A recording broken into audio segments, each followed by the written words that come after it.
Let's try that again. Good morning, good day, good evening, wherever you are. I hope you're having a wonderful time. My name is Dragon, and today we will be playing some Rimworld and some, Stream Raiders on the side. I've already got Stream Raiders booted up, and let's try and take a look.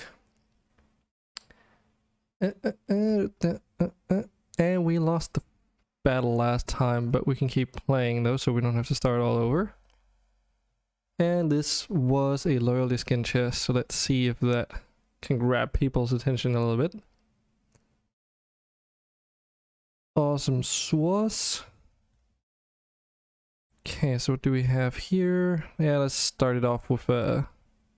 or like at least try to start it off with a good one. Let's do the Templar. Roll up.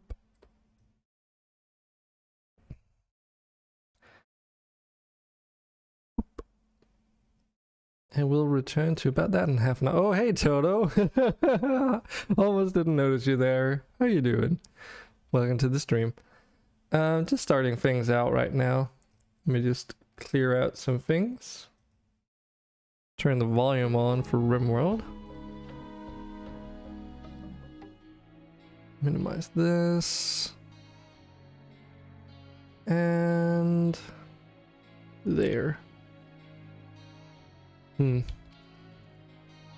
Becomes a little bit fishy.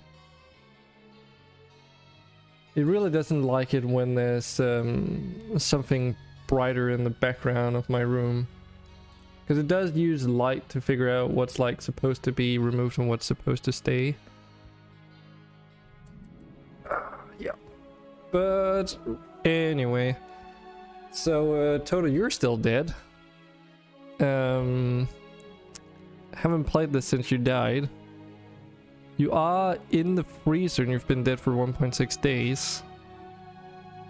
And yeah, hopefully we can resurrect you.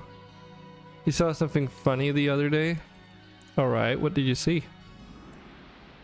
While I try and figure out what to do next to this place. A person walked through a wall. Not into, like, did the wall actually stop him? Or did he, like, completely walk through the thing? Okay, so we can make palisades and stuff, but... preferably we would build the thing I've got in mind out of stone. We've got 125 gabbro, okay. Yeah, that's more than enough. See, we dug out this opening, and ever since, the enemy now has, like, whenever we get raided, there's a chance they spawn in that open area, which kind of sucks. So we'll just have to, like, dig a tunnel through here and hope that they don't go through the back door. Okay. Was it a glass wall then? Because that sounds a bit like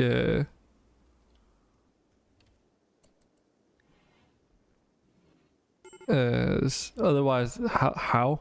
Just how? Toto's mind was blown. Okay. I mean, so am I. Can you give like some more context, Toto, so that I actually understand what happened? So I gotta deal with these Lucifer bugs because Andre bought them. Oh yeah, I've been fixing up something in terms of my own ore mod, so now they're all easy to find. So they're in this Dragon's Ores category under raw resources now. So isn't that convenient? So no longer do people need to like search through a giant list of things, but most importantly, when you're looking at a stockpile, there's now like it does the same thing for in here. So now all the dragon's ores are in their own category, so you can very easily and quickly add or remove them from a stockpile. But Toto, how the hell? Like, what kind of wall are we talking here? Was it a movie? Was it real life? I need fucking details.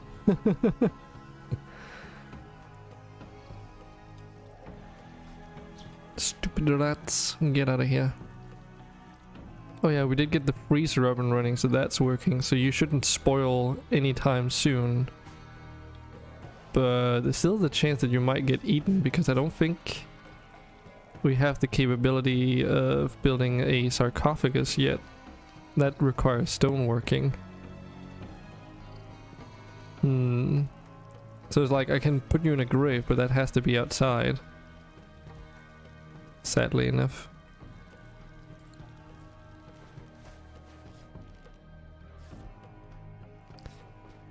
Oh yeah, there's this thing. We never built a styling station. Maybe we should build one. I guess we can put it in here for now. But yeah, what else have I been working on? Oh yeah, I did some more patch stuff, like custom patching. Because last stream I realized that I couldn't do, like I couldn't research terraforming, which is now unavailable as a medieval tech. And oh yeah, I never got to test this. I forgot to test this. I hope this works. But I've basically patched the carpets ++ mod so that all the carpets are more like in line with medieval technology. So walking home from grocery, your sidewalk that has this big tall wall, saw a person walk right into it. Okay.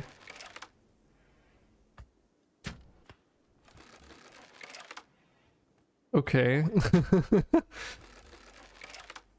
Was the guy like just distracted, or did it look intentional? Because that's something you like, you know, you can experience. I don't know if that even happens anymore, but when Pokemon Go came out, you know, people started experiencing people walking into harbors and stuff because they were distracted while walking around.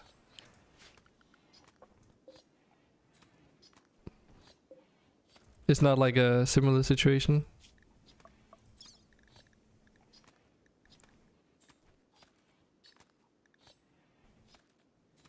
Wait, what? Why does this... Oh, hold on. Huh. Holy shit. Flexing steel hatchet? Right. Well, Andre, we found a replacement weapon for you. I told him, but he didn't really understand the whole infused thing, I guess. Also just have like body parts lying all over the place now. Because we can't store it all. Oh, right, and we're like, maybe we should suspend this task. Because all the bodies are being butchered up for body parts, but we have nowhere to put them. Like, we can't even store this smoke pop side trainer. Wait, why is that? Why is there no storage for that? Oh, because this one is only set for raw materials. Right. So we're in that age-old situation of not enough room. And the only storage options we have right now are for food, so either we make like unnecessarily larger rooms, or we store it somewhere else temporarily. But if we store it down in the front of the prison cells, that means that any prisoner trying to escape will just have like a free-range selection of weapons to choose. So let's not do that. I guess there's nothing else that we can do other than like move it over here for now. Should be okay. Priority is just gonna be set to low anyway, so as long as we have somewhere to put our things. Oh yeah, also, I made a new Minecraft skin. Maybe I can show that off later. I don't know if we get to do that today, but I haven't switched out my Minecraft skin for like... Damn, that must have been... It must be like 10 years. Almost. Can it even have been that long? Minecraft is pretty old. Because I basically made myself a skin comprised of other things, like other people's creation, and remixed it and changed colors and tweaked and stuff way back when, not too long ago after I started playing. And my account is old.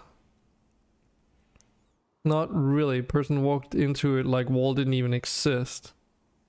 When Toto told about it to a local friend, they thought Toto is a Neo.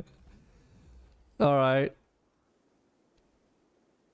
Interesting. I mean, I've walked into walls before and through walls, but that's because they were made out of, or not, I shouldn't say plural. I've done it once as a kid. I ran through a glass wall, which scraped me up pretty badly, and it broke. I literally did run through the glass wall, because it was basically like it was a sliding door, and it was at my grandparents' house, and they had like this attachment to the side of their house, which was like, how do you even... I don't even know how to talk about it, because what do you even call it? It's like, because it's, I don't know why I keep thinking outhouse, but that's something completely different, of course. It's like a side attachment, which is like a out living room or something, roughly translated, which is literally just like a side build to your house that's covered up in like glass walls on all the sides. So you usually sit out there during the summer, and then there's like couches and stuff like that to sit out there and just rake in some sun, basically. It's not a balcony because it's on the ground floor. It's literally just like an attachment to a house. So like imagine if you have a house here, and then just out here you had a building that was, or like an attachment that was covered in glass walls all the way around to the side of this, and then with a door leading into like the main living room area. Now that attachment also had a set of sliding glass doors, which led to the outside to the garden, and like a footpath, and it was raised above ground about like this high or so. And I was out there as a kid at some point. Like, I've been out there many times before, but then I don't know why, because it's so long ago, but I really wanted to get out to my grandpa, whom I noticed was mowing the lawn out in the garden, and I wanted to go out and show him something, or say, like, chat him up, or just anything, just hang out with him or whatever. And my childhood mind just thought that this door was open, I guess. So with no hesitation, I just booked it right through that fucking glass wall, and it just shattered into pieces. And on the other side of this, as like a stepping stone, I think there was like a metal grate as well. So it's like a raised metal grate, so that you could like remove dirt and stuff, nasty stuff from your shoes or whatever before stepping inside from that direction, basically. So I'm very surprised that I didn't get more injured than I did. I think I got like a few cuts here and there, but nothing too serious. But yeah, I did that as a kid. So I've tried running through walls. I've also on a couple other occasions tried walking into glass walls, almost not noticing that it was indeed a solid wall, simply because it was so clean that you could barely even see that it was there when you were in a hurry. You just wouldn't notice if it was open or not. But yeah, walking through doors is definitely a thing you can do. A head bump too? I don't think so, because I didn't fall onto the... I literally ran through the wall so fast that when I came out on the other side, I just like stepped down. And I think I might have rolled over or something, but I don't remember getting like any other injuries that day. Oh yeah, I've also got a... By the way, Stream Raiders, Toto. I forgot, I also gotta go into Streamlabs and disable a automated message. Otherwise, it's gonna tell me that, or tell you guys that I'm playing with Cyberfatty today. Timers, and just disable that one. Bloop. There we go. Now. There we go. Book artillery. Okay. Hopefully we can do it, because it is a loyalty skin chest reward, so we were just continuing off from last stream when we played this, of course. Now, okay. Still haven't built this.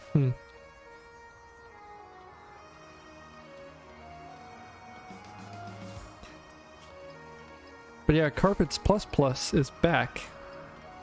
Finally being updated for 1.3, and assuming that the person, the original offer who updated to 1.3 took in some of the compatibility fixes from the revived one, you can actually use them with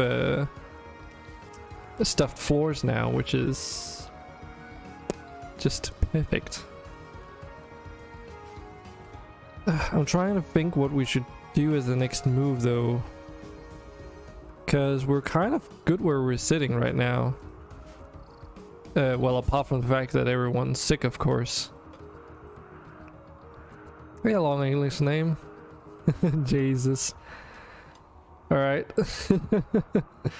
I did just take a shower early today, so...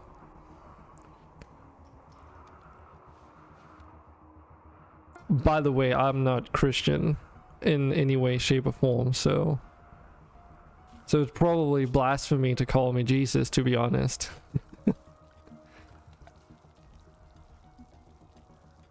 But I mean, if it's like, I guess, is it really that strong of a resemblance? I mean, the Western Jesus looks very different than what he probably looked like.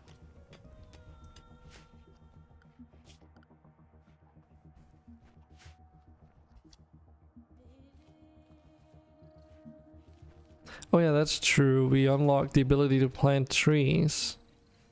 But we're in winter, so they're probably not growing. They are growing. Okay. That's good. Asian Jesus. Yeah. Really? The same? I have never thought about that, but I guess it would make sense.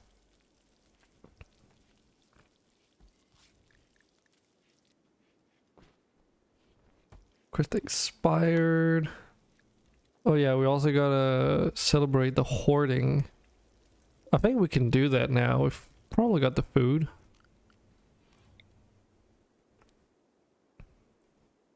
$46 expected quality. If the feast is fun or unforgettable, lure a venerated animal, so we would get a Feng Huang if that happens. But so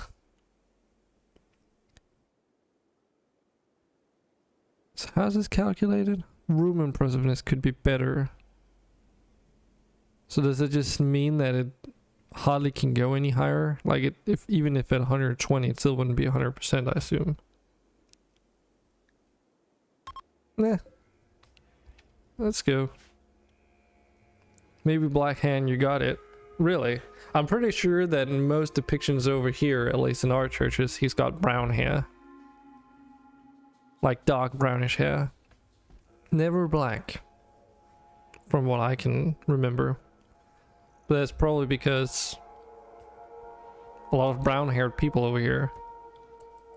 Or nougat colored, as I like to call it.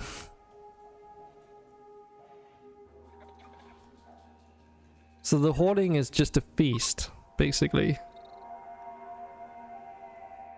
But it's the ideology version of a feast. We can also have a feast with the Vikings faction expanded stuff, though. But how are you doing, English? What do you want me to call you anyways? Just Vey? Does that work? Because I noticed you have _Vey at the end. It's a little bit easier to say a long English name. Or is it Lingwei? You've got a bad joke. Alright. Vey is good. Alright. Makes it a little bit easier. Also, my game is like working on something.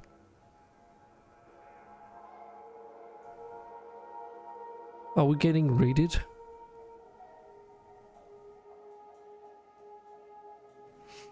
This is one of those reasons which is why I was like hesitant to stream Rimworld again. Because I know that it's a fucking unstable piece of shit. It's like still working on something.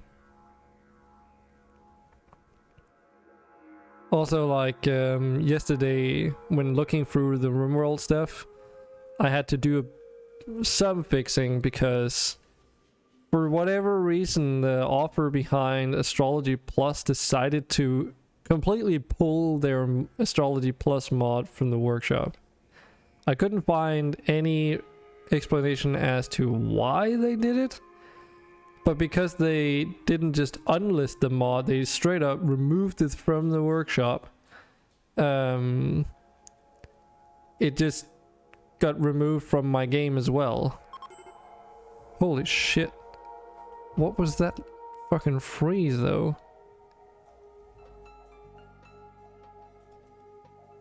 That was scary, because it lasted for way longer than I would have liked. Mary cheated on Joseph, and Joseph got neutered, I assume? Or what? So bad he made a religion out of it. Ah. Yeah. See, it's not even a joke. I think one of my friends said something very, very similar in high school. He just said it in a different way. It's like, I think he said something along the lines that Christianity is just based on the biggest lie a woman has ever made or something. I think something like that he said. Which, when you really think about it, has a lot of credibility to it. A woman gets pregnant with someone else's child outside of, well, I don't know if they even had, did they even have marriage yet back then?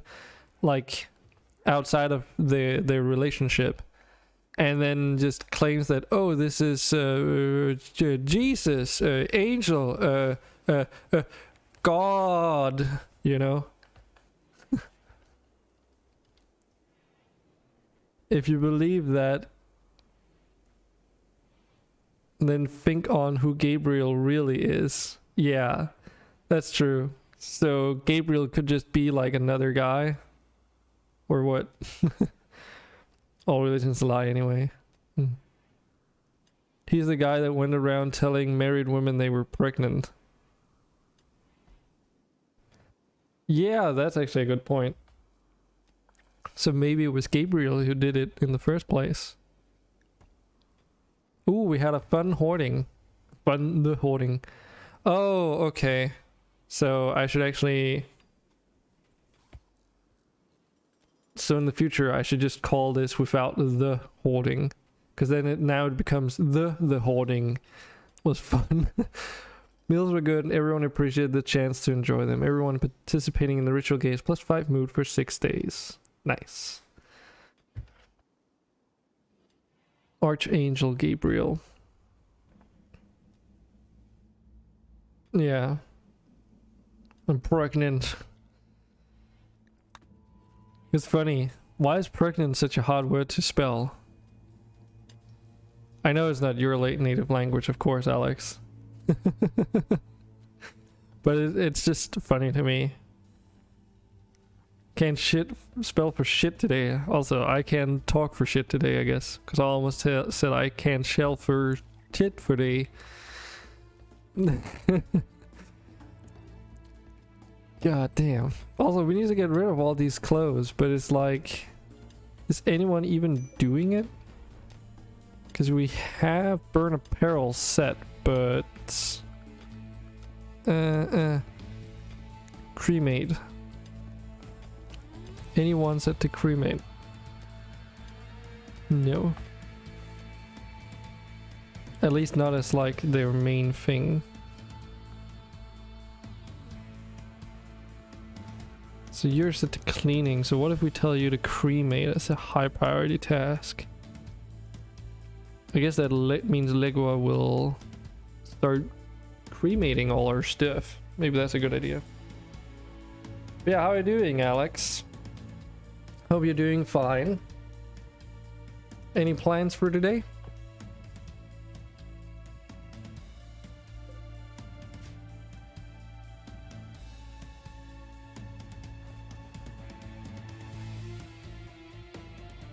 Yeah, okay, so we've got an opening down there now, so hopefully if we build this wall, we should be fine. Because right now, this is actually open straight out to the outside. There's literally nothing blocking anything. I also have a hunch as to why this is happening. Deliver. Because deliver is the task for delivering goods for your construction sites. And I have a hunch, just a teensy weensy hunch, that we don't have anyone to do that.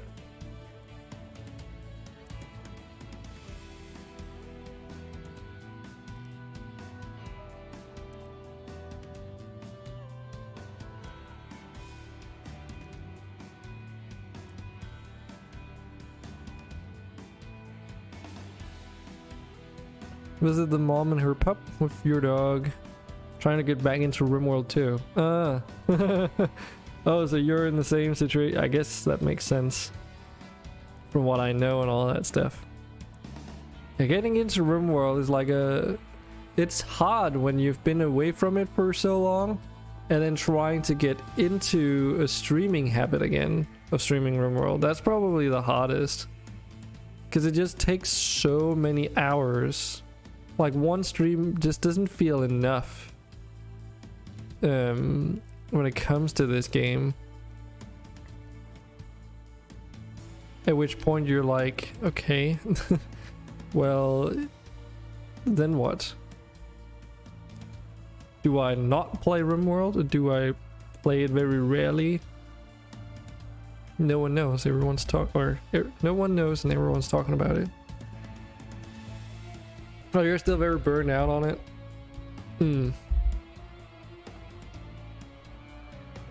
Naughty, naughty. Toto, I think you've tried doing that every single time on this colony. It's still not possible to buy specific diseases. It's really sad. The Factory Town is probably the worst watched game you ever played. Really? It did just came out as like a 1.0 version too. But I guess maybe there's not a lot of people interested in watching it. It was also my experience from streaming it. No one really came around. 7 people watching and 3 people streaming. Oh, total, holy shit. That's crazy, but I guess the game has like 0 marketing. when I showed it off to people, people were like, what's this? A factory game I've never seen before? Oh my god. And I'm like, really? Because a lot of people know about Satisfactory and Factorio, but apparently no one knows about Factory Town. Like, what? Really? That sounds so odd to me.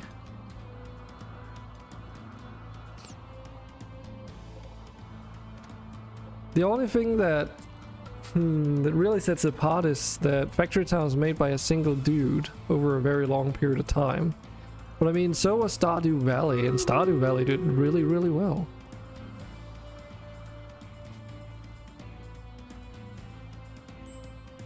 Did notice a few cosmetic things that would make the game so much nicer to stream. For example, you can't name your meeples. I mean, there's not really like any streaming features in there because it's just literally come out as a 1.0 version, but maybe that'll happen. Maybe. Let's do it like this. Do you guys think we can do this? Start the game already! Yeah, calm down, Toto. Calm down.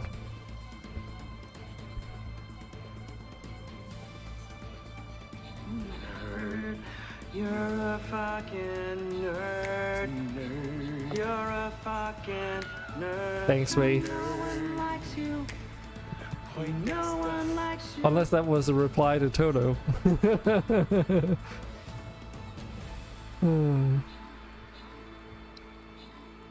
Dang. That was Toto requested that one to be added, so I only did it she requested. So you can thank her for that. Then stuff is like integral for working on stream. But it's like Factory Town isn't really about that. I mean, all the like having people in Factory Town is literally the same as having a conveyor belt or a train. So unless you also want to name your conveyor belts, I don't really see the appeal. Because eventually you want to get rid of all the people walking around anyways. It's not like they are surviving either. Like in Timberborn, we're not gonna do this, I don't think. Nope. Toto's not fast enough. People did ask, okay, interesting. Yeah, it's just not a thing you do in Factory Town, because eventually you pick up and replace people as like it's just a tool, right? So it's not like with Rise to Ruins where they're literally like villagers living in your town, while also doing jobs and they level up and all that stuff. Yeah. But that doesn't mean that Factory Town couldn't get some kind of stream interaction or integration rather.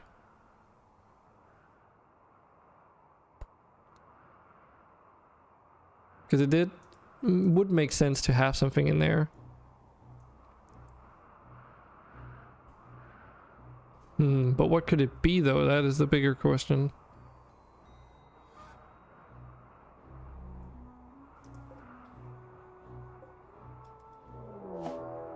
Slightly more animated game would be amazing. I mean, I don't think he's done with the game. I do believe he's just gonna continue working on it. What's this? Oh, it's a hand crossbow. Damn, that thing is tiny. Okay, but anyone that's not sick. Don't need everyone. Just need some.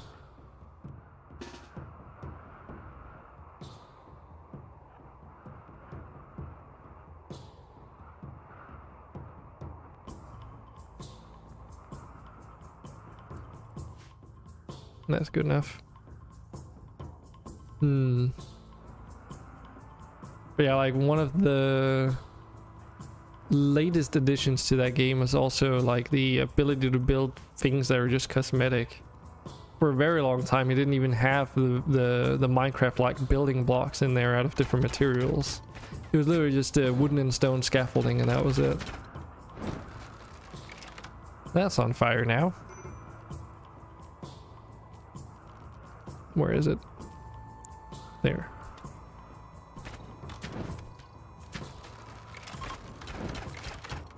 Ah, it's because he's firing fire arrows. So this is a fire longbow? Yep, fire shot longbow. Cool.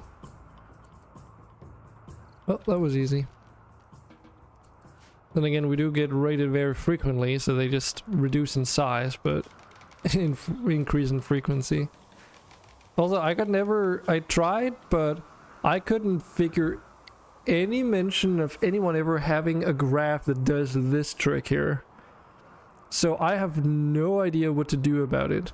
I also tried loading up like a new colony, like making a brand new colony and just spawning in a bunch of wealth, and it seemed to do just fine. For some reason, mine on this colony has just been kind of strange. Like, I don't know why. It just does this for some reason.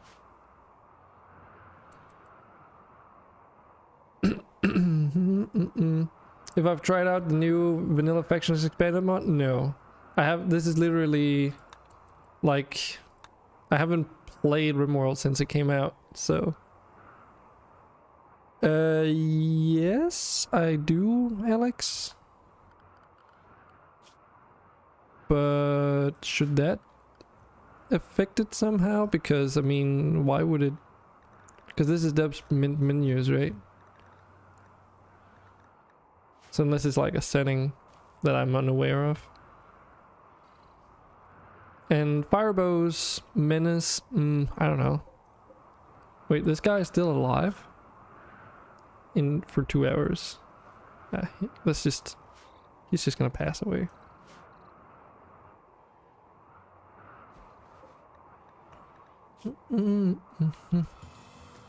Oh, they already hold the bodies? So it's just a red cedar fire shot longbow. Probably isn't as good as you think it is.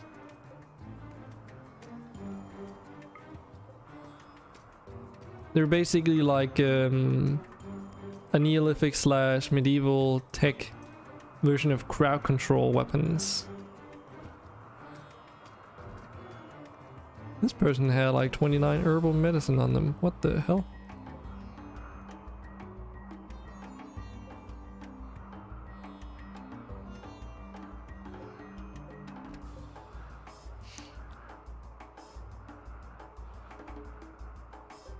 Dude, we've got like so much junk that just needs to get disposed of. Eventually we could research like a wash basin, but nope.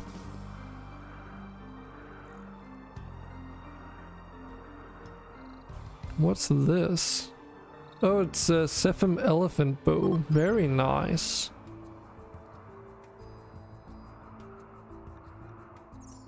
That's gotta be pretty good, right? Huh, it's actually not too crazy. It's just very valuable because it's made out of Sephim, and I assume that also means it's got pretty high durability compared to other bows. Because it's literally made out of metal. Okay. It's not really that much better. Arkham could use an upgrade though, but the composite longbow might be a better choice. Because it's also got, the range, that's probably where it's at. It's got less DPS but much larger range than all the other weapons up here. Like these crossbows can barely shoot at half the distance.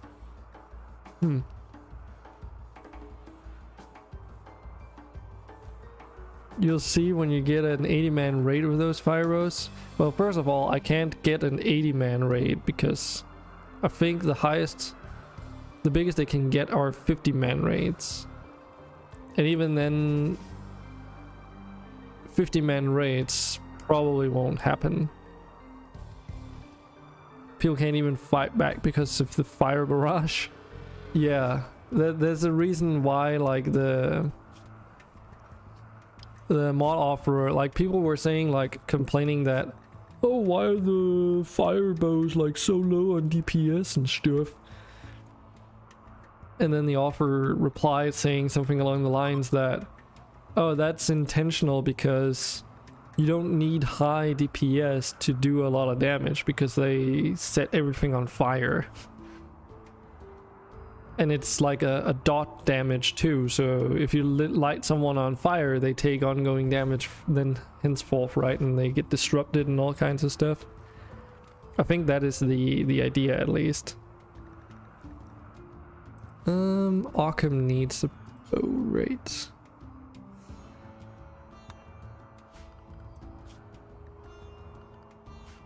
Still the wrong tab, dragon. Now, I do think... Who's using these? Cosmic and Self-Fire. You're using the heavy crossbows. Okay. Maybe if we give the elephant longbow to Cosmic, because then he gets like more range. That might be useful.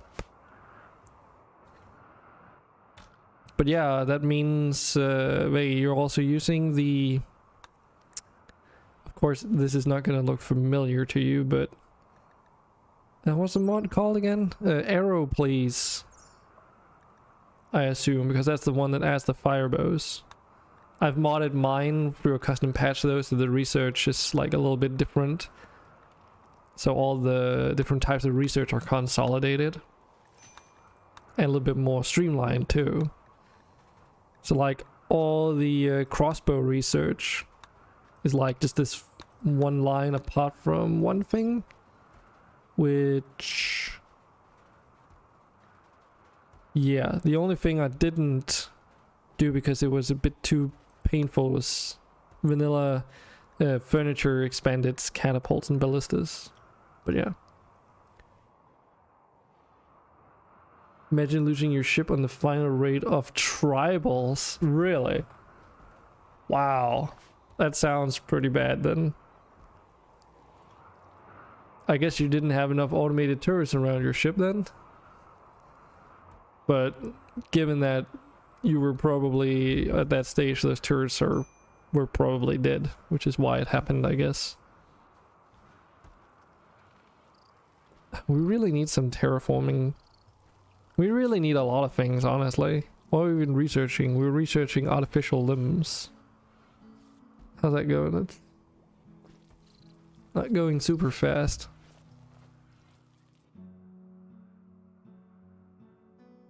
No, I'm not missing haulers, I'm missing storage space, I believe. Also, a lot of this stuff is tainted anyway, so it won't be hauled. Oh, we also got a elephant spear, okay. But yeah, you got a point, these weapons should be hauled, but I think it's because I don't have anyone with high hauling priority. It's like one, but they have so many other things they need to do.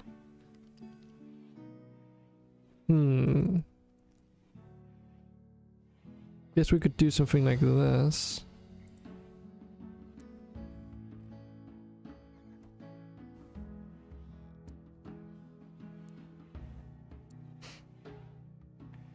There, Blue Jackal, our slave, is now gonna do hauling. How cold is it in here? 14 degrees, they're fine. Need to watch much longer? Probably not. Also, there's more races, but you probably have a lot of loyalty points that you can redeem for coins as well. There are a few commands in there.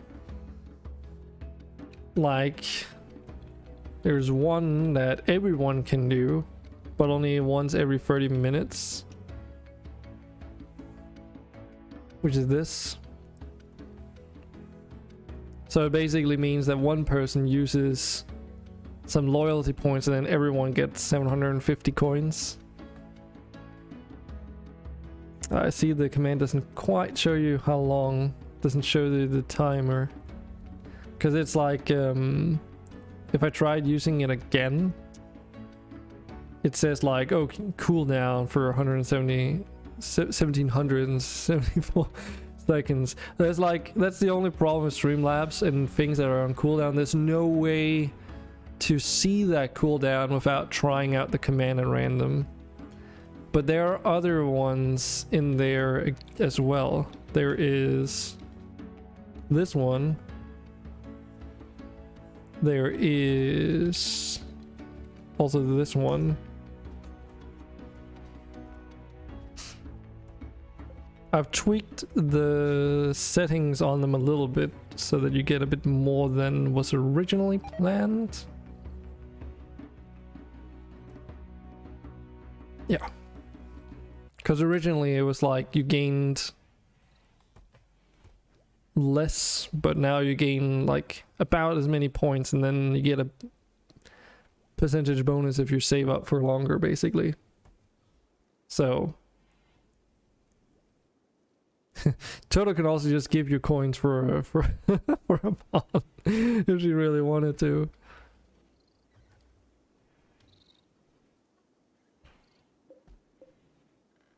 But yeah, you guys have more than plenty enough options. There's a Primo's bastard sword. Don't think we have, like, it's so fucking wonky still. This uranium heavy club is so high on the list. Oh, that sword is actually, that's actually better than the Latim greatsword, which is currently used by Ben.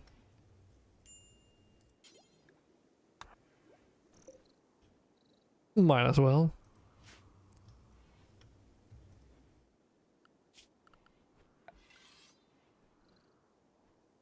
Yeah, we've got a wall build at least now that I've swapped the priorities around. Hopefully... it was Blue Jackal, right?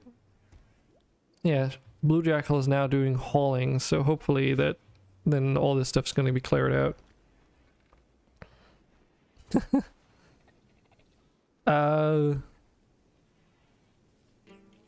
Okay, Toto.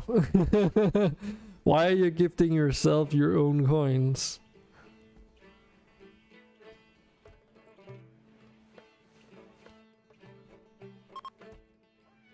The fuck?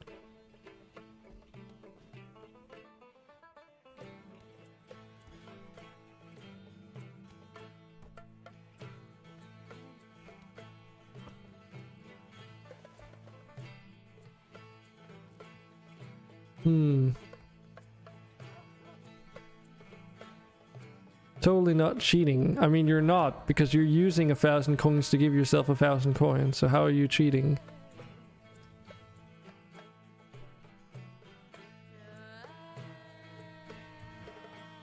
Right.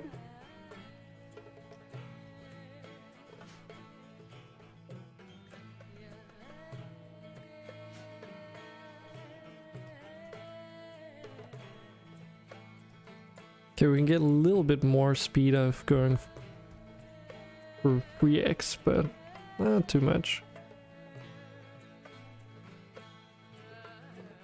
Does it not increase karma? I wouldn't think so, because that seems like a pretty big oversight if I ever knew one. Yo, Toto, can you do a quick balance check? Wait, we've got new lovers. Andre. Oh no, I forgot. No. Why does it that makes, I was like wondering why my character had a female face. I forgot. Shit. Fuck. No. I forgot the fucking gender swap event that happened last stream.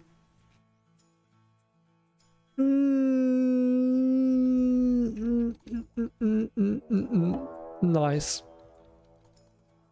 Nice. Also, Andre, you're in a relationship with multiple people now, aren't you?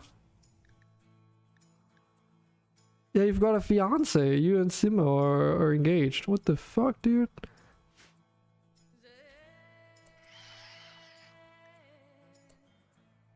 Bedbugs.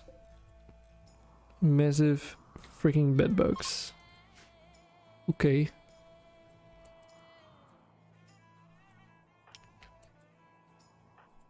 Cosmic and me, we should probably be able to just deal with them.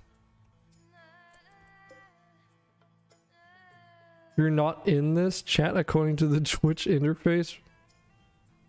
Okay.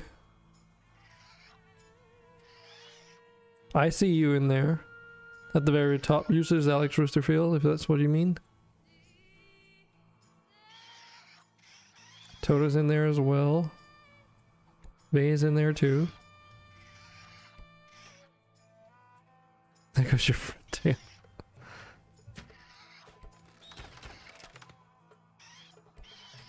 Yeah, I expected so. I mean, it would be sort of like a weird thing.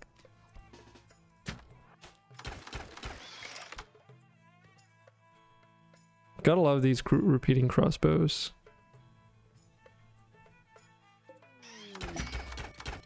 Oh no. This is a royal tribute collector.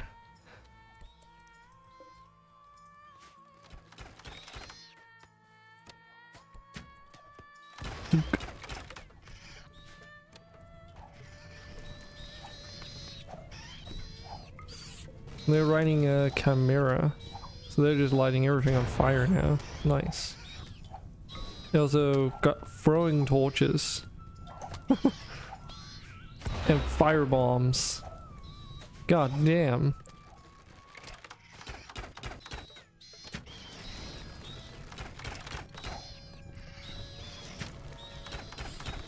Foop, foop, foop, foop.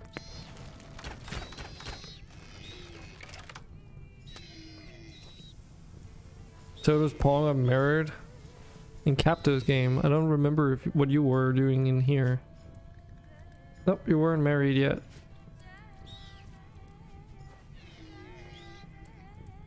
Programmer failed in surviving the aftermath. They have Twitch integration, but they restricted name length. So if your Twitch username is too long, you can't use it. I mean...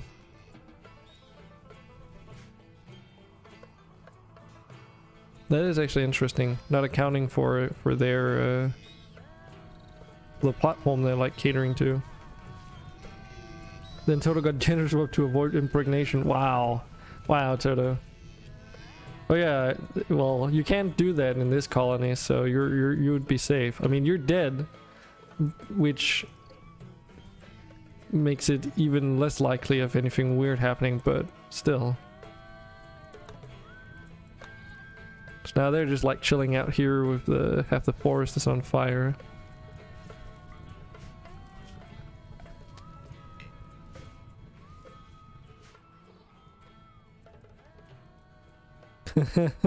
You can't do that, Alex. It doesn't work.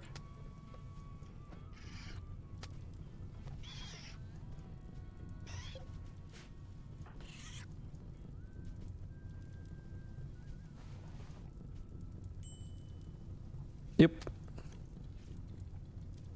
Is it?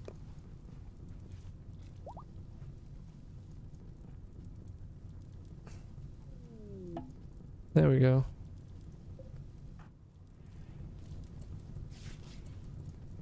Well, I'm still in a relationship with Andrea, I believe.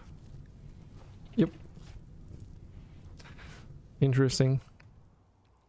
Well, too bad. But yeah, the astrology plus mod completely broke my game. Basically, you would load it up and all the UI would be gone, and you couldn't zoom in or out. You couldn't even press escape to, like, you had to force shut down the game. But fortunately, the dev did put out like a what do you even call it, like a zipped version of the mod on his Discord, so that people could actually fix their games. Because you don't just remove a mod from the workshop. Like, you can unlist things. You don't have to straight up remove it. For whatever the reason, they decided to do that anyway. Honeymoon is a sword fight. I mean, I guess. Also, we're not engaged. We're only lovers. Andre's engaged to Simo, though. Simo is a female. Female vulpine morph.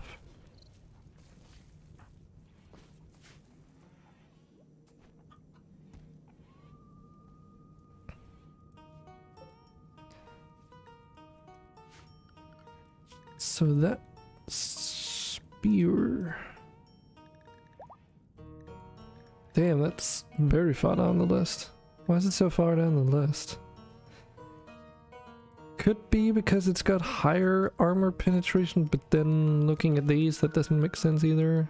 It's just shite, I guess. Do something ... else. Alright. Well, thanks for dropping by anyway, Alex. You said you were something family, right? Visit mom and her pup with your dog, trying to get back into Rimworld too.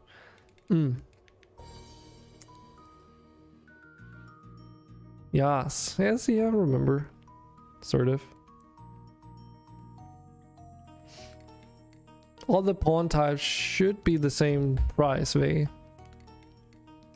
Also, if you want to see the full list, you need to go to the purchase list, because it's too many races for the list on to be shown in chat, unfortunately.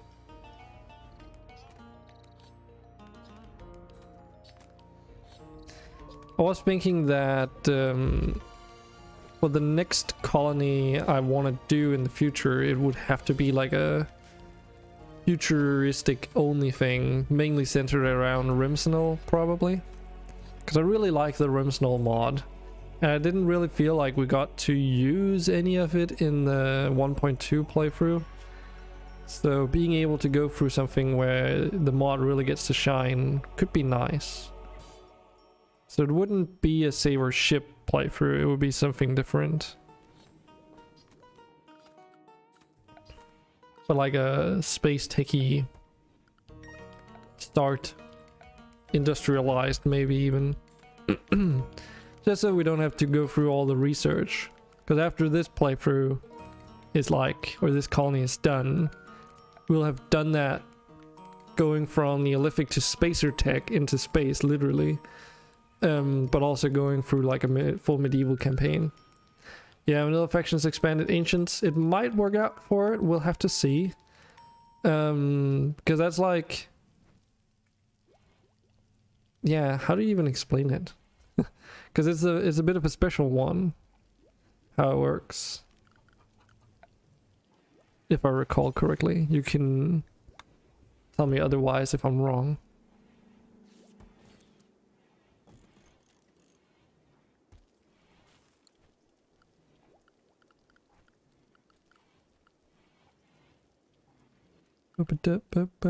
Furniture. Isolationist vault at the moment. That sounds like something that would go really well together with the what do you call it, like the Fallout mods, because there's a bunch of that in there too. On the workshop, that is. How much we have like so much steel, dude. We should probably just make things out of steel.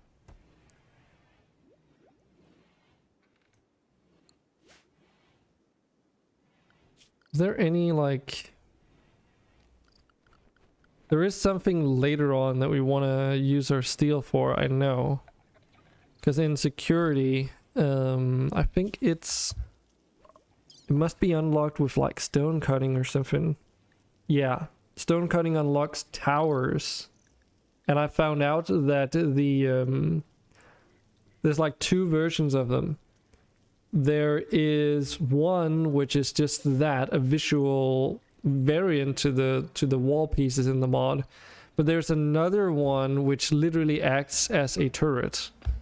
it shoots arrows automatically. No person is like inside or anything. You just build it, I think, for like 250 resources and then arrows. Obviously it does probably also mean that it gets targeted by raids and stuff, but yeah, that is definitely a thing.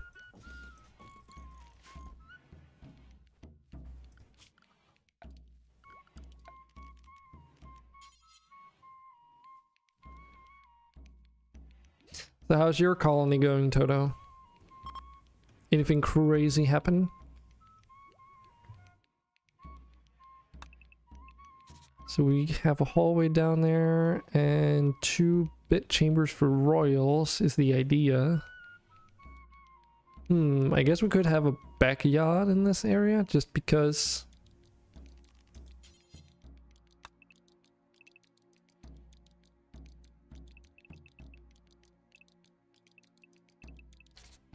How big can we actually make this?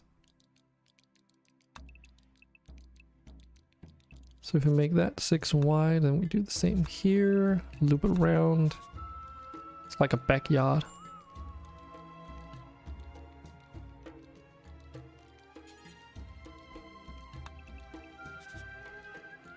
Then we can connect this up to the dining hall around here or something.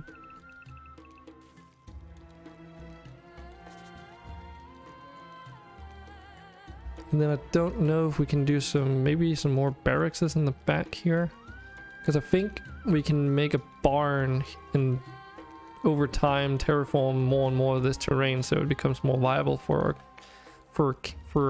animals. Because it seems like a good spot for it. And then continue using this open area up here for farming, just so we don't have to do too much terraforming. And then build like some kind of defensive fortification around this opening area here. So we can also have some external farmlands. And a bit of a buffer before our inner sanctuary. Because I mean, this is a very small map, right? So we don't have a lot of space. I've already assigned all the rooms needed for potential slaves and stuff, and we'll see if we'll ever get to utilize those, but it's there now, it's planned, you know, it's set aside if we ever need to. Cannot recruit, so Toto added babies and children mod. Now Vault has 8 noisy crawlies everywhere. Nice. So isolationist, does that mean that you never interact with any of the outside factions like at all? Because that's fucking hardcore. Alright, we also need a fucking arena. Maybe we can do that here. Put babies in the dispenser? Okay. Okay, Toto. Okay. I'll just try and get that picture out of my mind.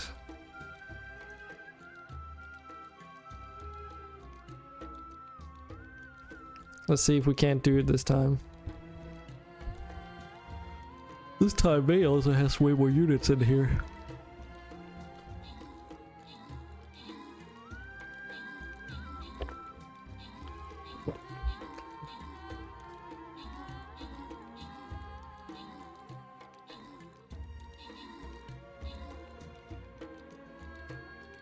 Hey Cosmic, thanks for the blip.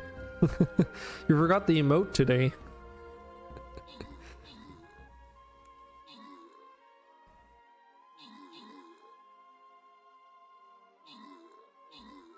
How you doing, dude? Because you asked a couple of days ago, like when we would do Rimworld again, and I guess the answer is now. And Stream Raiders for those that want. They and Toto, you both get some gold and flying rogue scrolls respectively. Beastfolk monk. Alrighty.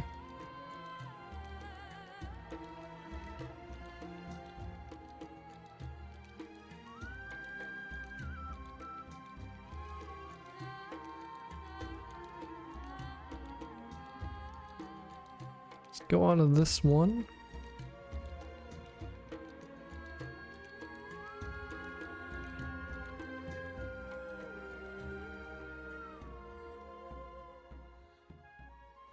Too tired to bloody remember it. Really? What have you been up to, Cosmic, since you're saying that? You've been up all night doing something, have you? Or you just been working?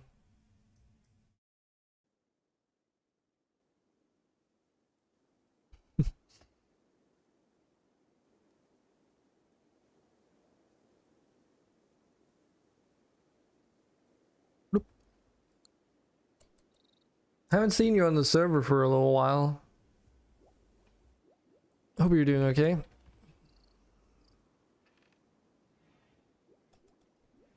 iPig and I have slowly started working on the Duloc build, or he's been working at it for a while now, but I helped him out clearing a bunch of terrain the other day because he needed a lot of dirt removed and I needed a lot of dirt collected, so win-win.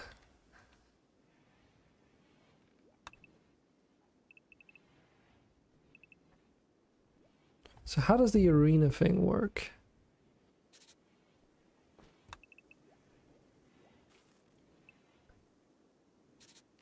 Because this is really where I can get to do some funky stuff, right? I hope so.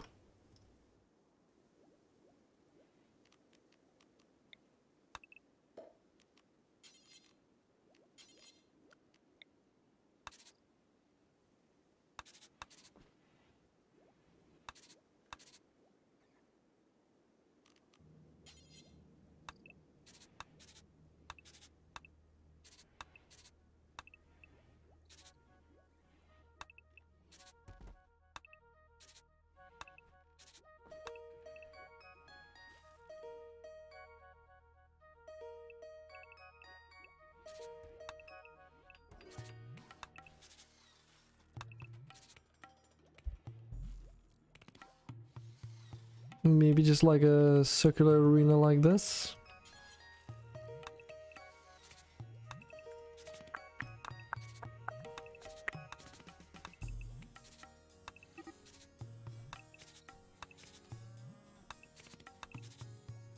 I have no idea if this is gonna work or not.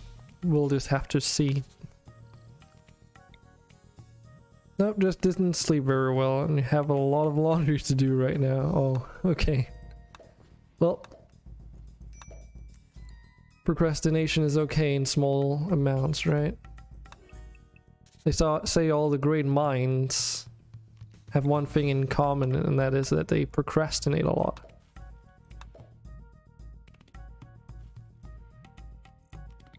Whether that is true or not, I do not know. But gives us hope at least.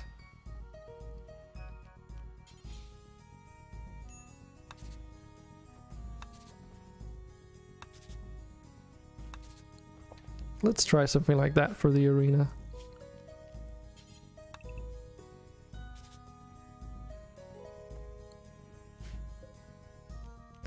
Oh yeah, that's true. This is like the only spot that I found water on the map. Fuck. I remember that now. That was like the main reason where I was like, oh, we need to terraform. And then I realized, oh, we need to unlock things in order to do that. And then I realized that we couldn't research terraforming because it was industrial tech. So if we want water anywhere other than the map, like if we want a lake out here, we somehow have to like dig a trench all through the inside of this mountain here to the other side. Because I dug some... Is it here? Yeah, this shallow trench here is basically like what would be a lake if it was connected to something pre-existing.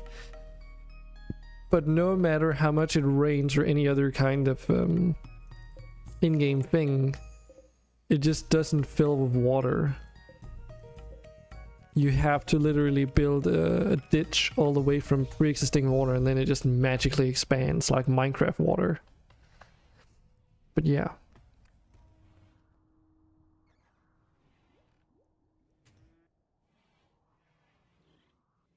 Still a little bit saddened that the apparel The clothing sorting mod is like broken at the moment if you set it up in a specific way that I used. Like it sorts it according to tech level first and then body parts later. Oh my god, finally artificial limbs. You guys get to vote something for once. Here you go. Before I continue with it, so what is this? Signal file would allow us to communicate with other tribes. Arcane fundamentals, that's magic stuff. Cool, cool. Don't even know what that unlocks. Magic focal point, what even is this?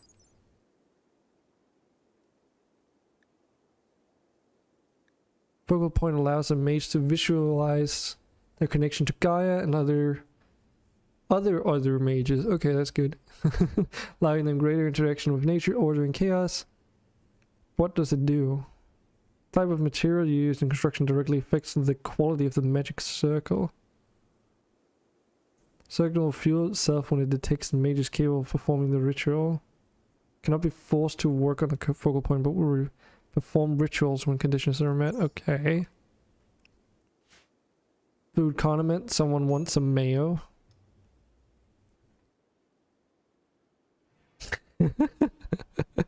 We got magic to do. This is no time to be fat. Wow. Well, don't we all... God damn it. I heard cardiac arrest was nice this time of the year.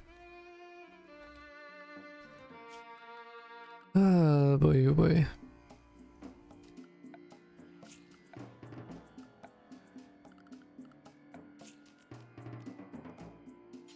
Okay, so an animal pen on this side, probably. Yeah, that should be good. Don't know how many animals we want, though. Because usually I build these things way too good for their own... Like... What am I saying? For their own good? Way too big for their own good?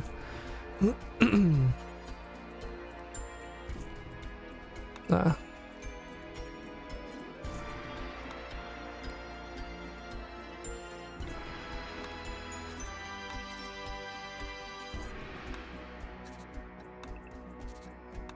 Something like this.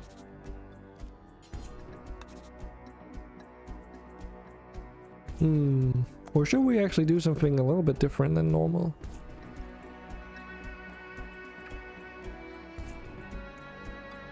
Because I kind of feel like it. Yeah, let's make it mix it up a little bit.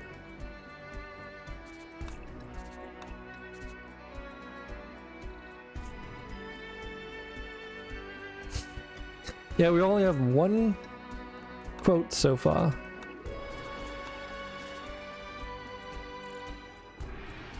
Yeah, that was something. That was something Amopake has said. Can't even remember what the context was. You are me and I am you. Probably because it's like having an existential crisis, I guess.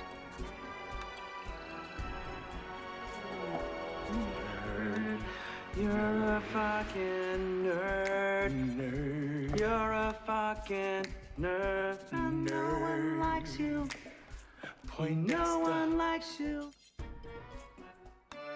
Hope you enjoy what you've accomplished, Toto.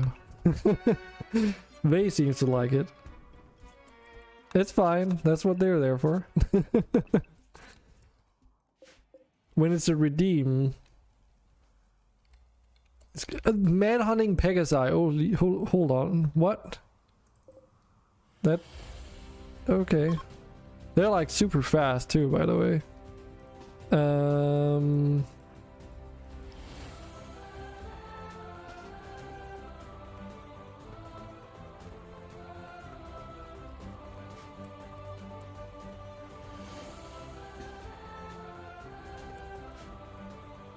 You get all.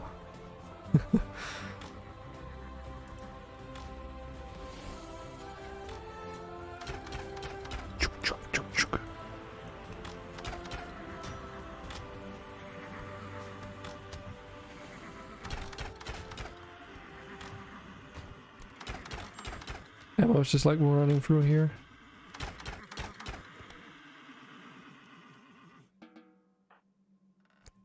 Really gotta love those those arrow quivers. They're fucking amazing. That's savage. What, the redeem? Or the Pegasi attacking us?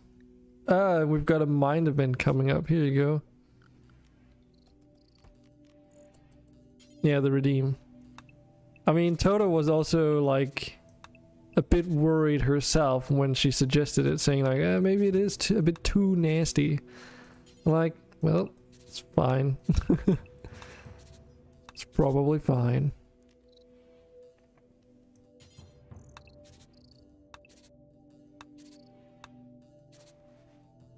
Oh shit. Forgot something. We need to do this. And you have no idea what I'm talking about, but we have to do these. We'll just assign the space and then we'll see if we get to actually make the whole thing. Oh, we end up changing our mind. Yeah, I'm thinking like a barn like this. So we'll see how it works out.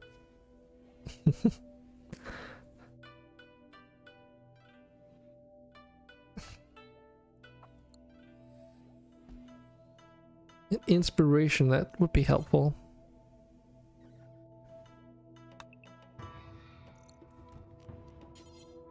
Let's do like this and this.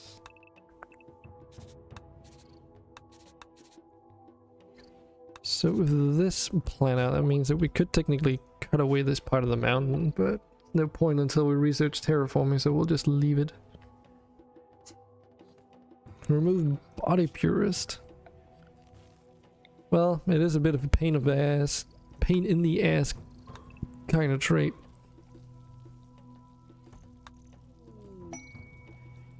So it's got an inspiration. Simo has experienced a go frenzy inspiration. Very nice. Well, Simo, keep working at it.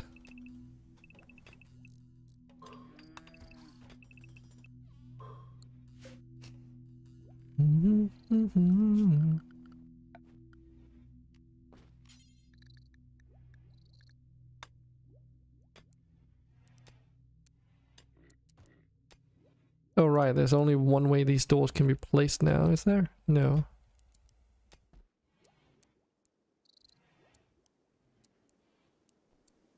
Oh, right, okay. So I think this is left. Or maybe it's not. Maybe it is actually the inverse. God damn it. Yeah, I think it is. So this makes the doors open outwards? There's only one way to figure out, I guess. Build one and see what happens.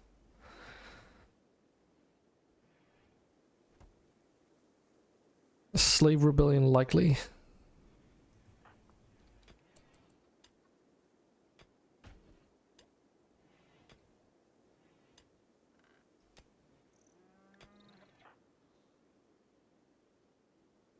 Good chance they'll rebel.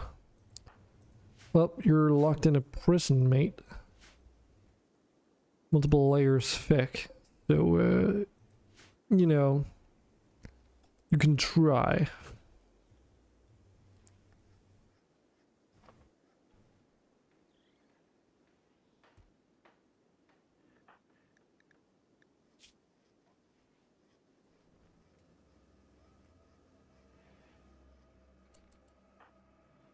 They don't need recreation when they're slaves, huh? Very cool.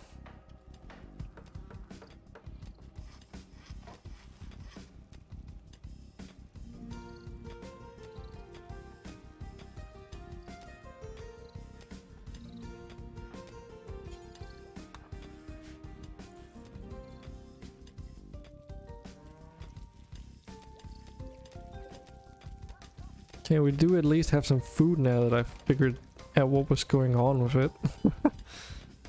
We've got a freezer as well because of these Arifar crystals, so it's nice and cold inside. And they won't stop working in like the case of a power outage. Also because we can't even make power. Ever. Okay, so Smagumas, can you do me a favor and go over here and try and open these doors? Crap. Okay, so they... So it had to be open the other way. God damn it. Couldn't remember. So this has to be turned 180 degrees. If I wanted to open outwards, that is.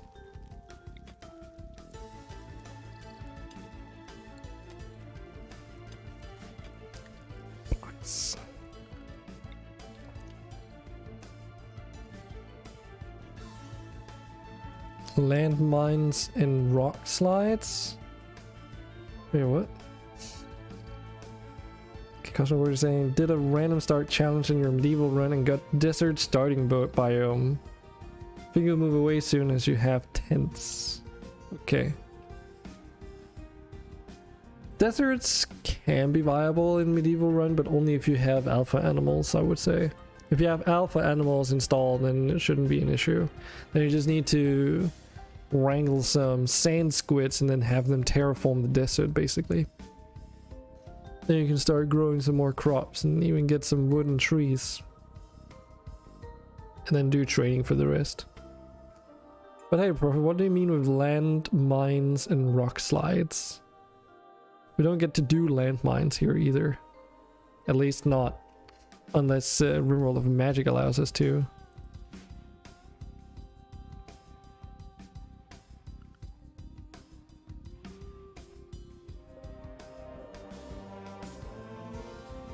Just random. Okay. That's fine. How much wood do we have? We're not really too hot on wood.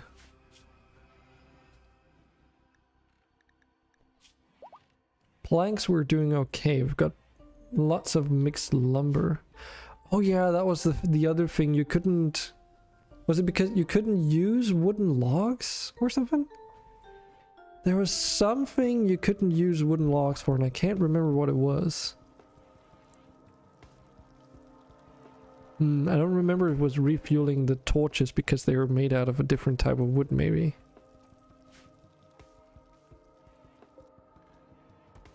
If that's the case, I should probably switch them out for like regular wooden torches.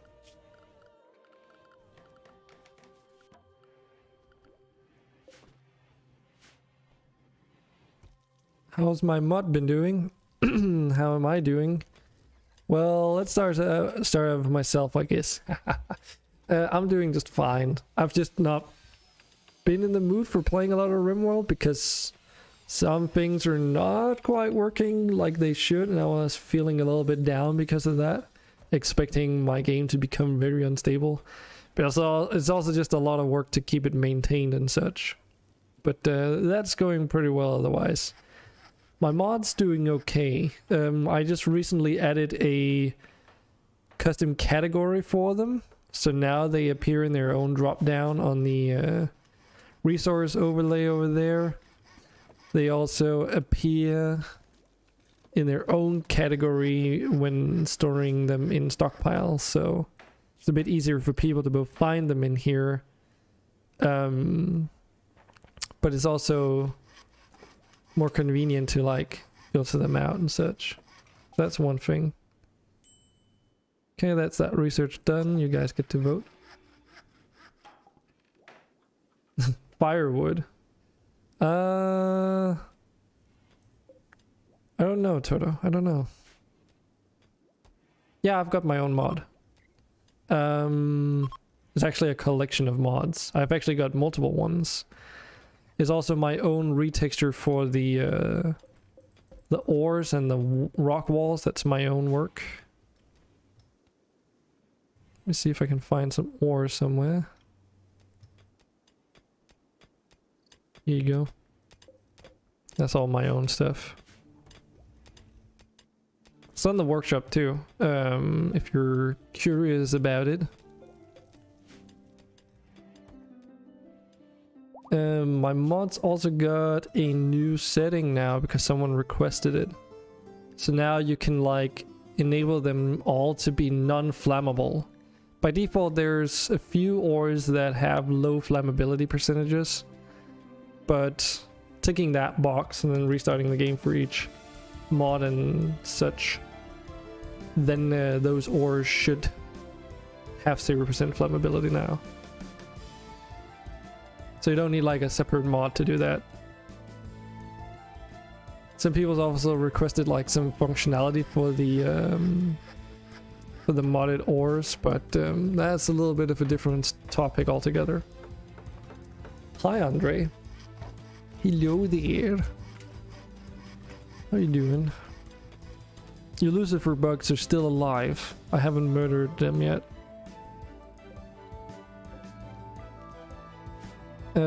Beyond those mods though, I do also have my own custom patches.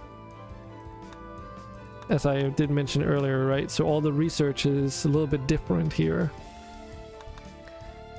So normally mounted bows would like, or this research would allow research a bunch of the arrow place things. Now it's just like the mounted stuff. And then all the bows, like all the fire arrows stuff, have been moved into their own research, which is dependent on like researching the bow itself. So like you need basic crossbows and fire arrows research to make reinforced light crossbows. Some of the things have also been renamed, so there's not like 2 heavy crossbows and 2 like arbalests, 2 this and 2 that. And then all the things have been, I've just tried to put them all into like sensible categories. So researching heavy crossbows will give you like arbalests, heavy crossbows, reinforced heavy crossbows, siege crossbows, waist stretch crossbows, and double shot crossbows, because they are like on the heavier side, while multi-shot crossbow, actually, should this one, maybe that's where the double shot crossbow should be at, because it's kind of a multi-shot. I don't know why it's not in there. Maybe we should move those around. That's like repeater and reinforced repeating, because there's 2 mods that added a repeater crossbow, so I had to like be a bit creative about it. Okay, enjoy your meals, Andre. And then of course there's basic crossbows, which gives you the more light versions of them. Other things that it does is that the Medieval Madness mod adds a crafting workbench where you can make a bunch of those crossbows and such, and bows.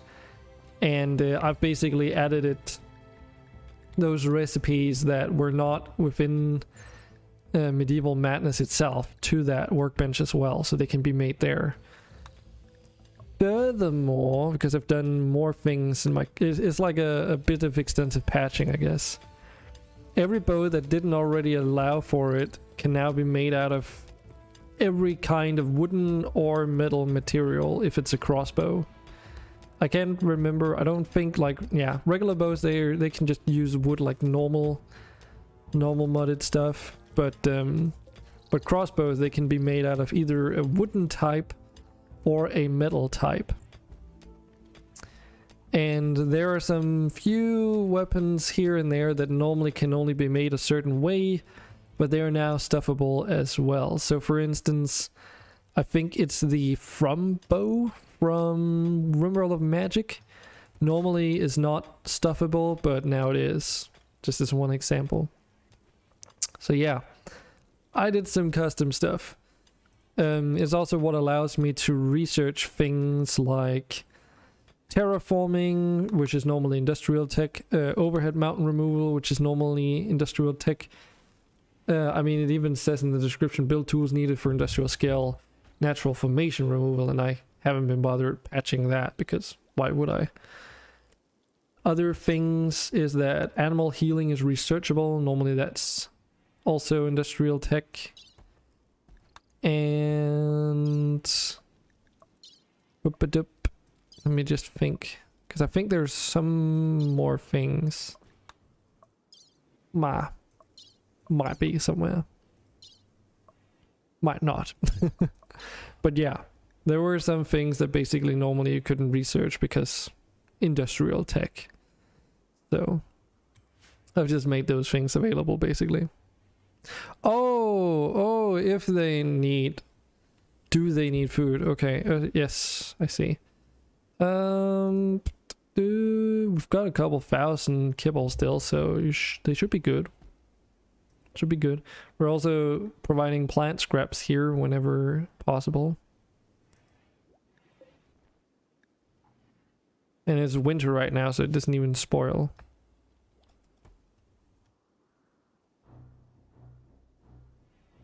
So nope, they're doing pretty fine.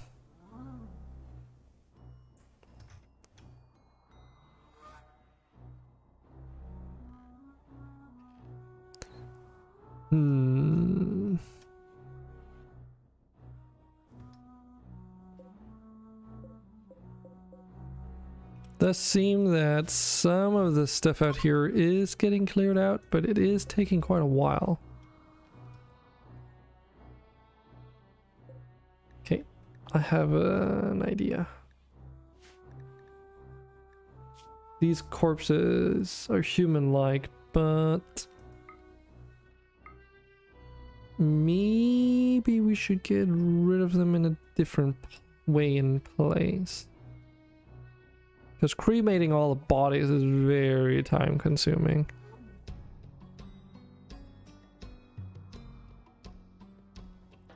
Theoretically, we could just make a dump site out here. And then whenever they're too rotted or whatever to not be put through the autopsy table, we can just send them there instead.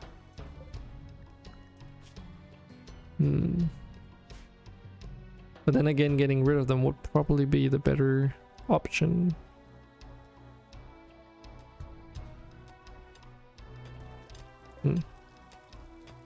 By the way, Andre, we found a weapon that's better than your uranium club. We managed to acquire a steel hatchet through one of the raids, which has a flexing enchantment or infusion. So it is even better than normal.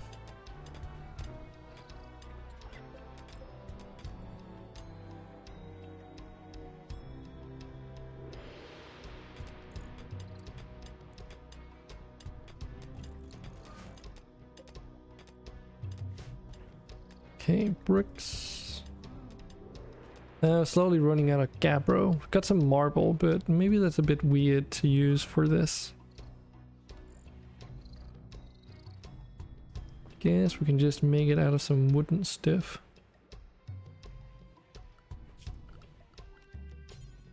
That's a short wall, don't make that mistake.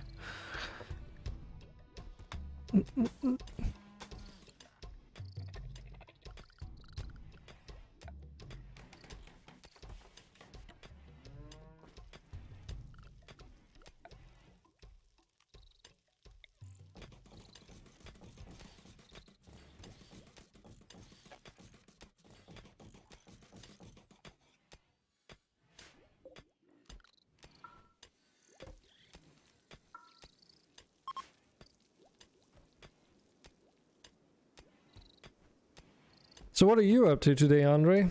Anything interesting on the table?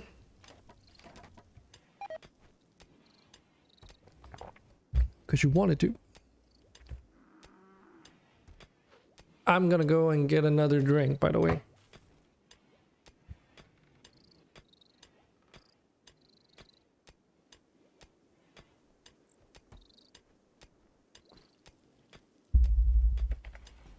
Because I wanted to.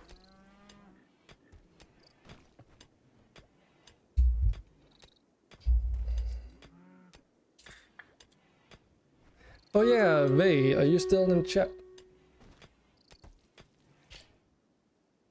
Start the game already! Oh, whoa, Toto's on fucking point. Holy shit, dude. Dudette, let me like... Give me a chance. God damn. Well, if you really want to go, then here you go. I'll give you some haste. Start the game already. Ay, ay, ay.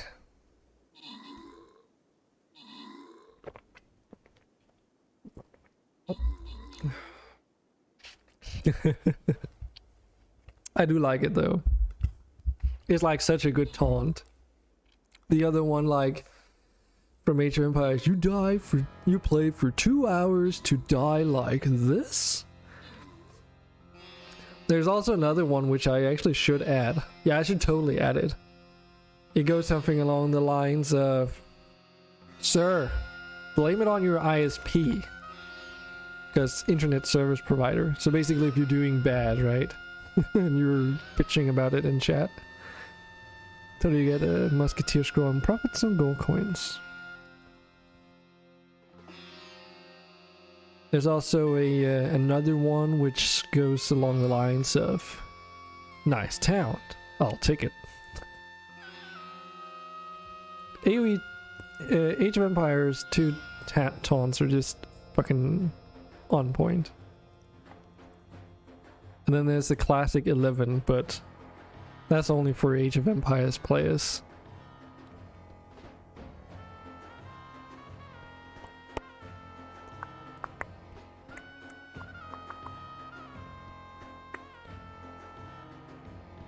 Pharaoh music is also really, really nice. It's so catchy. I don't know what it is. Any guys in chat played Pharaoh before? Or Cleopatra? I've never played the expansion actually, now that I think about it. I've got it, but I've just never had gotten around to play it. I did revisit Pharaoh not too long ago, relatively speaking. But I didn't get to that DLC expansion pack point after all. Age of Mythology, that's also a really good one. Oh god. Last time I played it, I rage quit it though. And it was basically an evil of my own making because I was being my goofy old self. It was many, many years ago too, like way back when were we even in high school? I don't even think so. I was playing with a very good old-time friend of mine, and or against him rather. And at some point, like I was out like gathering resources, like staying hidden from him and stuff like that. And I can't remember exactly how it came about, but I hinted for some reason, I don't know if it was hubris or whatever the fuck it was, but for some reason I gave away the fact that I was out like harvesting resources literally right next to his base. It's like, nice, you got some resources here. Well, I guess we'll better do something about that. And I ended up losing the game because I really needed those resources, and he trumped all my units because mine did not have any upgrades. And I got so pissed that I didn't want to play him ever again, and I have not played Age of Mythology ever since. Fuck. Oh, and I also beansed myself by putting down a Hellgate in front of his entrance, and he just ignored it, which then meant that because you don't control the units that it spawns, they kind of ended up killing myself, like my own army, doing more harm than good. Age of Mythology is such a really good game though. It was. Oh, you've never seen, like, it was an ocean of salt. It was pretty annoying. And I was like bitching like, no, and it's like my friend told me, but you know, it's kind of your own fault. You gave it away. Like, you could just not have said anything. I'm like, yeah, but that's beside the point. It shouldn't have been like this. Nerd, you're a fucking nerd. I think it's a good thing that I made that expensive.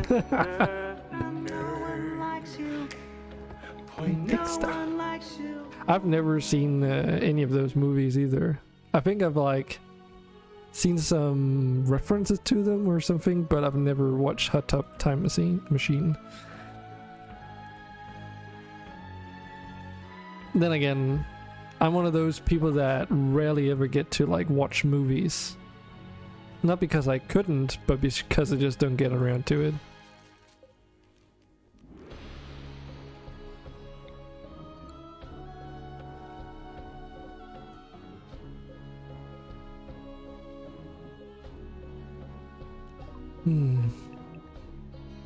But yeah, like Age of Mythology, love that game, like for the same reasons I love Titan Quest.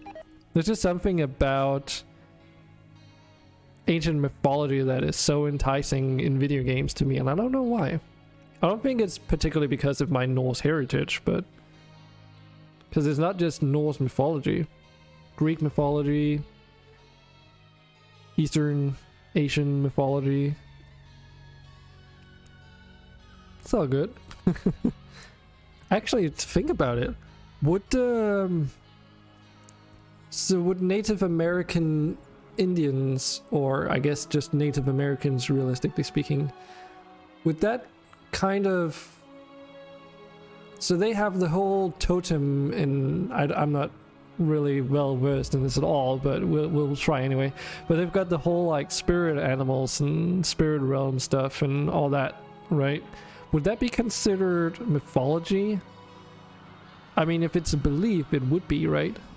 If it's like an ancient belief. And it would have to be like really old too, right? Because they've been around for just as long as we have over in Europe, right? So would that be considered Native American mythology, theoretically speaking? Or would you call it something completely different? So that can apply and fit perfectly to anything that you're talking about. Nice. I mean, I don't hide the fact that I'm nerdy. That probably goes without saying. And I mean, there's nothing wrong about being nerdy either. Especially these days, it seems way more... It seems a little bit easier for people to have the nerdy flag without it being an issue. In the past, like when I grew up, for instance, the word slowly started to move away from being negatively loaded to being more positive. And these days it's, you know, it's whatever. If someone calls you a nerd, yeah, and is that a bad thing? Because nerd just means that you know, you put a lot of time and effort and focus into a particular subject or field. So you can be a sports nerd, which they probably didn't like hearing back in the day, but I think today it's a bit different too. Correct me if I'm wrong, of course. But I sure do hope so, that I'm not the only one that's seeing that trend.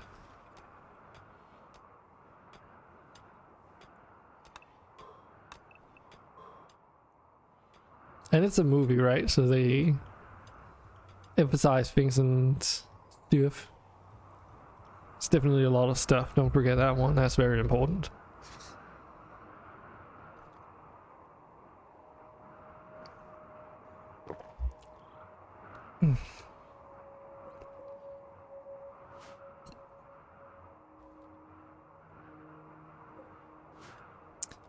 Okay, research is getting there.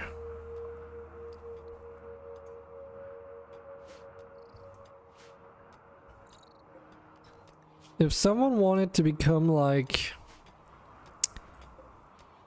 a priest, or yeah, I guess a priest would be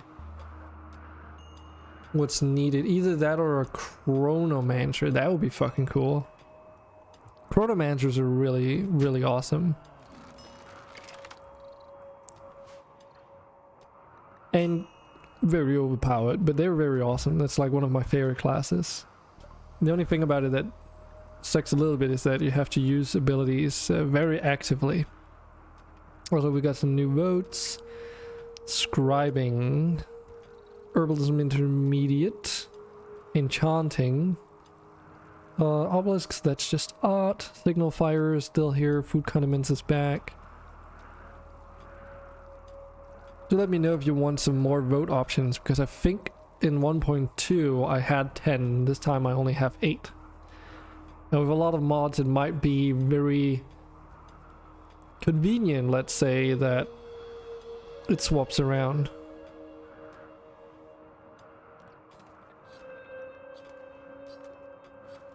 Also, just because we're... So this is the thing that I found out is really, really good. So I've got the do random research thing. Research whatever it's called.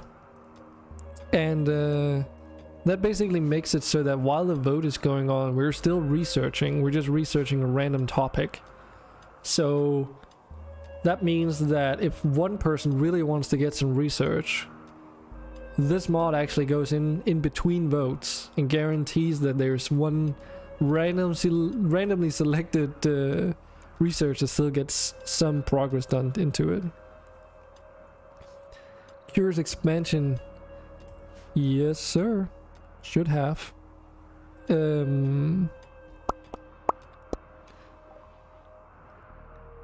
shit. Oh, it doesn't. Oh, that's good. That's really good. So even if they do random research and it finishes, it doesn't reset the vote. That's actually very nice to know. Huh. Vanilla Factions expanded Ancients, kinda like lore-friendly Rim of Magic to Toto. Really? Is it because it focuses on sidecasts? Because they do have that I did see they had like an extended list of abilities, but I didn't really read into much in terms of how it like worked. Also, this won't work. Dragon, what are you doing? We need animal flaps. Flippity flappity.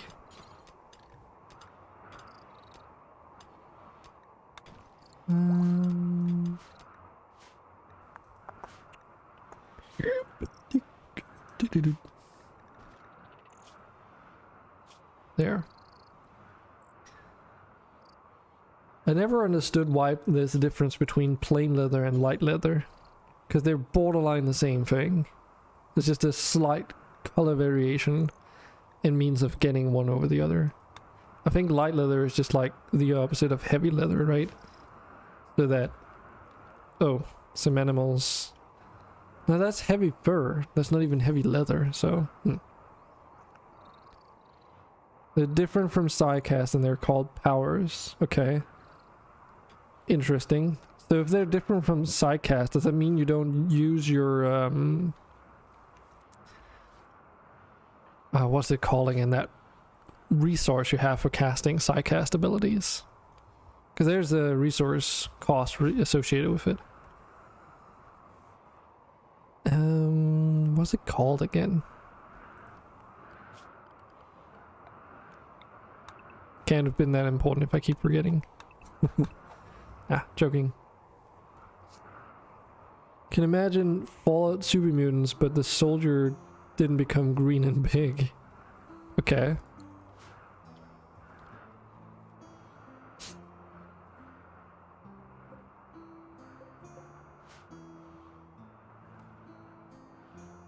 So all the positive benefits, but none of the bad.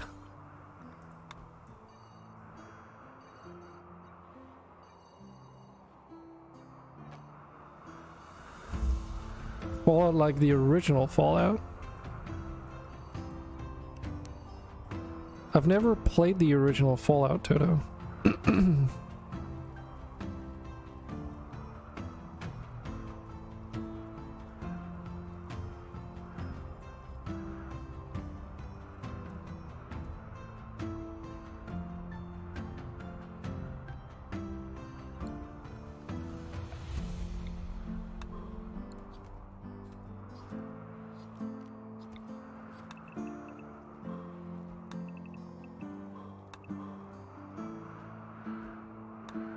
The only Fallouts I've played were 3 and forward, basically.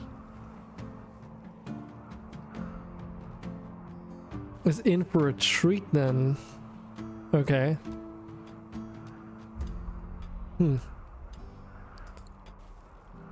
Yeah, I started getting into Fallout with Fallout 3. That was the first one I played. And then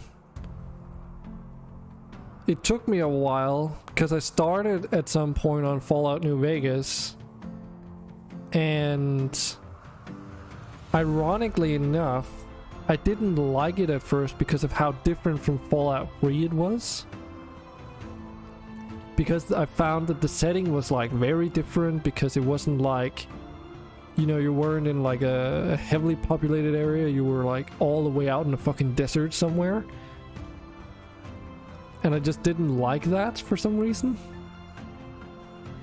And it just, there were just some things about it that felt, I think it's because in Fallout 3 you start out in a vault, so you do feel that whole like technologically advanced thing, but then you're like thrown into like a barbaric wasteland situation, so you get that contrast from the very beginning. In New Vegas it's very different, right? You're just some dude with like at first you're just some dude who had to do a delivery, and then you get involved in like this whole thing, and then it's only over time that you do see some of all those like highly advanced things. I mean, they start you out in a fucking western town basically in New Vegas. But yeah, I think you might just go cleric. Yeah, I agree, New Vegas is pretty dope, but only because of Fallout 3. If Fallout 3 didn't exist, we wouldn't have as good a New Vegas as we got. Which I think, though, you know, distinguishing the different best Fallout game. Hey, Jax. Yes, but it can be better. Actually, I've been mentioned this on another stream, whether or not I should do a whether or not I should do a Tale of Two Wastelands playthrough at some point, and then just play for a long time. We feel like that's like a really good way to re-experience both Fallout New Vegas and 3 at the same time. So you can do cleric stuff. Can you resurrect? Can you learn to resurrect? Or is it just healing?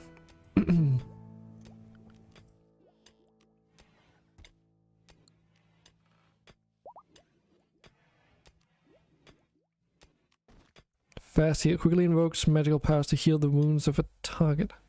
So is it priest you need to resurrect then? Holy wrath, call forth holy wrath upon the land. Okay.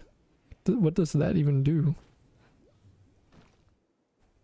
Greater the spell's most enchantments, buffs, debuffs, magical shields, poisons, and arcane weaknesses. Okay. Upkeep abilities. Buffs from enchanted equipment and most physically based effects are not dispelled. Makes sense. Target has a chance to resist the effect. Wishing for a New Vegas remake for ages now. Need a priest or a scholar. How could we still use a chronomancer? Because you can do reverse time, but like on, you can do that on dead bodies too, right? If someone dies, you can use the reverse time thing on the corpse. But Toto's been dead for a couple days now, so we'd have to cast it a couple times for it to do the thing, I guess. I don't know if there's like a limitation on how far back it can go. Not going to happen in Bethesda and Obsidian parted ways. Well, Jax, there is this one thing though, because though they parted ways, they're in somewhat of a way back together again, right? Yeah, like Vay said, when Microsoft bought Obsidian, jumped a bit because there's a chance it's one step closer to your wish, yeah. Because something Bethesda and Obsidian, right? In terms of Microsoft. I think there was something about that. Yeah, they can do it by reverse aging. Like, they can just completely reverse any kind of damage, but I don't remember how it works when we've got, like, Toto being dead for 12 days.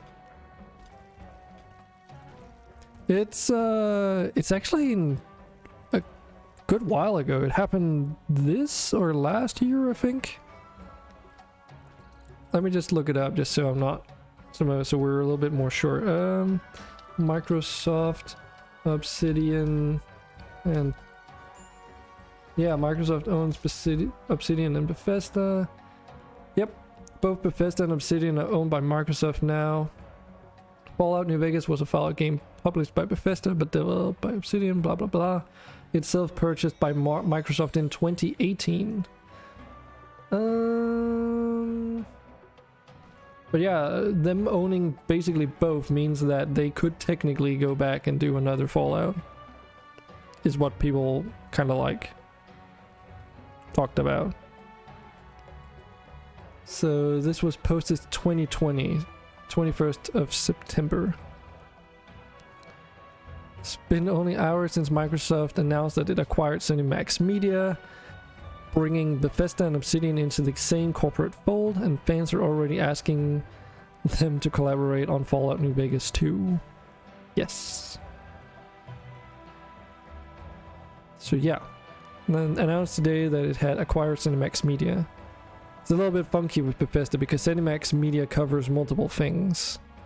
But yeah. Yeah, the parent company to Bethesda Softworks. So yeah, there you go, Jax.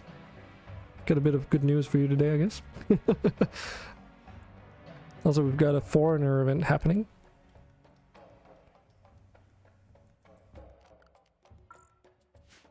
Whether it'll happen or not, that's a completely different ball game.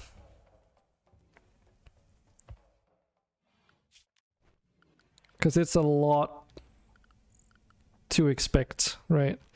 Because Obsidian basically went on to make Outer Worlds because they basically couldn't make a Fallout game, is what I heard some people say, or what I've been reading between the lines, essentially.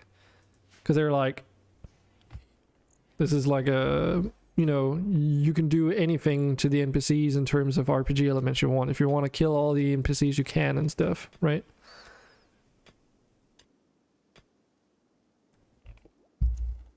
So why would they go back and make a Fallout New Vegas 2?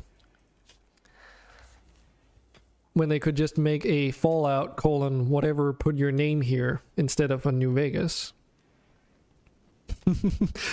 Right? Because they could technically do that as well. It doesn't have to be centered around the frame of New Vegas. Just like Fallout 4 was in the same frame as Are you serious? We get a man in black?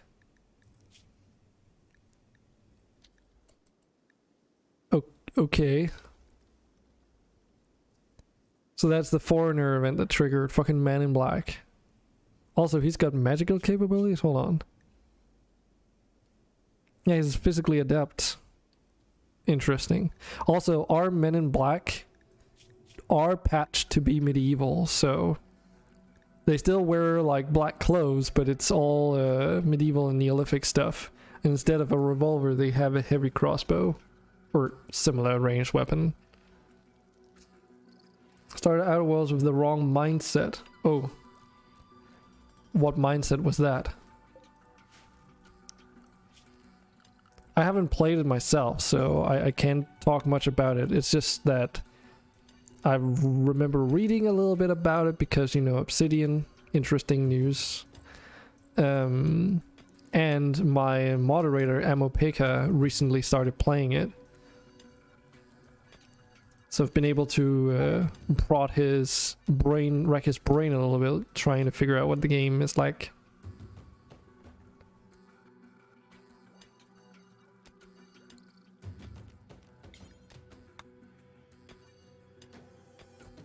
He's a xenophobe, though. He won't last long in his colony. That's actually a good point. What is his... He's on the final path.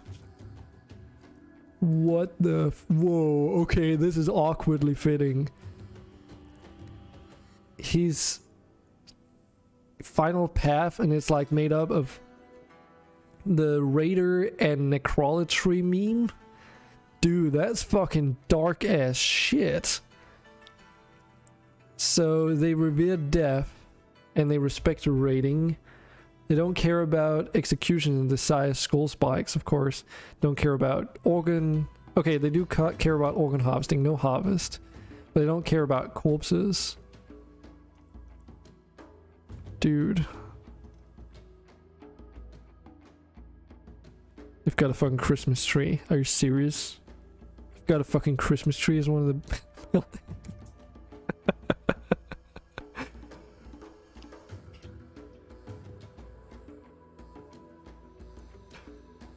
God damn it, why is that a thing? Fair enough.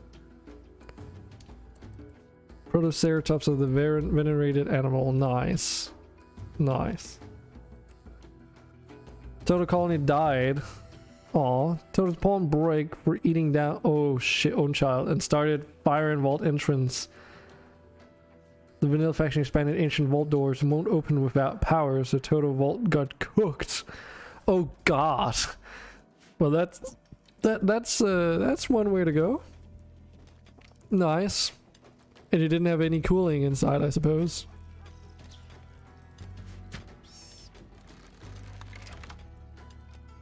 That's fucking brutal, Toto. Fucking brutal. That's brutal. So what's next on the table then, if that didn't go well?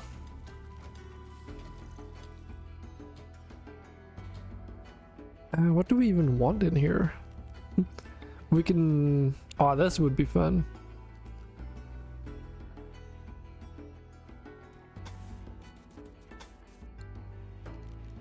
I mean, they probably don't think that having a straw floor would be nice, but I'll just go anyway.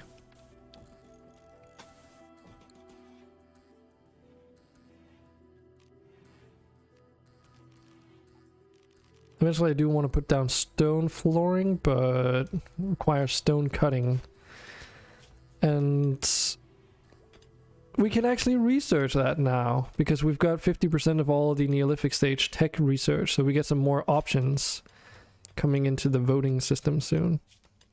Research, settings. Okay.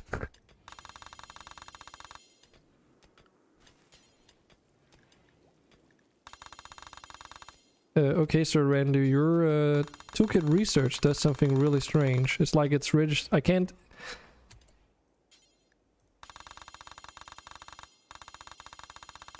You hear that sound, right, chat? It's like it does a bunch of clicks. The fuck? Interesting.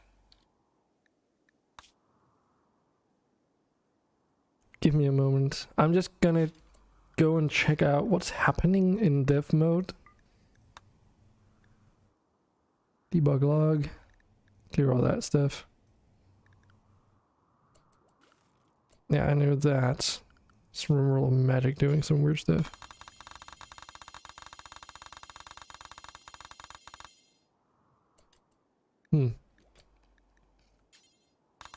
Well, Sir Randu, maybe I need to go on Discord and tell them. Is your keyboard good? Any stuck keys? I mean, it's literally just that menu that does it, so... Which button would that be anyway? I don't even know if it's just this menu. It's just Toolkit research.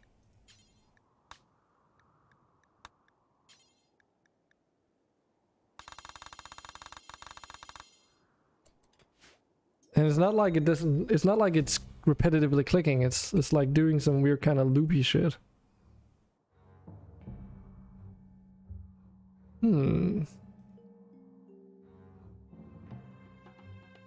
Just give me a moment. So let me Go out of dev mode. Just keep the game rolling a little bit.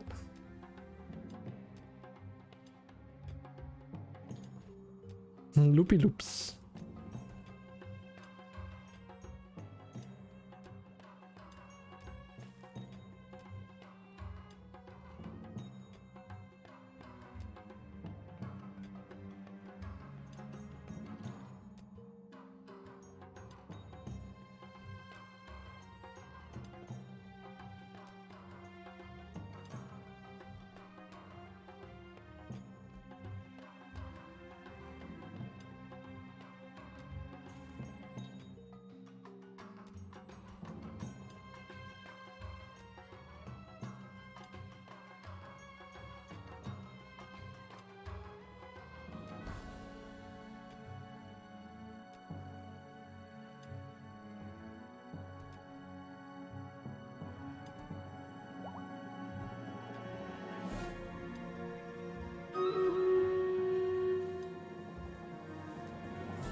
Go to Steam Raiders. I wrote on the Toolkit Discord, so we'll see if Serendu is around or not.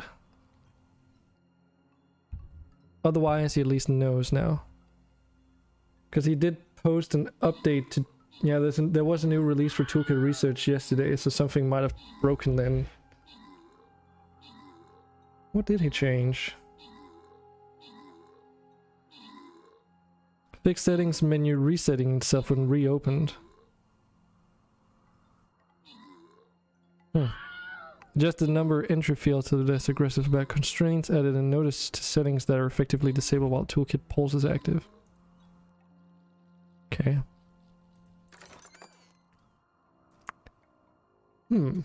Very well.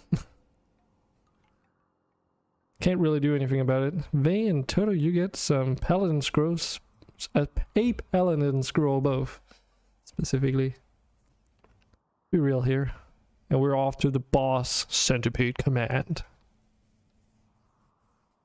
How long is this event even going for? Because I do not know.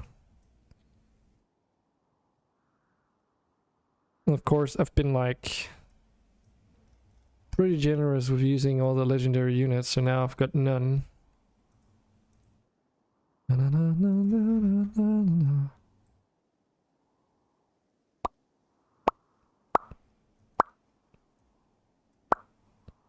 And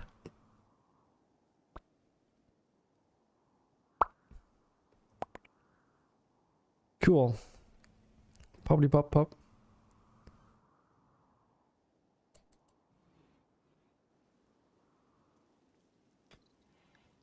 Andre, no.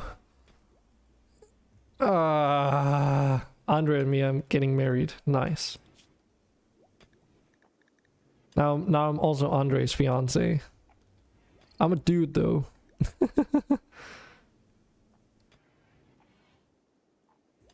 God fucking damn it. Why did I set it so that people could have multiple relationships? God damn.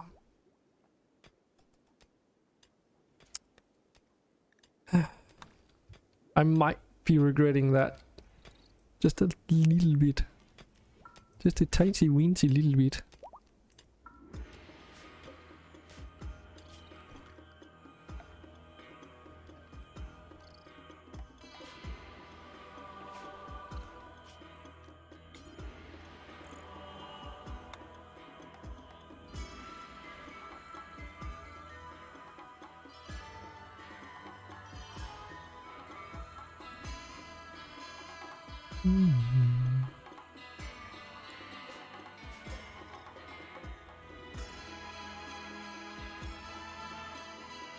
And the classical problem of running out of storage space for stone chunks is becoming apparent again.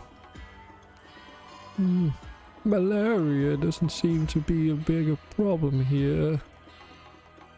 Wherever that voice line goes again. I heal and I protect, but I cannot resurrect. Can you unmalariac? That would be just as useful.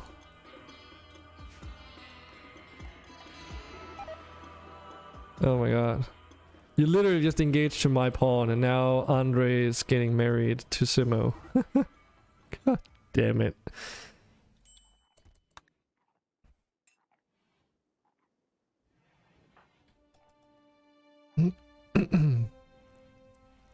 Both which negates the next instance of damage. Do you use that out of combat? Yep. Okay, that's good. That means I don't have to min-max. So deep healing increases the maximum number of wounds healed. Increases the amount of each wound healed by 3 points. So what about the other abilities here? Hero projectile, okay. Hero projectile as well.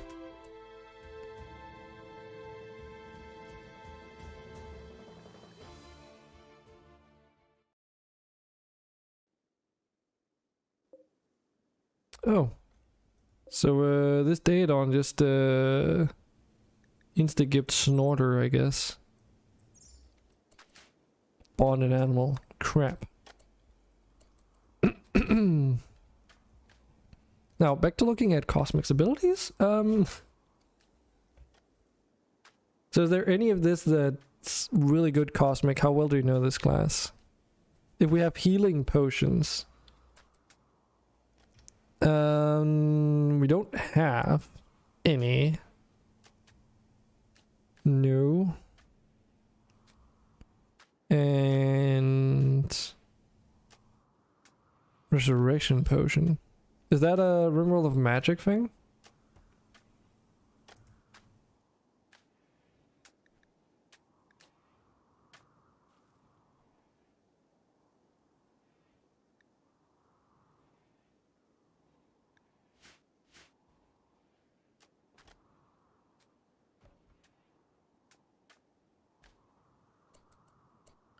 Hold on, resurrection potion? Is that a Rimworld of Magic thing?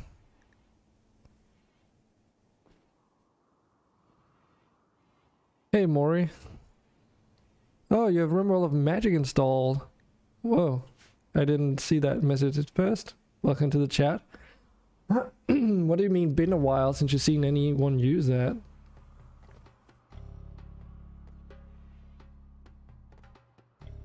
Like, are you referring to Rimworld of Magic? I know a couple streamers that use it all the time, basically.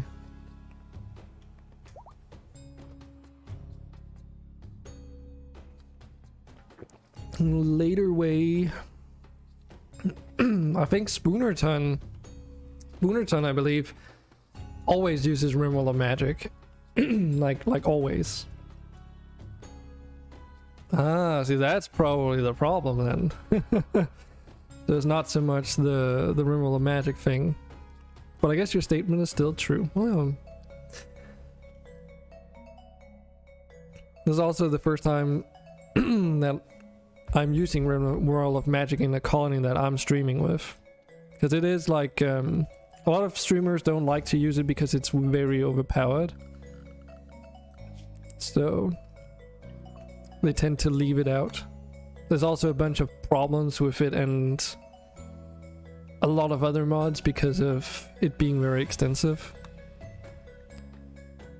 So where would potions be?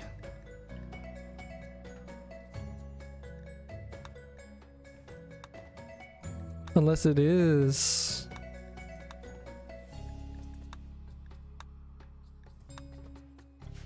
Okay, I have another way of finding this.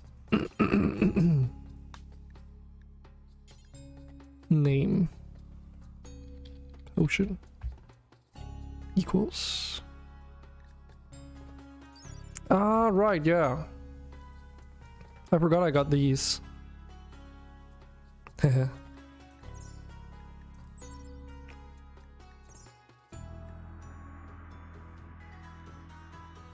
we even make these? I don't think so.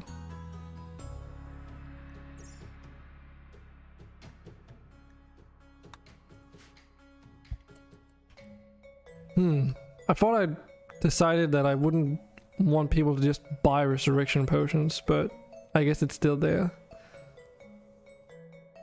can be. Oh yeah, that's true. But that's also part of the problem. The AI having access to it.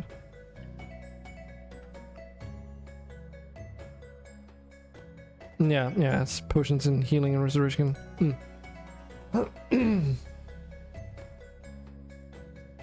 My throat is dying. Energy drinks have the tendency to do that to me. It will pass in a moment. But yeah, it's like a separate mod, but I don't think it's like... I'm pretty sure it's just like Healer Mech Serum and Resurrector Mech Serum, but they're like medieval tech, so it works with Remedieval and stuff. That is the idea.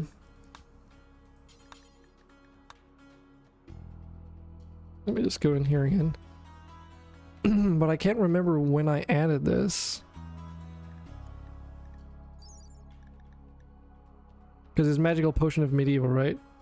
So the idea is that if you have a restricting mod on there that allows you to... or changes and limits all your technology, they also have a tendency to remove stuff like Healer and Resurrector Mech Serum from quest rewards. And of course also from faction trading. So if you don't have a replacement mod, you just can't get access to that stuff, basically. Ironically enough, the skill trainers, which by the way, the skill trainers are now in the store again. You can buy those. I changed my mind on that topic after all. But they're in the store now.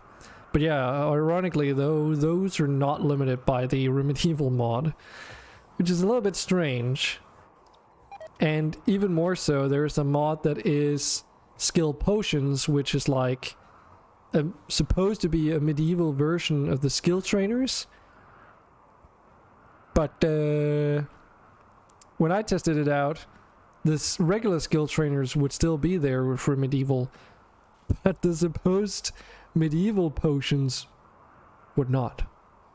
And I think the reason is because they're considered ultra tech or something, which is technically higher than industrial and spacer, and as a result Remedieval also goes in and removes those. And skill trainers are implemented dynamically in the base game, which is probably why Remedieval doesn't remove them, but that's a technicality anyway. Yeah, it's currently windy, so I don't think you can do an Aurora while another weather event is going on. We should be able to do auroras in this biome.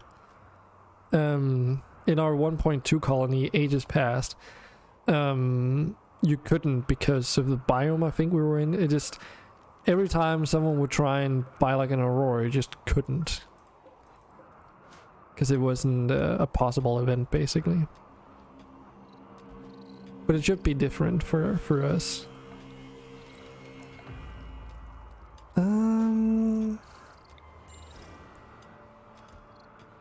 Let's do... oh.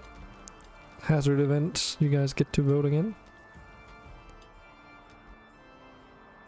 Make your choice. Like this. I hope you guys enjoy the music just as much as I do.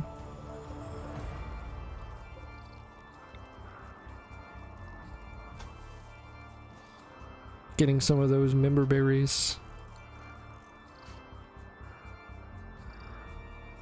Where are we in the world though? Oh, I can show you. Let's take a look, Cosmic. So we're situated here in a temperate forest, actually. Right? Yes, a temperate forest. With a bunch of different stone types available here. So we're not too far away from like a main road that can lead us to other settlements. So once I feel comfortable in our situation, we can actually go out and explore rather easily. And there's already like a bunch of events that have happened out of and about around us, but we just haven't gone to do a lot of them. This is the entire planet, which is very diverse. We also have quite a few factions, actually. So we've got a couple of amalgamation, like civil coalitions. Got a couple of collated clans, and then a bunch of like vanilla factions expanded in similar, well, factions. Got like the Grey Unification, which is just a pirate band, but it can be comprised of all the different races. That's just the only difference. And these factions get patched to be medieval too, so they don't come in with like guns blazing and stuff.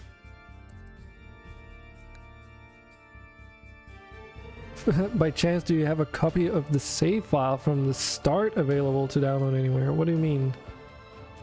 Of this playthrough?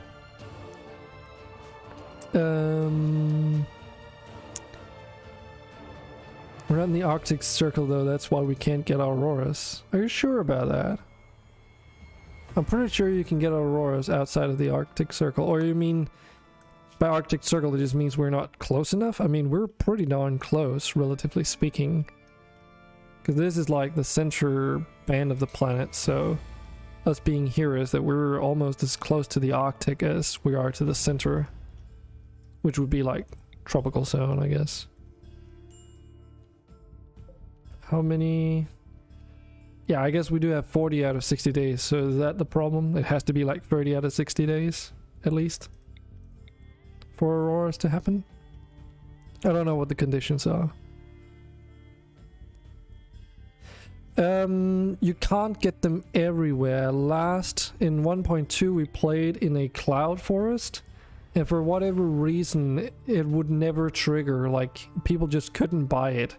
Even if the weather was always clear, you just couldn't get it. But it could be because it's a modded biome, I don't know. But yeah, do you want like, why do you want to play along, or do you just want to have a go at it because, yeah, based on a mod, yeah. Cloud forest. Yeah, I guess you wouldn't be able to see an aurora if it's cloud forest. It's actually like a real world thing though. Aptly named for the constant fog, plants from a more temperate area still grow here. The animals frequently wander up the slopes from the forest below. Just like there's something called a stone forest as well. That's something I learned very recently.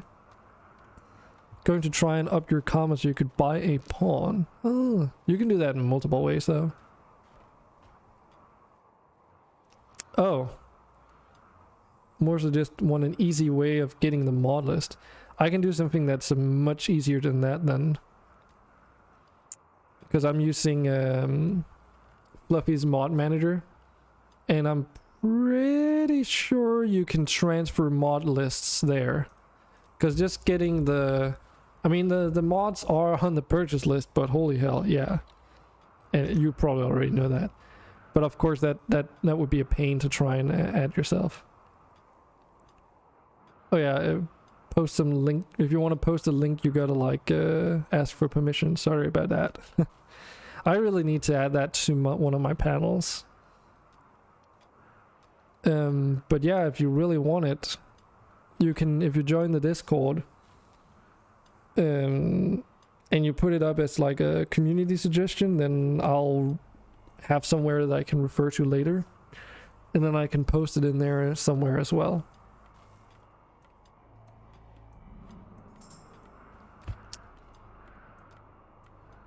I think that's the first time anyone's actually wanted to get the mod list. It is in development though, and there's also some custom modding, mod patching going on, but I can make those available as well if you want.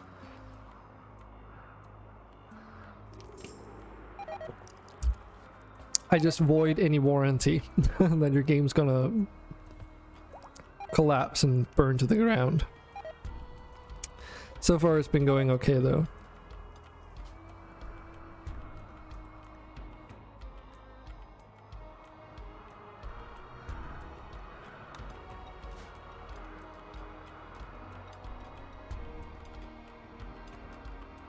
But yeah, there's some custom patches that change how the materials for the different weapons and such function. And the same with how research is done. Also unlocks some mods research for medieval, so you can remove overhead mountain, raise the roof. You can terraform with fertile fields if you do the research. You can get the different weave types from material. What is it called again? Simple material weaves? I don't think complex weaving unlocks anything at the moment though. But I have planned on making my own custom weaves at some point. Based off of my ores mod, of course. Because I do like the idea. The only thing that's been keeping me from doing it is that, from what I noticed, a uranium weave does not have the exact same stats as a uranium used for a plate armor, for instance. So there's like some differences there, and I have to like line them all out and figure out what kind of logic the original mod offer went with, so that when I'm making mine it makes sense. Not in the colony, no. Not that I know of. Toto is a tabaxi. Might even be the only... Nah, not true. Yeah, we've got a Givyanki. Got a dwarf. Wolpine morph. I'm just a human because... we've got an orc. Just a male human there. Tabaxi again. Another human. Andre, you're a male orc. And we've got some slaves whom are all human, I think. Yes, they're all human. But that's because they came with the Vikings raids and such. Yeah, you're a tabaxi as well.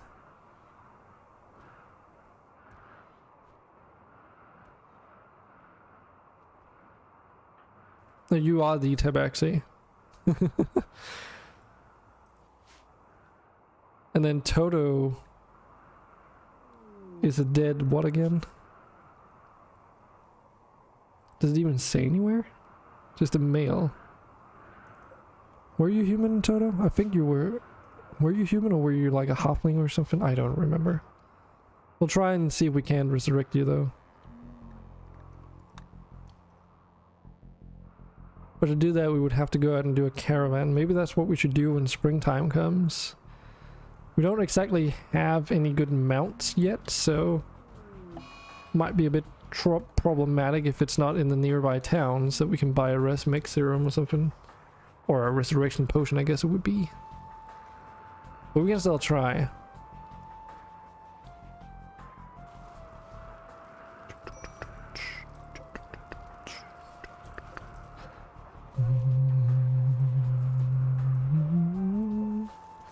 Oh right, these are and I don't think we even need to.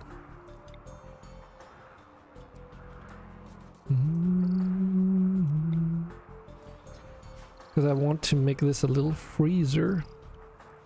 But I don't think we can afford another Aerofar crystal.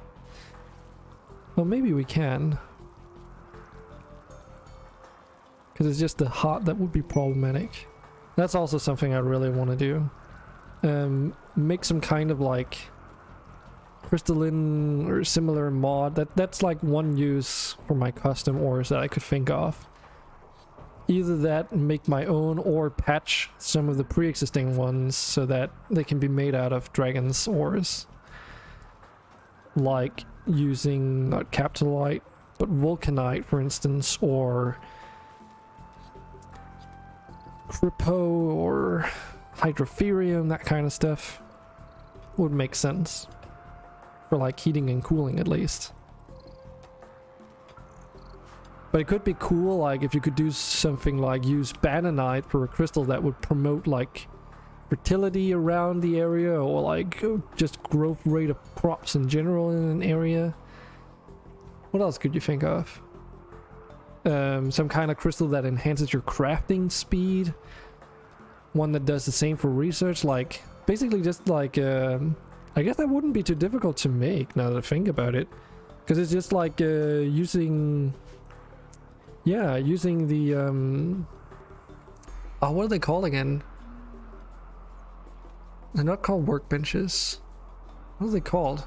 You know those drawer things that you can put next to the workstations to increase the speed. What are they called again? Help me out here. I remember for these, they're like the file cabinets you can make, for instance. So just look at how those work and basically just copy the def for those and then skin them. Tool cabinet, thank you very much. That's the word I was looking for. Yes. So basically just look at how they are implemented. Make my own that's just like a 1x1. And then texture something and then say magic. Thanks.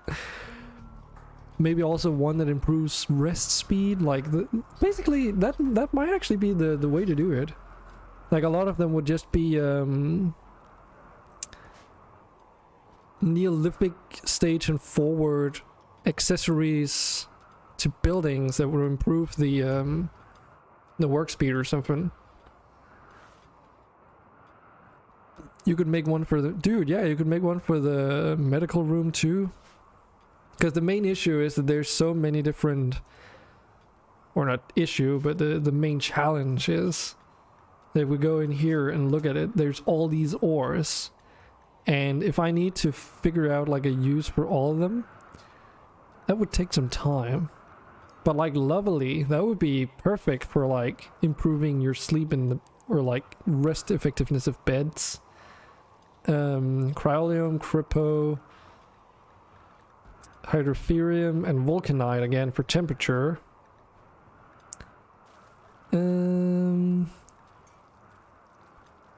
Something like Penumbrite maybe for improving crafting speeds.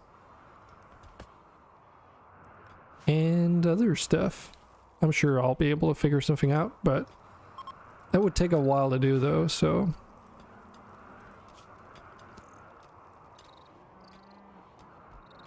Thanks. Submit! And thanks for the follow. Making a mod collection would probably be rather easy. I tend to like be fairly on point at least with organizing all my mods. I never made it for the 1.2 colony because 1.3 came out just at the end of it.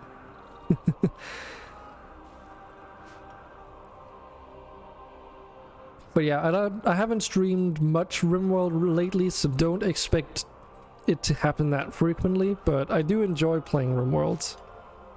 When I'm in the mood, of course. Recently though, we've like swapped into playing a lot of Minecraft on a community server, so I've also been shifting a lot of my attention on managing our mod pack and working with my friend iPeak to make sure that everything is working on there, and just, you know, been enjoying myself really. But other than that, we also occasionally check out different games that are in development. So if you're ever looking for something new to try, then that's also plenty of options or possibilities for you to see that here. Just so you know what to expect, I guess. I was just thinking, like, if you make the save file right at the beginning available, then would make it possible for people to play along or even make their own story. Yes, there's just one problem. I changed my mod load order while as an ongoing thing, so sometimes some things break as a result. And there are a few other issues, like I had Astrology Plus on here, for instance, and the mod offerer decided to just completely remove it off the workshop, like just straight up doesn't exist on the workshop anymore. And everyone who had the way, basically just to give you an idea what it was, every week it would be like week of the something, so it could be like week of the Muffalo or whatever, meaning that through that week you may not hunt buffalo because everyone gets mood debuffs if you do. But it could also be other things that in some way, through like a celestial superpower or whatever, influences the game in one way or another. So it's like dynamic events, but like psychic zoos and such, but a little bit more varied. But for some reason the dev decided to completely remove it from the workshop.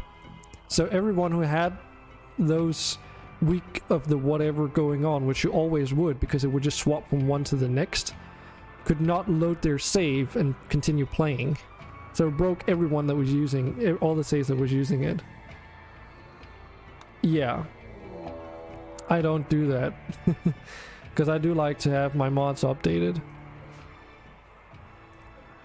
So I don't, and I also do modding myself, so having them locally is just making things more complicated than I want it to be. Especially when there's literally 300 something mods in this mod list. Because that one update could be the difference between something not working correctly as well, like in both ways. So I'm just taking my chances, really.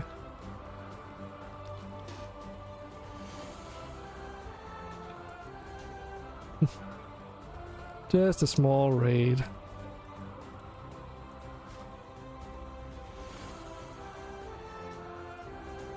Wait, what? When did it? Someone broke this, and it's not. God damn it!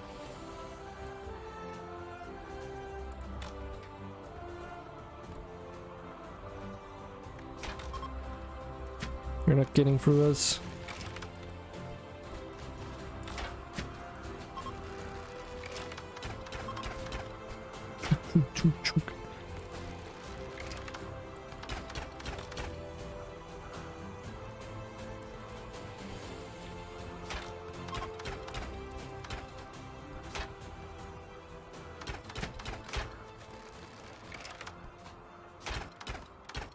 Did anyone even get injured here? Andre, did you even get dinged at all? Doesn't seem like it. Got a burn scar, but that's something completely different. Yep. Not a single injury. Sweet. Okay. That doesn't mean that Cosmic you can't still use. I'm curious. Oh, he just teleported away. So how dead are you, man? 7 hours. Okay, you're trauma savant? Okay.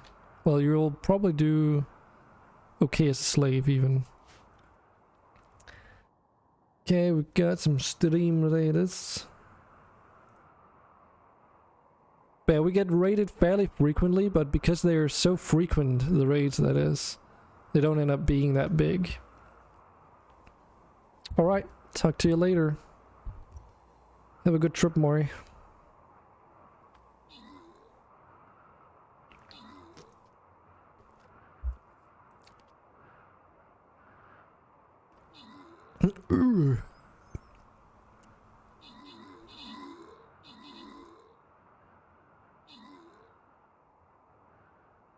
So these bugoid commanders need to get wrecked. Wrecked.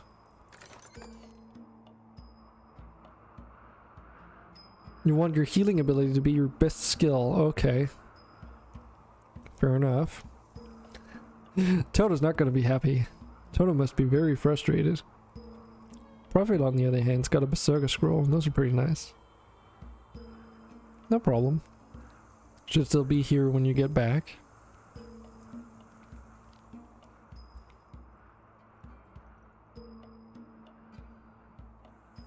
And we're on to this next map, and we would actually be able to get all those rewards. Nice.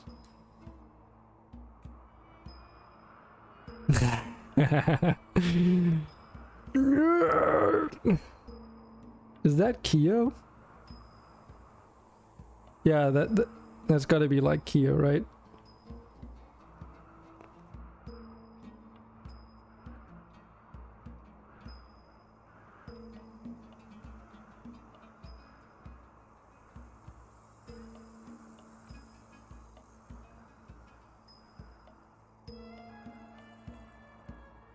Otherwise, it's a very coincidental thing that is called killer something something. I don't know all his emotes. Bought a party, alright. Nope, that's not what I wanted. I wanted to check, because it was coincidentally the Berserker. I might as well upgrade the other one. I forget to look at my quests. Ooh, we can upgrade one of those spells.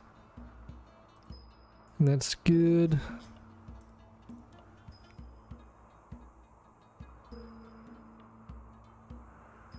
Got some coins in excess. This is to upgrade the Barbarian. Yeah. But this is what we really want. So tell me what you want. What you really want? I want longer haste buffs. And technically also longer lasting curse buffs. But mostly just haste. Because speed. Oh. Sort of got 1 scrolls of reward, but then got 6 more and opened the box. Big insult. Oh yeah, you remind me. I was wanting to switch out the skin for my monk. Because I got this monk now, which looks a little bit better. Why?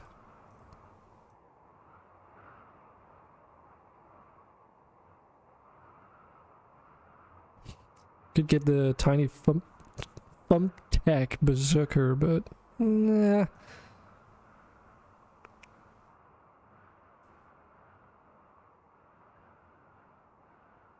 Don't have many skins, but I have some.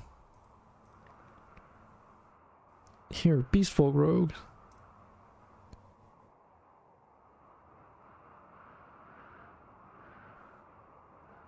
I still want to use my T-Rex though. The Possessed Warbeast is also pretty cool though. Okay, enough faffing about. We're not here for this, we're for Rimworld.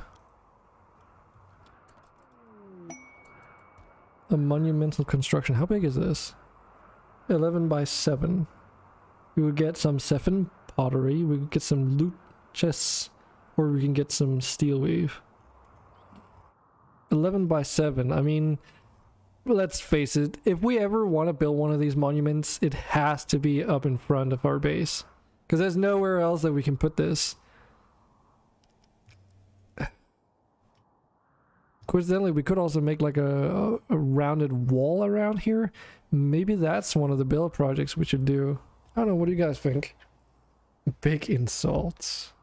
By essence of magic. Damn it. I don't even know what that does.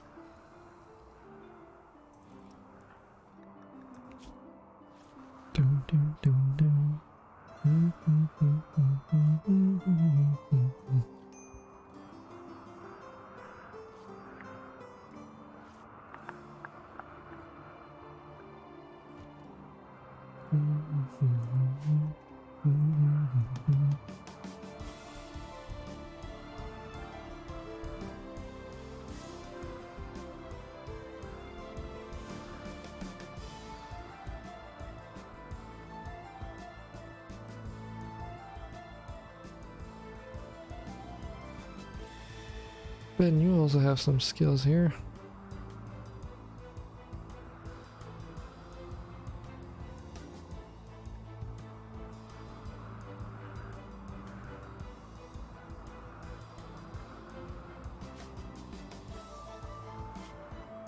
Did you already? Hawken doesn't have anything. Smagumas. Oh yeah, you've got the Gauss blast shots and all that stuff. Smagumas must have like the most skill points so far.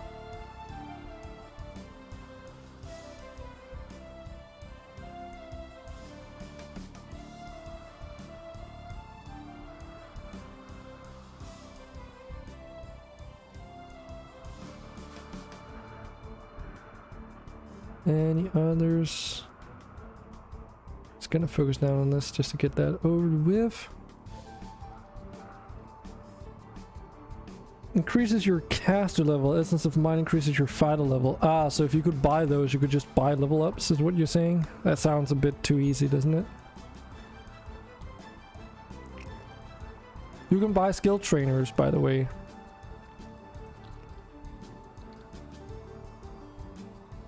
If you don't know what to buy. That reminds me.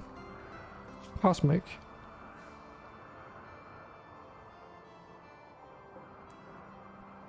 Roll change.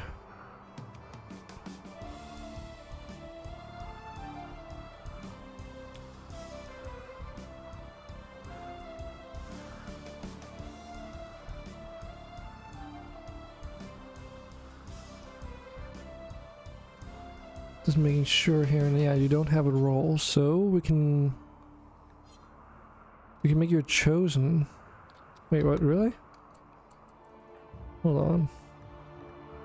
Oh, your shooting skill needs to be like level 6, I think. It's like, then you can be a shooting specialist. If that's something you want to do. Also, does the cleric, Nerd, you're a fucking nerd. I thought you were gone, You're eh? a fucking nerd. And no one likes you. No one likes you. It's still lurking in there. It's just too good.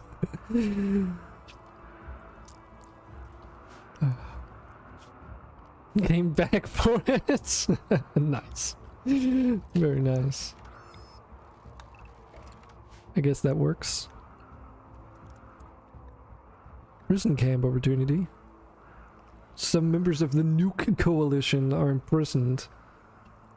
They ask us to rescue them and offer this reward. We'll get a Pandora's box, a large golden chest, and a side trainer, providing the word of love.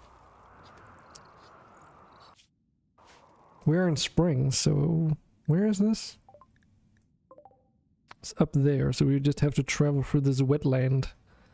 Wetland bullshit. It's actually got a pretty high movement difficulty. Not the worst I've seen, but we also need to get a Resurrector Mix Serum for Toto. Or potion, I guess. Don't have passion for shooting, though. Okay, do you want to do melee, then?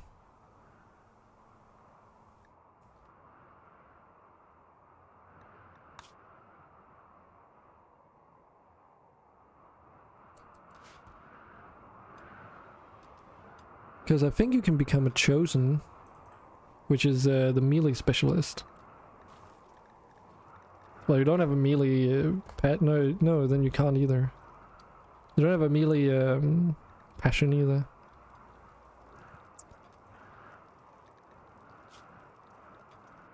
Or it's a Watcher. So Watcher requires skill shooting 6 and you must be an animist. It increases your shooting accuracy, but most importantly, it reduces your aiming time. Yeah, you don't have anything. You actually, you're just loving nature, I guess.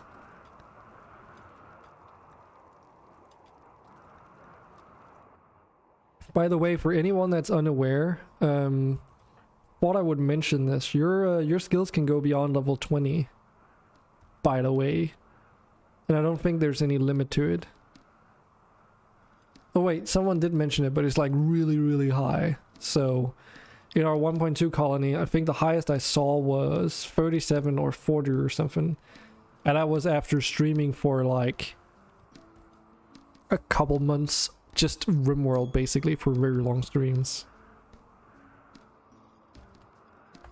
So if you want to use your skill trainers, you can keep using them for a very long time. So I think Silver Sephiroth's pawn had like research speed multiplier of 1700%. A wood elf? You're already in the colony, Toto. Oh, okay. Well, now we don't have to resurrect Toto because Toto just left. I love how it like unequipped all your shit as well. Okay. Interesting. Begone! You're no longer part of this colony. Okay, a wood elf. With a fucking kick-ass... You're a night elf mohawk. Or, not really. You're a wood elf mohawk. You're a skyfall. There's nothing you're incapable of. You love melee at the moment. I also got a burning passion for plants. I guess that makes sense. For a wood elf. So Skyfaller, I think we've had this before. Yeah, I fell from the sky amongst the cracked remains of a metal egg. And your adulthood, you were a plant cutter. That seems very non-wood elf-like, but okay. Help your tribe build a huge wooden structures by cutting trees into sturdy planks. Developed a fine understanding of how wood grows and splits. Huh. Also, you've got no talent, apparently. You're a chroma mage? Hold on, wait, what? What? I just noticed that. You can do like magic missile, shield, purify, stone skin, soul bond. What's chroma mage again? A versatile spellcaster capable of undertaking numerous paths of mastery. Can learn any of several powerful spells, but they will never master them all. Their maximum level is 30. Holy bejesus. God damn, that's a lot of abilities.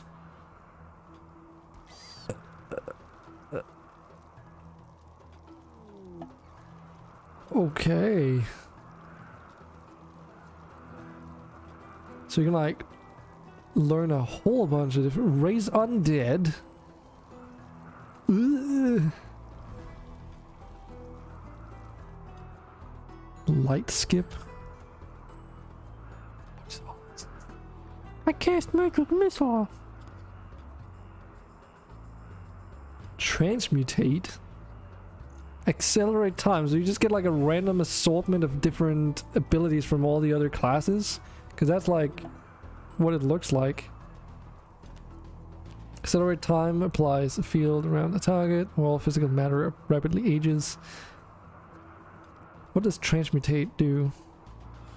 One material into another material of equal or greater value. The amount of new material created from the old material is based on the value of the old material. Some will be consumed in conversion.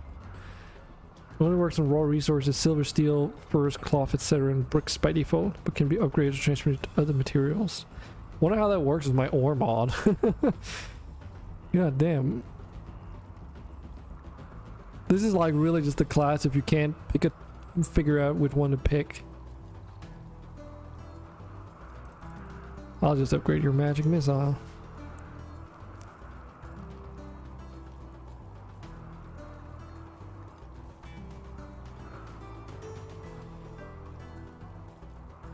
So you want to go trigger happy, so I guess you want me to switch it over to ranged. Which means that we need to give you... Well, that's low durability. Oh, shit. Hold on a second. No, we are burning everything that we can, or we should be doing. Which task is this? Because this is not cremating. Is this crafting? Shit, I don't remember.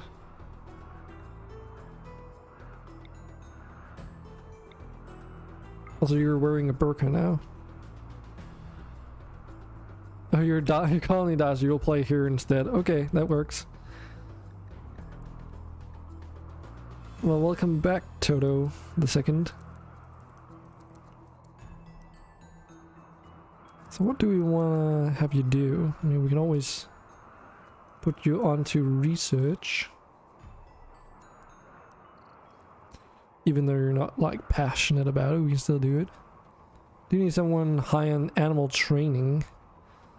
Don't need to do handling, but we can put you on growing because, yeah, you're highly skilled in that.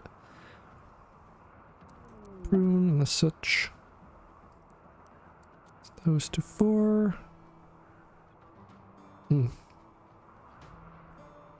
of those liang crossbows.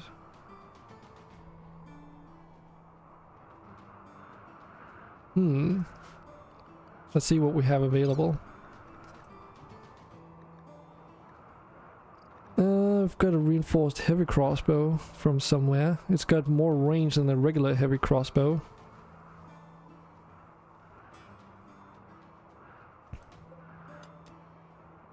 It's also a little bit faster, but does less damage. So what you're saying, do you want like a repeater crossbow? Or is this, like, this is the best we can give you at the moment?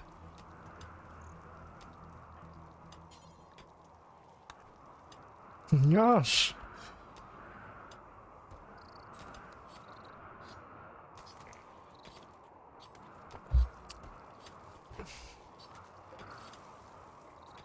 Oh, this is a cloth sling, okay. Blop, blop, blop, blop, blop, blop. Let me just pop a save. Pop in that save, pop in the save. Pop in saves, pop in saves. There's an angel moth here. Do I want to go down that route again, chat? Because in 1.2 I tried keeping these, but they are such a fucking pain in the ass. No. Not again.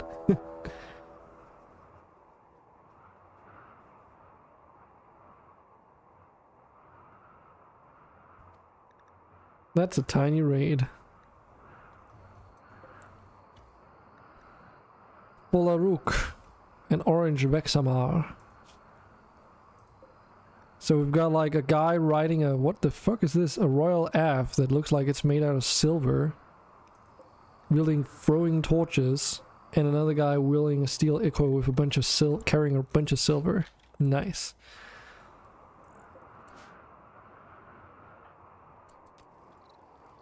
Tiny welcome party, yeah. Yeah, I don't understand why Capto could really take some notes. Because he always gets those ridiculously large raids where the threat points are just like astronomical. And for me, it's just the opposite. It's kind of interesting how that works.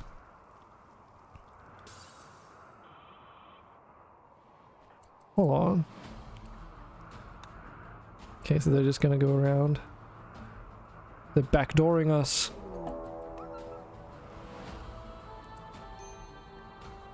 Okay, this is a bit bigger. Okay, Toto.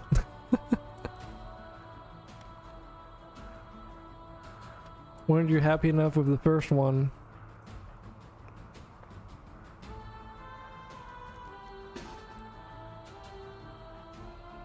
Have you picked up your weapon? Yes, you have. Angel moths, yeah, not worth the trouble, you say.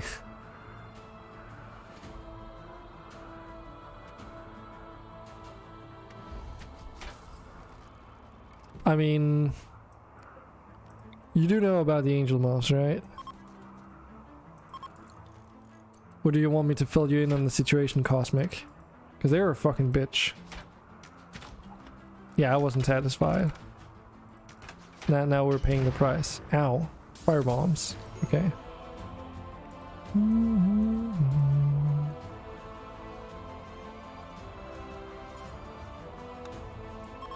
Also, we've apparently got a stone chunk here.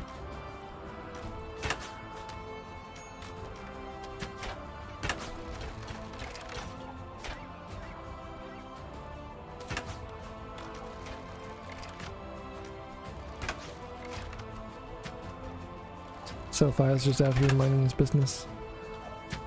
Yeah, this is a bit better.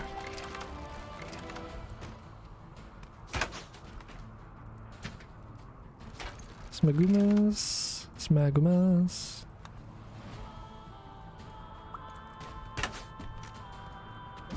I mean, we're fine as long as we have palisades. And even then, if they breach, we have melee units, so... Okay. The game didn't think we had enough raids, so it threw another one at us.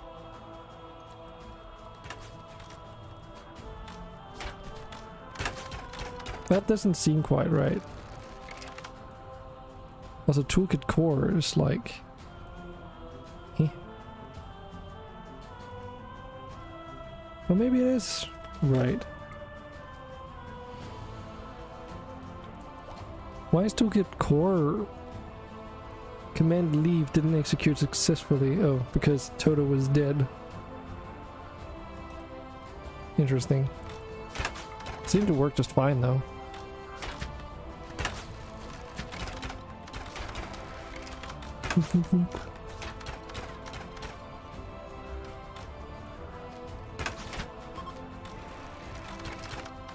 Right, but did you were around and did you see my colony in 1.2 where we had literally a colony of like 6 million or something stupid crazy? The problem is that Cap isn't using that's a Lucifer bug that died. Crushed to death. What? Crushed to death?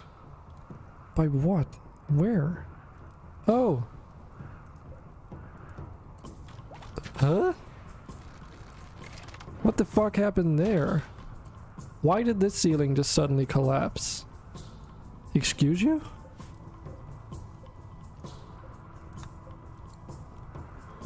This just randomly collapsed on top of a Lucifer bug because reasons. Huh. What's going on? Oh, that's Blue Jacket. No, that's one of our slaves. God damn it.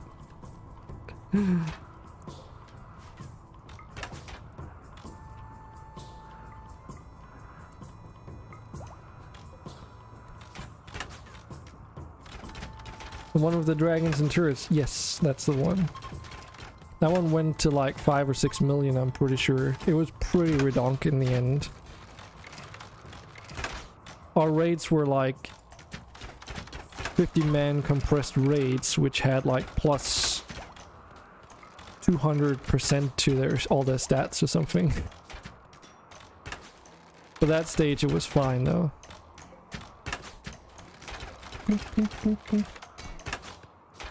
So what are you? Chaos Mage. Oh. That explains a couple things. So we literally can't hit them because they have a magic shield? You serious? Finally.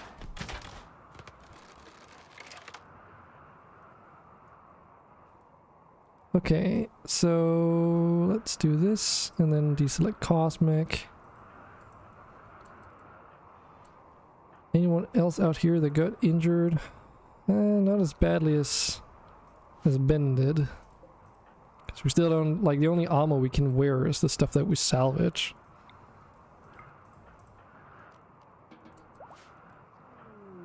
There we go, he's back to full health.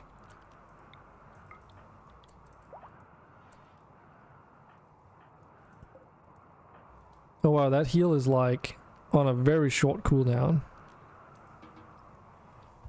Nice. Oh, he didn't want Chroma Mage. Okay, that's fair enough.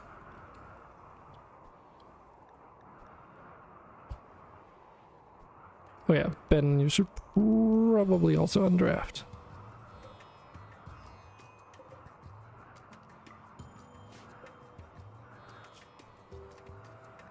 Uranium Bearded Axe.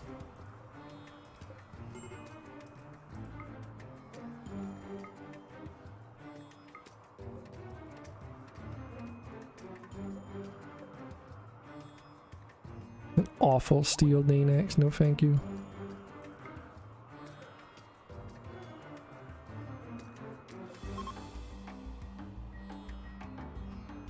Ah, so utility items don't get tainted when they drop off enemies? That's very good. I mean, it makes sense. It's just normally like, you know, you'd think, oh, a quiver is like a clothing item, but I guess in this context, because it's considered a utility, it doesn't have that tainted tag.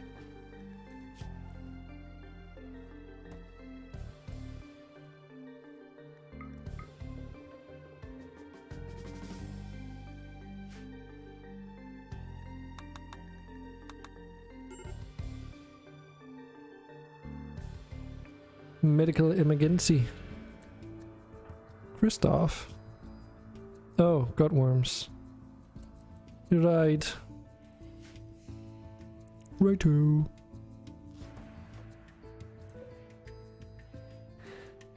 Do we want to just...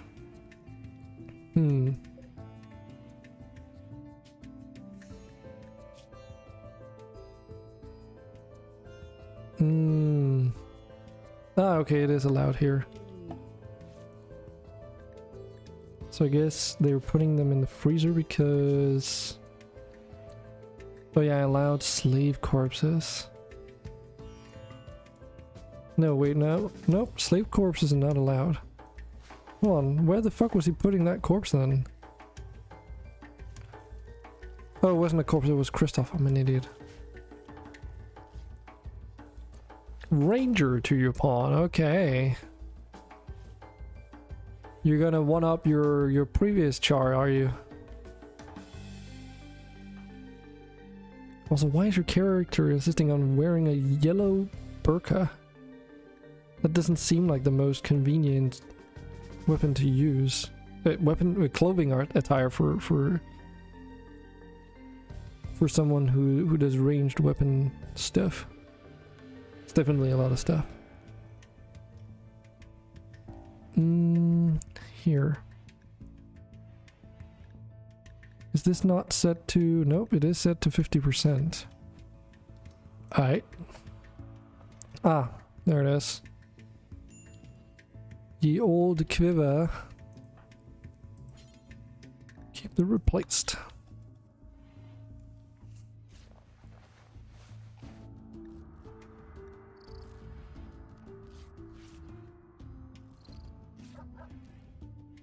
For some reason I'm not allowed to set that to... There we go. I wasn't allowed to set it to autocast for some reason.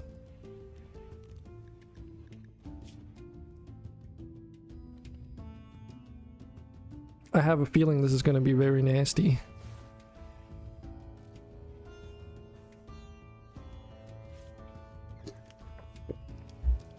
%80 bow damage, holy crap. Okay.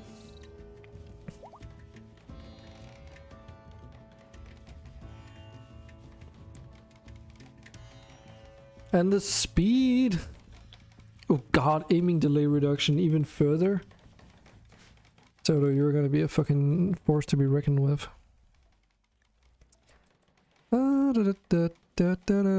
Cosmic, you're there. How much does this cost? 32.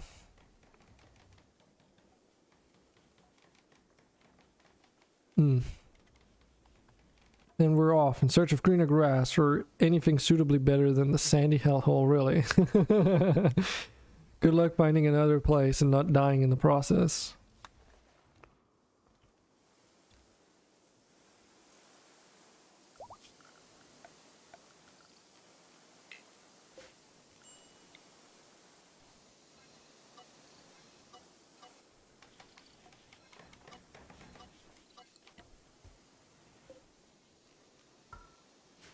By the way, Toto, I don't know if my friend has, if iPeaks reached out to you regarding the skin, but he was telling me that maybe he could try and convince you and motivate you a little bit more by throwing some bucks your way.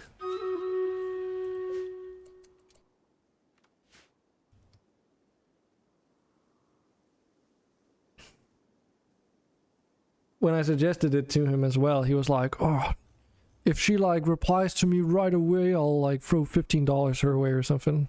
When we first talked about the Farquaad skin.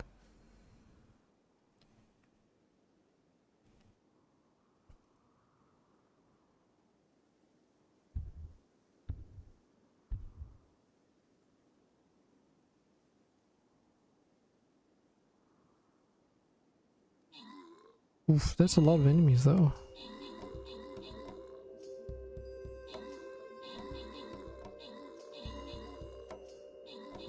And my epic unit is not going in the right direction, I don't feel. Rip.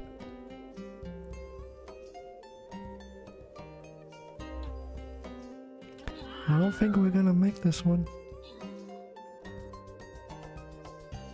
Stupid Stream Raiders bullshit balance.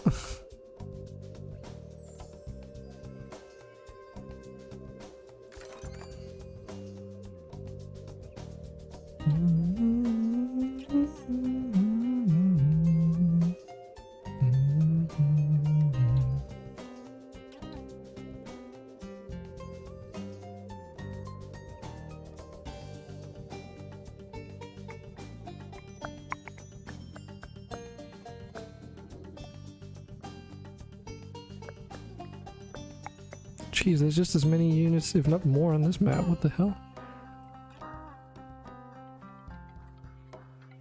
Just gonna ambush. Oh shit. That's off to a great start, Cosmic.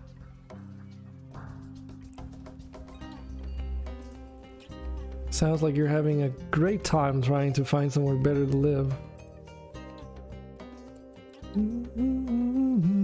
Mark of memory decide. Is that because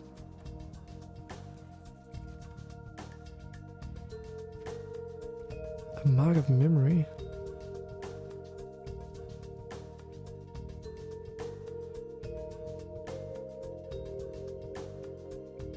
What the fuck is a mark of memory?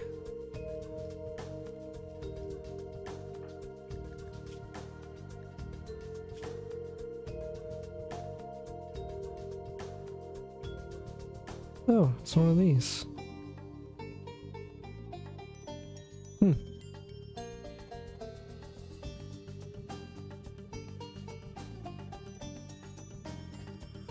I don't remember adding this at all. I think it's because I didn't rename the things here. This is just called tandem. This is not a totem, this is a tandem. Or maybe that is something I figured myself, because I'm pretty sure that the event that has this flag burning thing in it is literally just like if you want to no, this colony doesn't even do that. I think the idea was that then it's just gonna be like, oh, you burn it and then you taunt him to attack you or something. Totem motivation comes and go. Bucks can't decide Totem's motivation either. Nah. He did still say that he would probably still throw some money at you at some point if you did it. Regardless of when you did it. So building is a variation of large sculpture. Okay. So that means room requirements. It needs to have a 60 impressiveness, 4 columns, no beds, no work facilities. And large sculptures are a 2x2? I think. I mean, for now we could just add it into this room, but we would need to make one first. Can we even make... Oh, we do have an art bench. That is available. Good, good.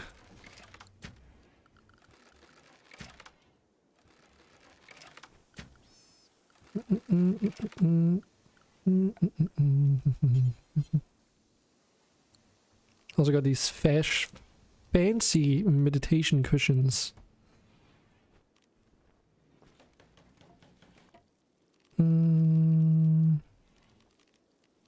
Oh yeah, that's true. We can only make these stools right now. That's like the only thing. Made it to temperate forest so far. I think you're going to camp here for a bit and then continue outwards. You're not nomads though, you swear. There's actually a really cool mod that allows you to do that.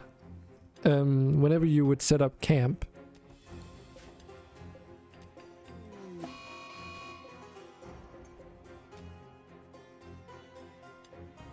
What the f... Angel Moth Revenge, okay.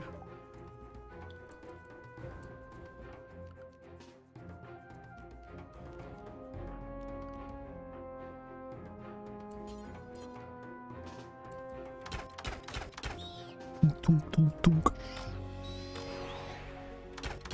Funk, funk, funk, funk. Rip that moth.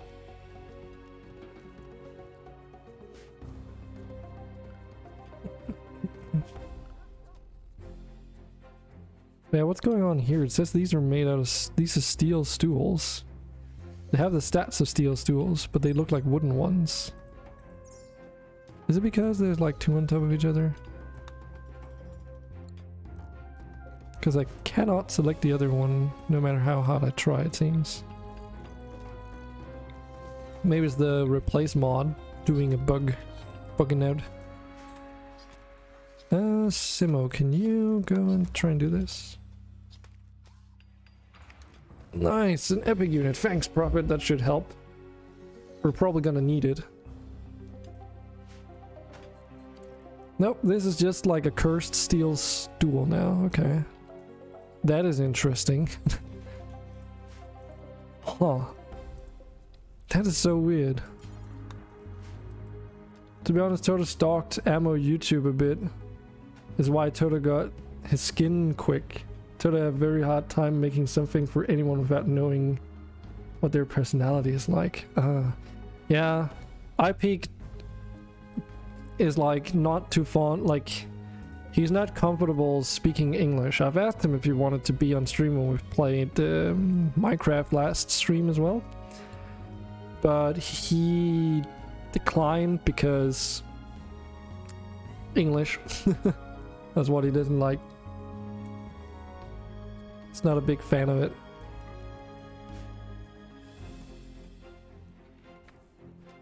But he's a fucking goofball if I've ever seen one.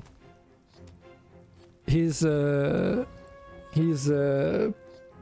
of the sources of a lot of the really bad inside jokes that I have acquired over the last many years.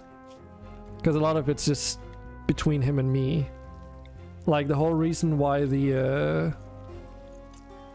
follow thing goes like submit is because of Kingdom Hearts and him and me being big fans of that franchise.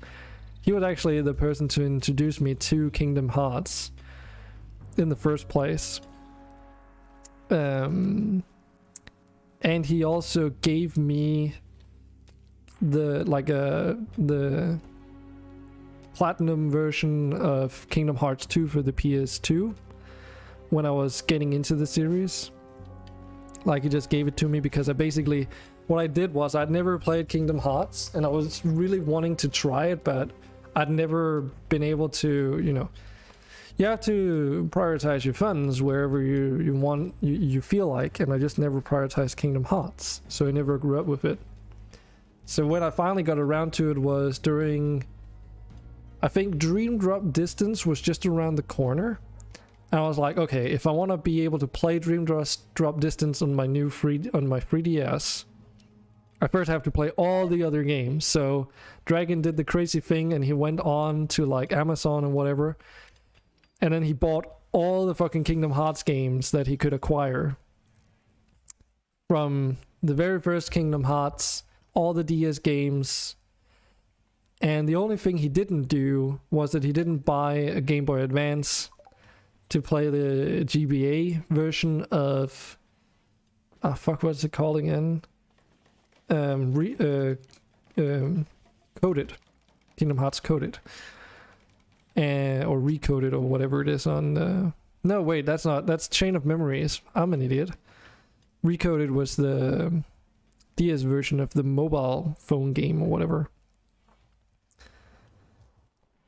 But yeah, I didn't buy a Game Boy Advance just to play that game. So I did buy a DS2 card so that I could emulate it on my 3DS instead.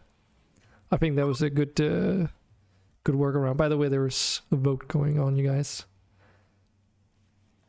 So yeah, I played every single Kingdom Hearts from 1 up to before Dream Drop Distance just so that I could play Dream Drop Distance on my 3DS. And I did that within a year, I think it was. And I also I couldn't play Birth by Sleep because that was the PSP game, and getting a PSP, the game and all that stuff, not only would be expensive, and just for the sake of having, you know, being able to play that one game, but it was also just impossible to acquire, if I recall. So I decided to do something else instead. Because iPeak, he had a PSP, and he had not Dream Dress Distance, Birth by Sleep. So it was around the time when I was studying physics for high school, and instead of sitting at home at my mom's place for like a couple weeks studying the subject matter, I decided to instead go up country, and I stayed with iPeak and his then flatmates, another good friend of mine who now currently goes under the name of Mist, and one of his relatives. They all free lived together there, and I would study like physics, reading all the curriculum stuff and all that stuff, and preparing for the exam.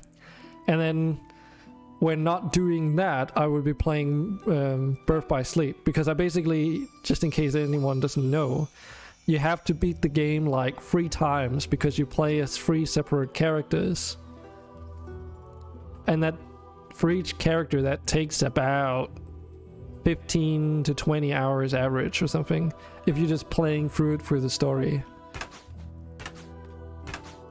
So it was like either I borrowed the PSP and played it on my own time, or you doing it this way. And it would also just like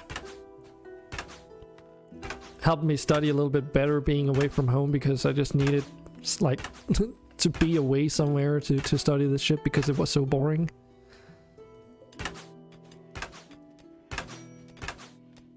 Why are these columns not becoming animist? God damn it.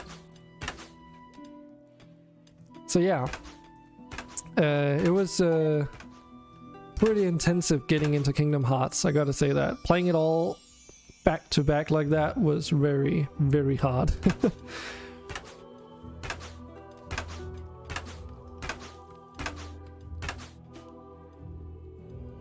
So yeah, me and iPeak, we go way back. And I only met him by pure chance, and everyone else associated to his friend circle. Because I had another like friend growing up in a grade school, and we would be doing like, we would basically be spending time together all the time. To the point that he was almost sleeping as much, like he was spending almost more time at my mom's place than at his own parents' place, because he didn't really like being at home with his parents back then. He wasn't too fond of his dad, and he's dyslexic, so is iPeak, and as such they went on to like, what's it called? It's like a way of, it's an alternative to a certain level of grade school. So you gotta like to 7th grade or something like that, and then you can go to a different school for a couple extra years, taking those remaining years of your grade school education. And then those schools can specialize in different things as well, like some focus on sports. We do actually have 1, if not 2 up here that are also using role-playing, like live-action role-playing, as part of their teaching approaches and subject matter. So like their politics classes and all that is like role-playing politics, which is kind of cool. But we also have some for people that have trouble reading or writing, for dyslexics. And my friend went there, and he met some people there, and they had this thing where during some weekends they were allowed to invite people from outside the school to come visit the weekend over and stay. And that's kind of what how I met iPeak as well as Mist, coincidentally, because they were all dyslexic. Because my friend asked, "Hey, you want to come and visit me?" Because I hadn't seen him in a while and such. Because you live on the school premises as well. And then we basically set up shop in the IT room, and I brought my computer and what were we playing again? I think I introduced. That's when I remember now. And he fucking hates it, but it's so funny. That's when I introduced Mist to Gary's mod as well.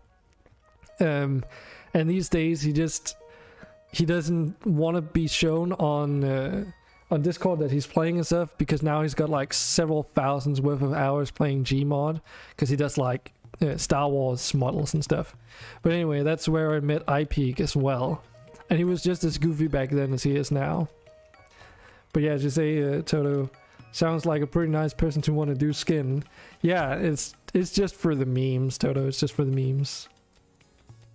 Oh, okay, Maury. Hi and bye again.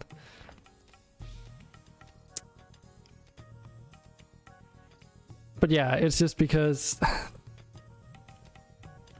Farquaad is just such a meme character, right? I mean, even his name is so fucking stupid. And generally speaking, he's just kind of cringe.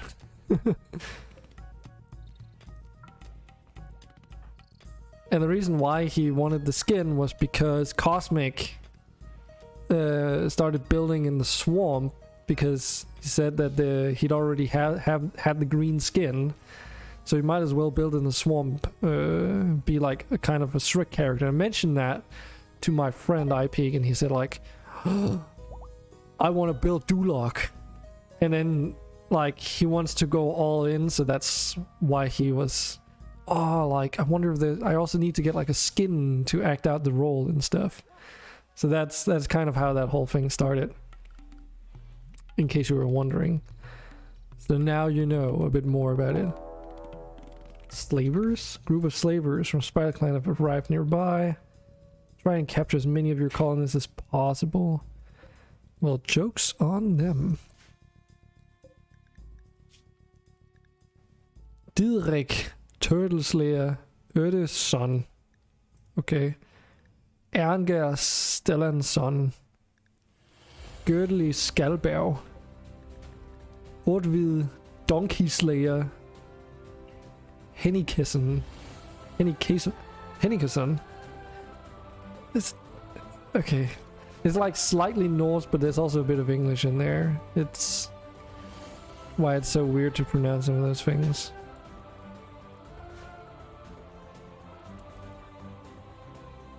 Because you would never say son, like Hennike's son in Danish. It would be Sen, S-E-N. Like my own surname is Nilsson, which is the son of Nils.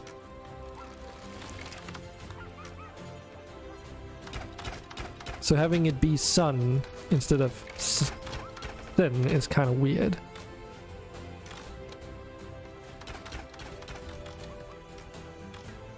There are some cases where you do use son though, but at least in terms of they came with a wayward mobile assembler. Hold on a second, wait, what? Also Pavlov here is like getting fucking wrecked. That's true, we got a husky named Pavlov. Figure that one out, will you? Fucking coincidental jokes in this game sometimes.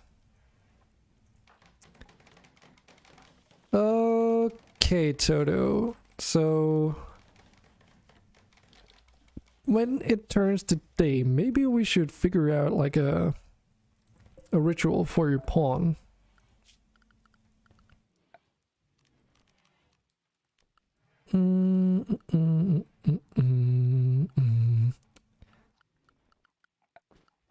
Furniture, this is where I was looking for. Because we're out of wood.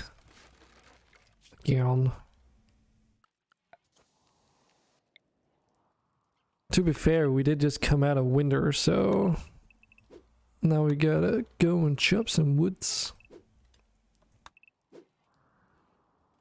I mean, there's plenty of it around. It's just mostly on the outer skirts of our territory, because we're prioritizing the stuff that's closer by.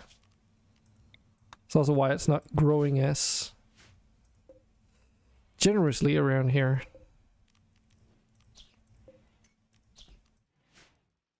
No armor in store? Well, you see, Toto, we're not even making any.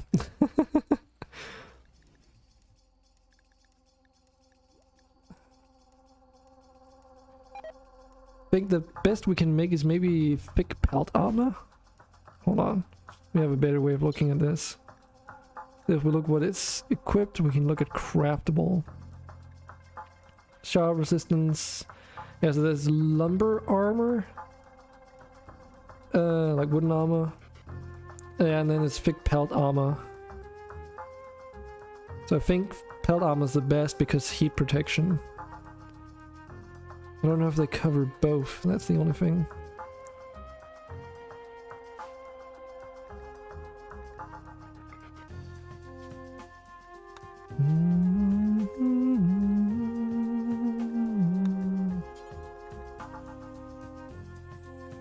So, X per colonist? No, that's not what we want. 1 per colonist plus none. There we go.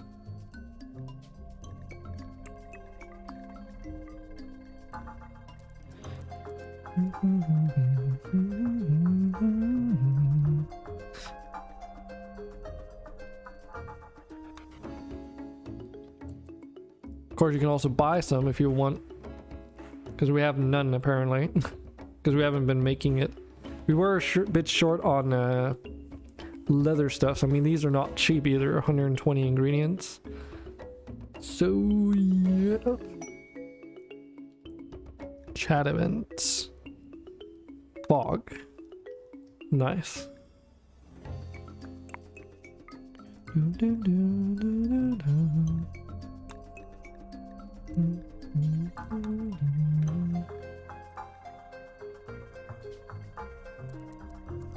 And I guess I've just been lazy and forgotten about making this.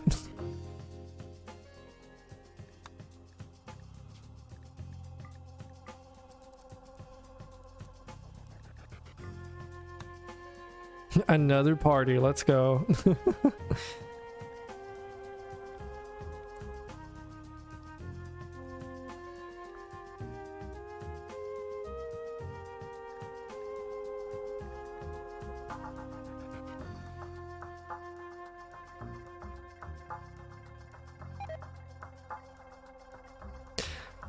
Maybe that might make sense. See, I was looking at you're probably familiar with dubspat hygiene, right? So there is a off-spin lighter version of it called Dub Central Heating, I think it's called. I wonder if that also makes it so that the passive coolers can be fueled with water instead. Because the idea behind the central heating mod is that it leaves out the whole need to take showers and toilet breaks, so you don't need to build, like, you know, toilets and all that stuff. But you can still get the central heating, which uses water instead of like other, basically, like, so you can make radiators and that kind of stuff.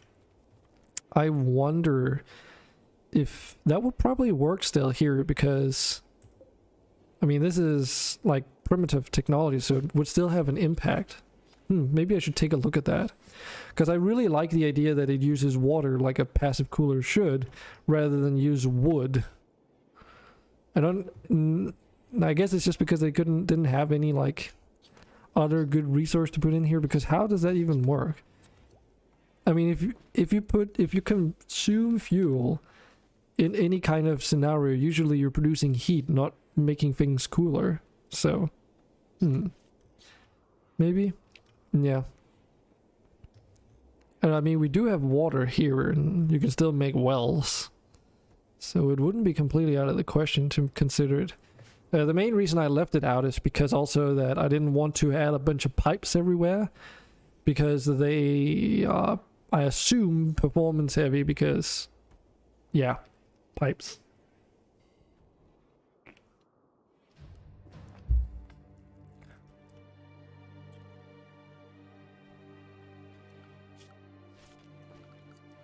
Pipe and pipe.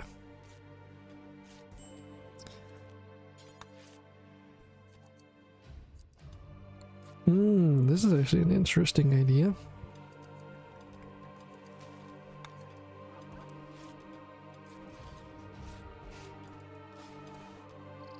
Because these rooms are like big enough to have these slabs in there.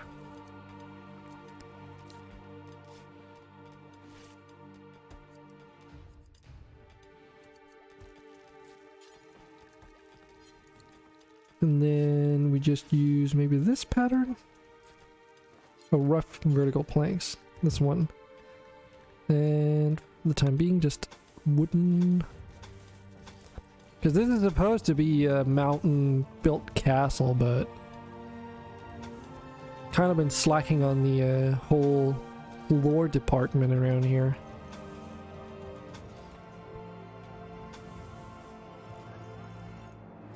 Because we've been like low on wood. But I think that since we can grow trees now, we should be okay. Besides, what? Okay, so enchanting is what we're doing. Okay.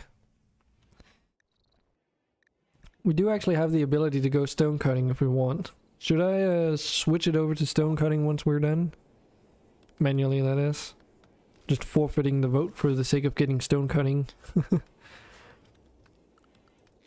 Because if there's something very specific we want in here, you guys can let me know.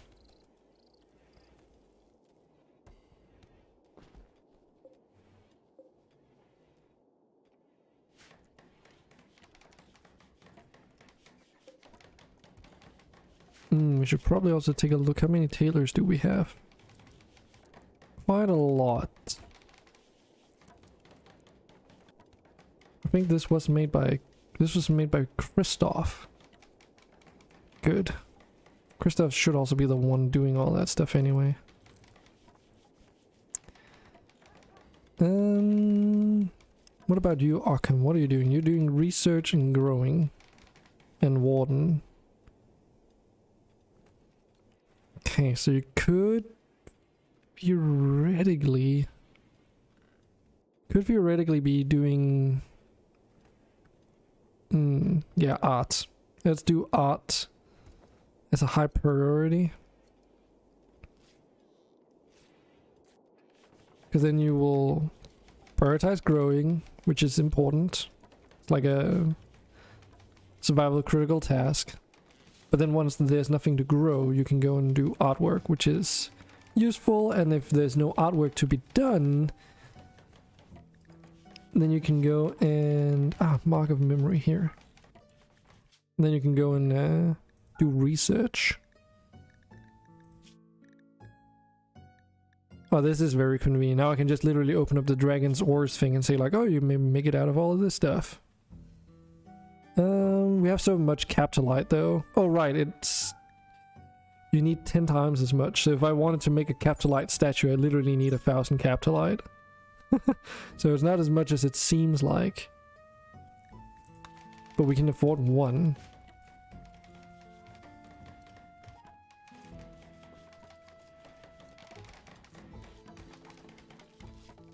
We also got a bit of crypto in the walls here, but until we actually can make something out of it, it's just gonna sit so it doesn't increase our wealth unnecessarily.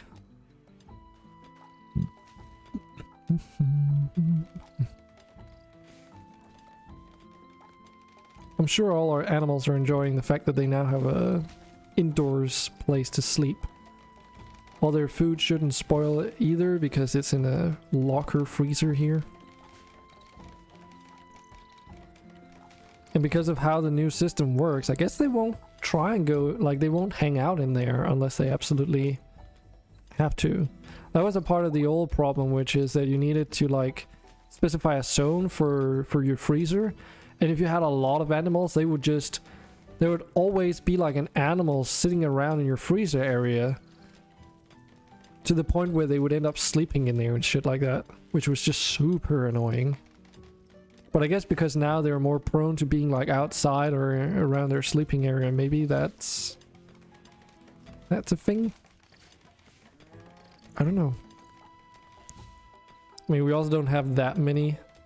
Okay, we do actually have 16 Lucifer bugs. Okay, we need to test something real quick. Andre.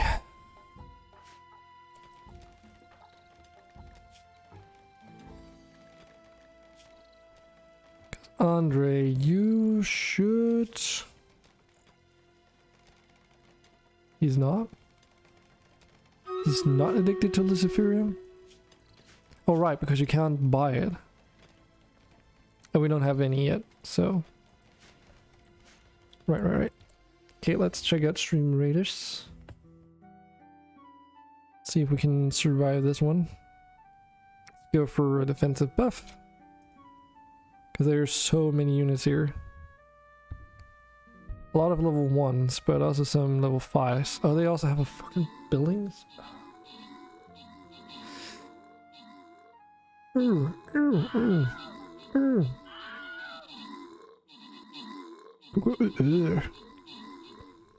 Total racking up all those kills. Jeez. Did you choose a peppermint bomber or something? Yes. And it's an epic cherry bomber. Why does it say peppermint? Is that another skin? Also, my monk is dead, apparently.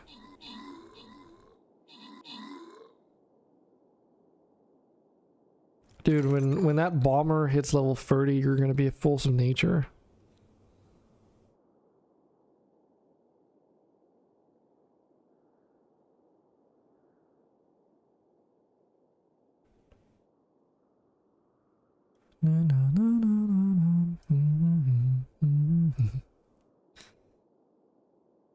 I should really also upgrade, get my own, like, upgraded.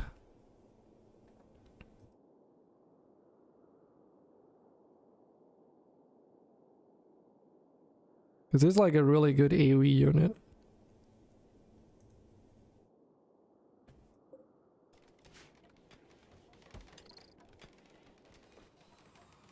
And Berserker, nice.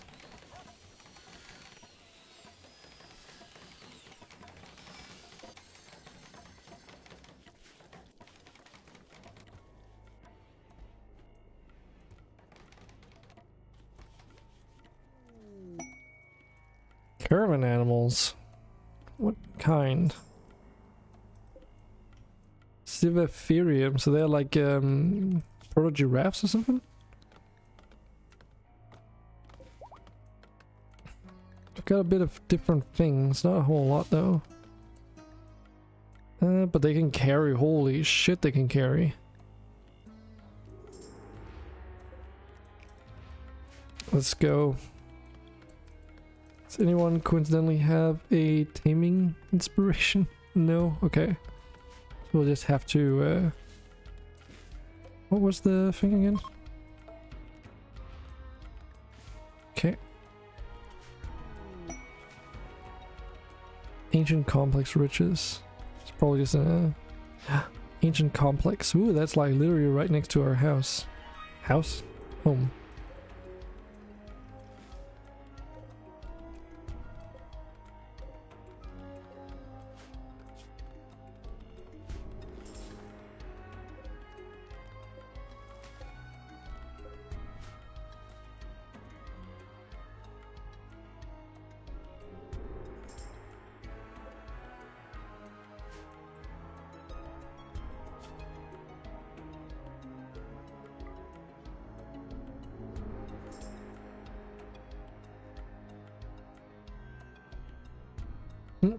Natural bonus from chef trait.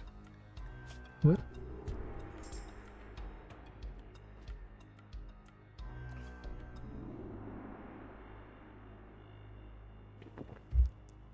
Are chefs just naturally happy? What the hell? Why?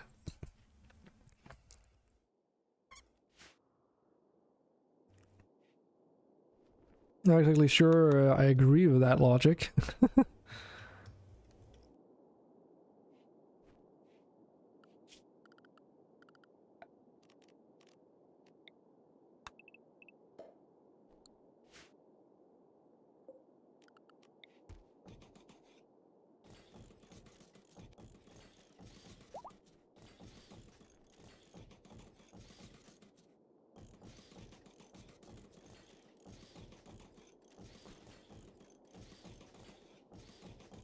Plenty of space for animals.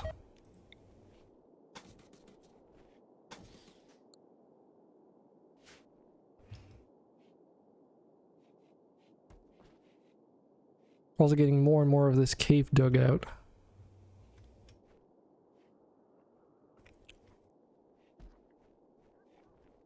That's with all the talent traits? Really, is it?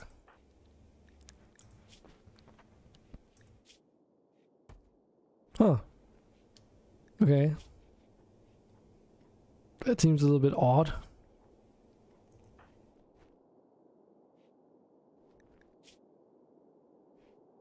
You're right, though. I suppose it's just a different trait, different amounts then? Another Man in Black event coming up, maybe. Wow.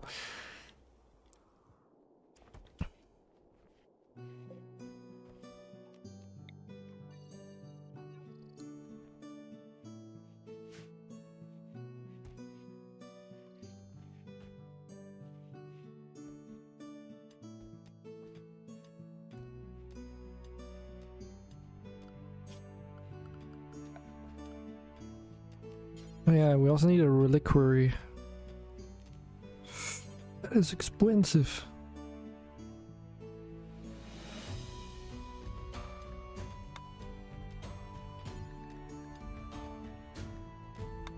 Could make it out of Crippo, that could be interesting.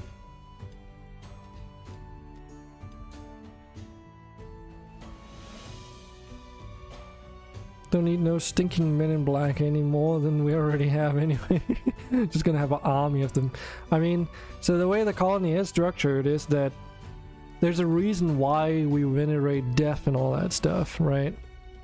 It's basically an excuse for me to make any kind of ideology related events like a gladiator fight and stuff to the death without it being problematic. So if we ever end up in a situation where we have a bit too many people maybe, then we can always forcibly get rid of people and we actually get mood buffs from it.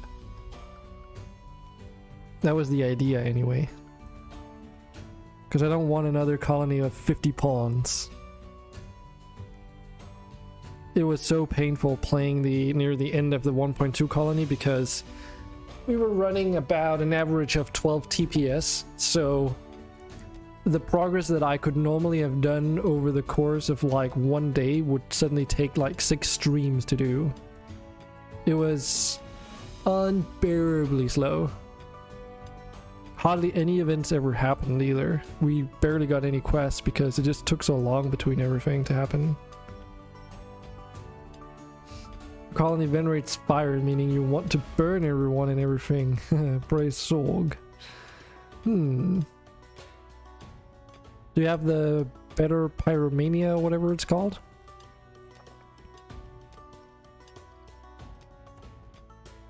There is like a mod that improves the pyromania trait at least.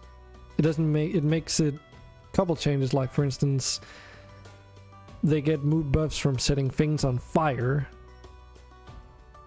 And they are no longer incapable of fighting, for instance. Just because they're pyromania.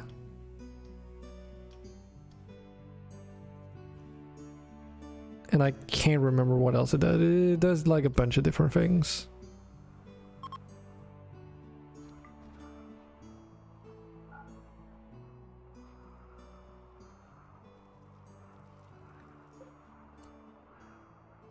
Civilians from Unification 1 has been trapped and are digging out to escape. Yeah, there's something weird going on with the doors and stuff, where if another faction visits us... Oh right, that's why I put the fucking... the visiting spot outside, because I've started experiencing issues where their pets and stuff will like get trapped, and then they'll feel the need to like dig themselves out or break our walls. And it's like this long... Like, it's always been in the game, and I never understood why. But if a neutral faction breaks some of your shit, even with the rebuild option on, the ghost image for rebuilding the thing appears, but it's unallowed by default. Meaning that they won't actually rebuild it until you notice that something is broken and you like manually go in and allow it. I never understood the logic of that. Never. Like, why? Why even... Like, what was the logic behind that? Because they deliberately programmed it to work that way. If someone from a neutral faction breaks some of your shit, why wouldn't you want to repair it? Like, doesn't make any sense.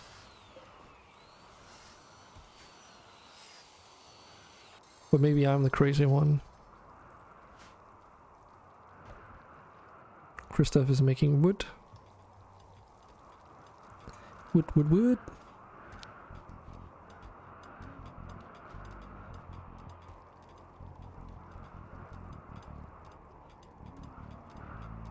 Does anyone know if you can move the reliquary once it's built?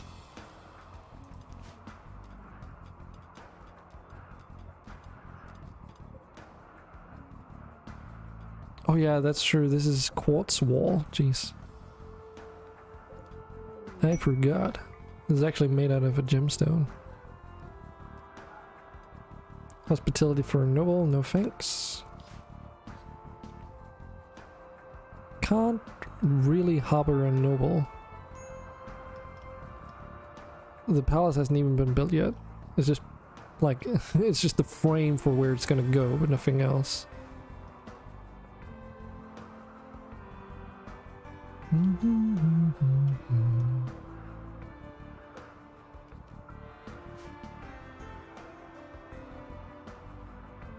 How did the taming process go anyway? I've completely lost track. Are they even around? Oh, they are around. Just no one's doing it? I guess they are sleeping right now, so then they can't, but... oh, no one's got like a priority 1 on training. That's why. I think my dude should probably do it.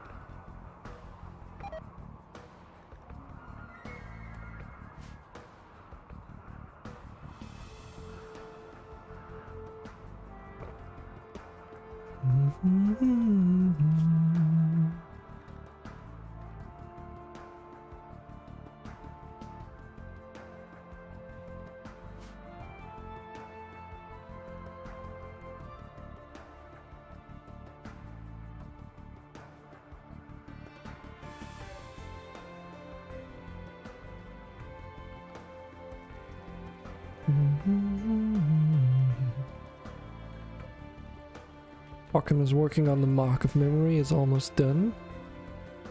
Hopefully he doesn't fail, because that would be shitty. Elixir of inciting. It's a good painkiller, but can have intolerable aggressive side effects. They last about half a day. Okay.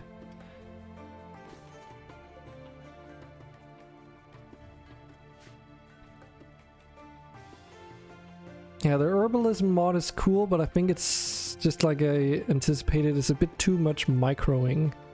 So it's more like for you guys to be able to purchase it for your pawns at the cost of side effects, but it's a little bit underwhelming. It's not, it doesn't even cover it. It's quite underwhelming when you have literal magic healing abilities. So I also forgot to enslave this guy. He's just been sitting here.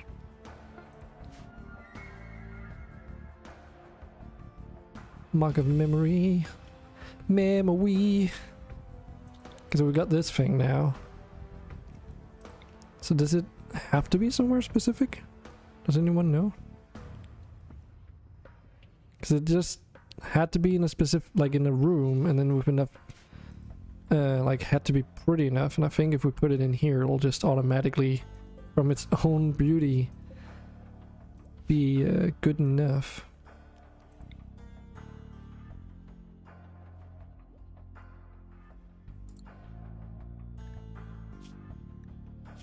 Okay, we have plenty of regular wooden logs, so I think I would want to replace all the pine torches that we currently have with just wooden ones. Eventually we'll have wall torches, but I can't put them on these cave walls, so this is kind of just what we're doing right now. Until we have other means.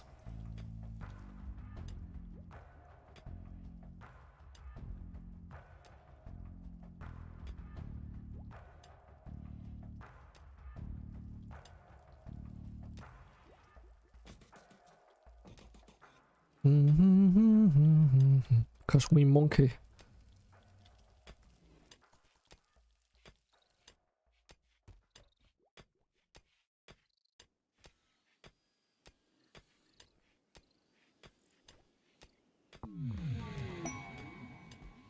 Psychic Soothe.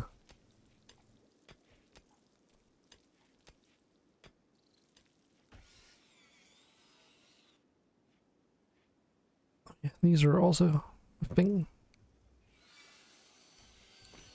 Now we do have some wall-mounted torches here, which I should honestly just remove because they're not really doing anything. It's just a room, not being used for anything.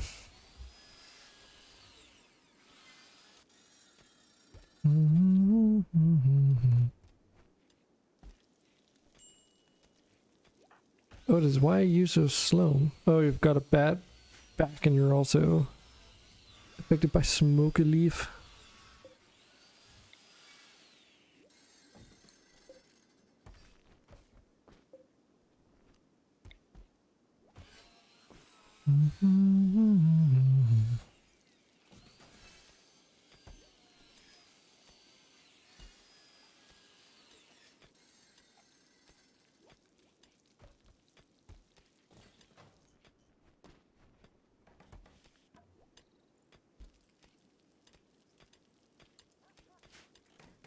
And because these magical crystals are just that, they do also provide some light, so I don't even need to have a light source in here. It's all done by the crystal.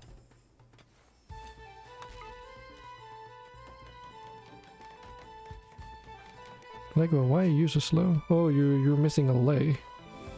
You've got chemical damage to your brain, so it's only doing 50% efficiency. Okay.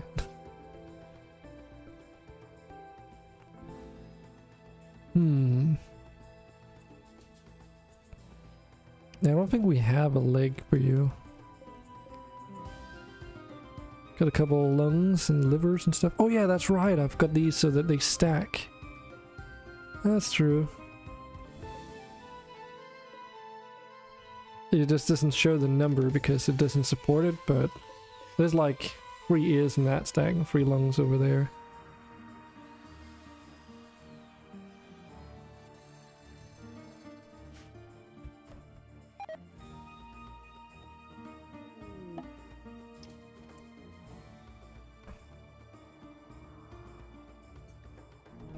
Wait, what?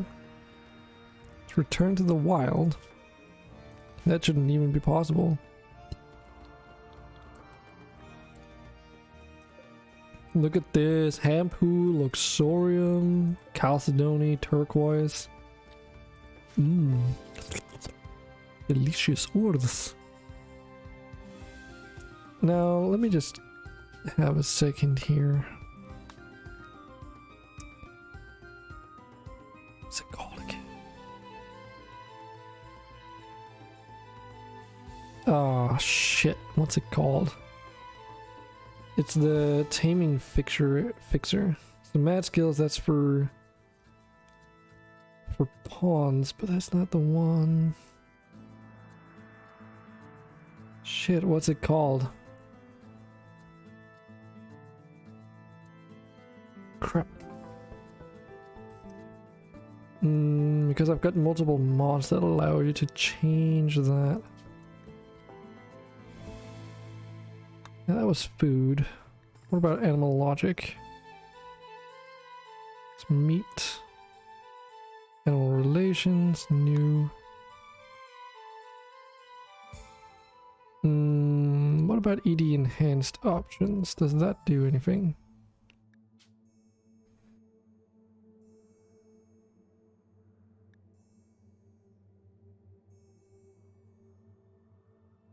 No. Shit, I can't remember the name of it. But it's basically a mod that the only thing it does is that animals like don't become wild again. If anyone in chat knows what I'm talking about.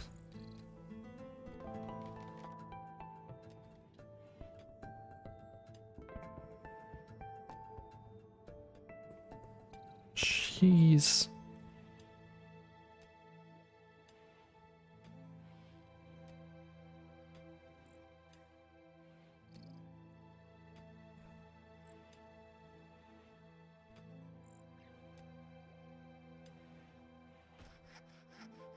I'm just looking at the workshop, just trying to find it.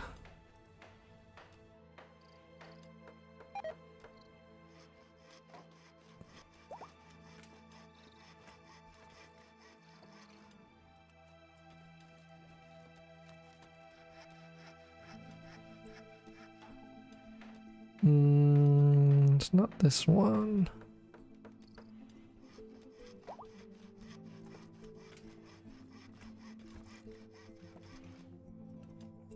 Dude, why am I having such a hard time remembering this?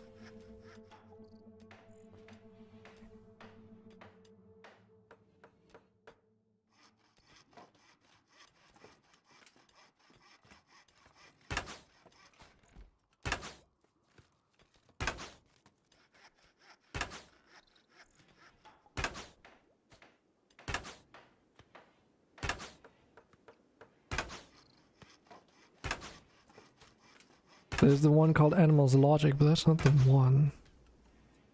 Oh, it has an optional configurable training decay speed. I'm pretty sure we're using Animals Training. What was it called again? Oh, Animals Logic, sorry. Additional traits, just no.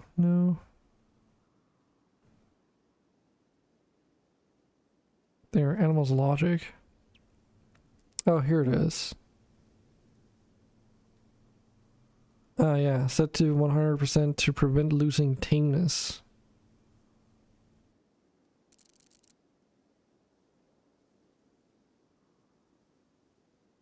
And then you can set the training decay to be super slow so you don't end up having pawns having to retrain and maintain all that stuff.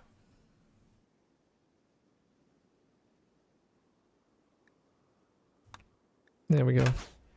Because that's what made the devil sheep go wild.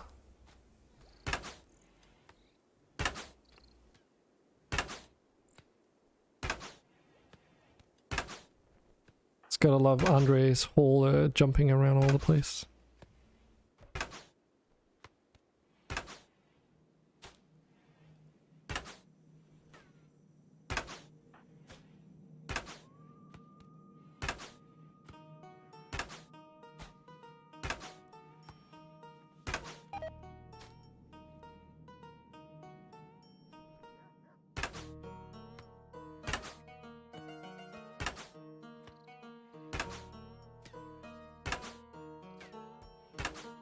Two points, okay.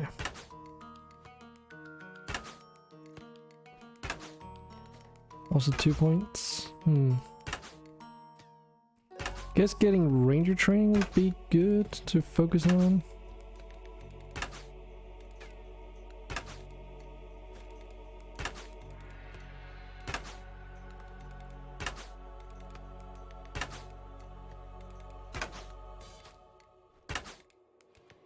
So what does Animal Bond do again?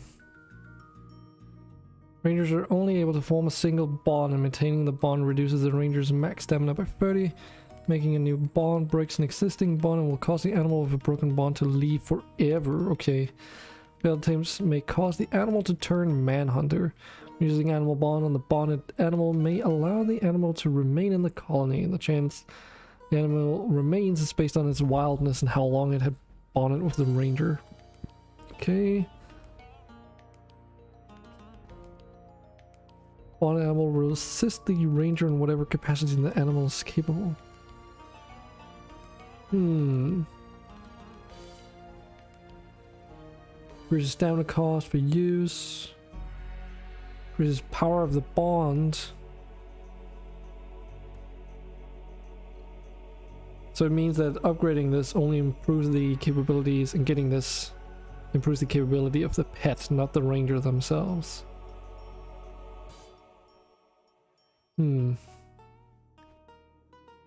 What's the stamina cost of this sucker? 40. So if you reduce the cost of that, then you can level up a bit faster, I guess. So now it's like 30 points instead of 40. I just gotta go and take a quick toilet break, so I'll be right back.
Okay, Toto. Say the only companion you ever trust is going to be the bow itself. I'm sure there's at least one pet out there that would suit your needs. I think Pegasus are pretty dope because if I remember correctly, they negate what do you call it? Terrain. So if a terrain would force your pawn to move at 20% normal speed, yeah, I'm pretty sure the Pegasus, because it's a winged animal, will just fly over it. But because they're, you know, the size of a horse, it means your pawn can actually ride them, making use of that that bonus as well. So they're super fast. They don't have any terrain restrictions, and you can ride them. I think they also can carry stuff, actually.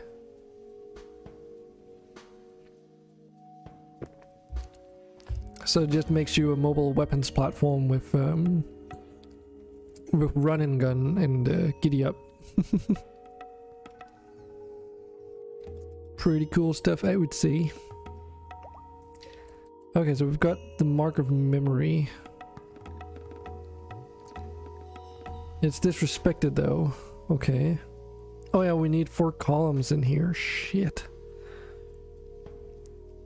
I really hope that the reliquary doesn't count as a workstation, because that would be kind of problematic.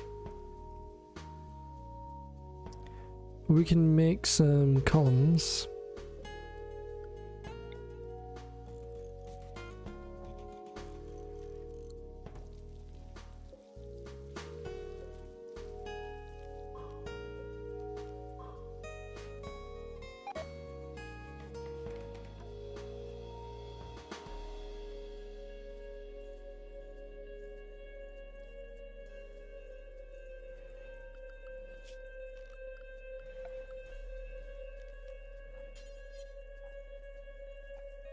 Hello there.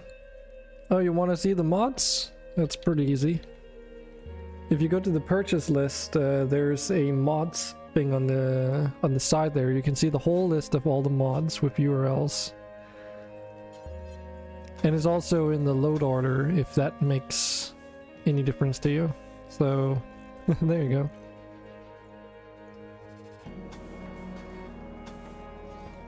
It's just not all the people that use TTK that use the that use Toolkit utils for some reason. So, and even some people that use Toolkit utils do not realize that there's a different store format you can use instead, which adds a bunch of extra stuff in there. Oh, you're having so many conflicts. What kind of conflicts? I'd like to hear about it.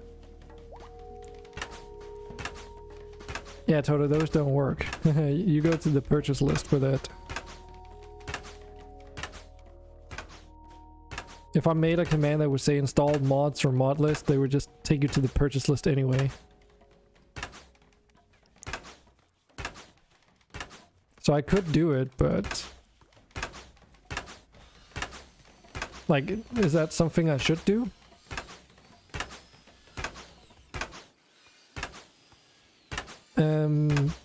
Anyway, there's already been one request today to get access to my mod list.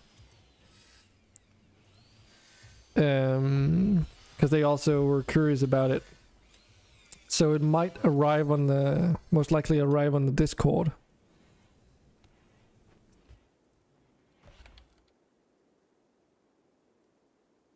Maybe in the near future.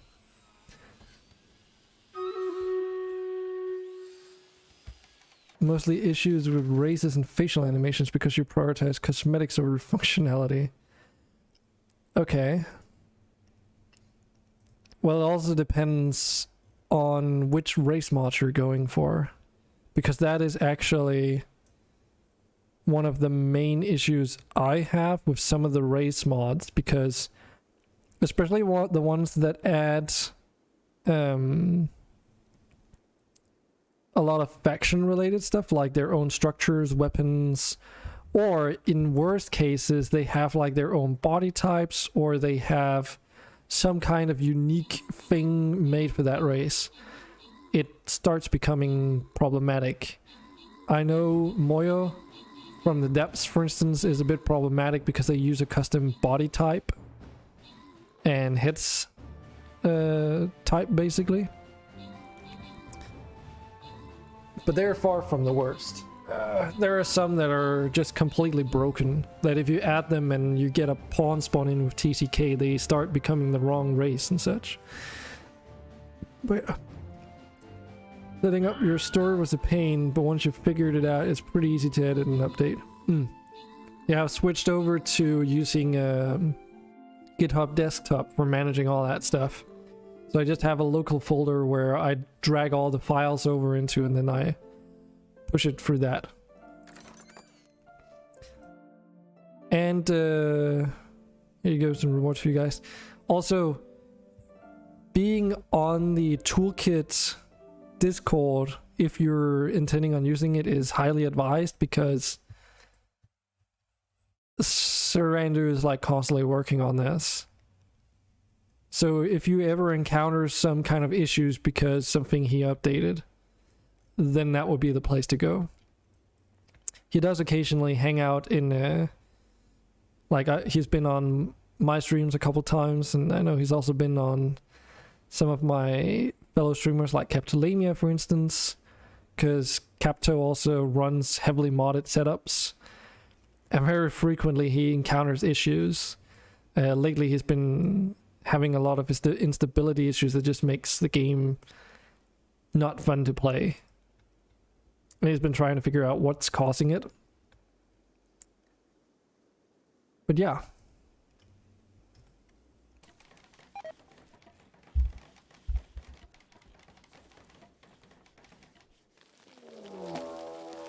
Oof, an infestation. Have issues with beat being locked at 2x. Like you can't go to 1x or 3x? Or what do you mean being locked to 2x exactly?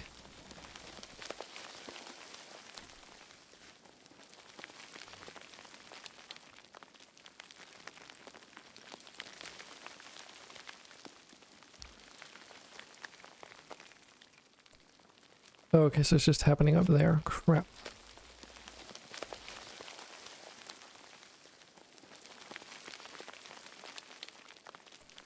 Let's take Andre and Ben. You guys. Why does it want fucking Men in Black? I should really just remove that event because I don't want it to happen. It's too frequent. Like hitting 4x speed doesn't change. Yes, I can tell you exactly why that's working in a moment. It's a bit technical, but I'll try and do my best to explain it. Because there's a technical limitation that causes that phenomenon.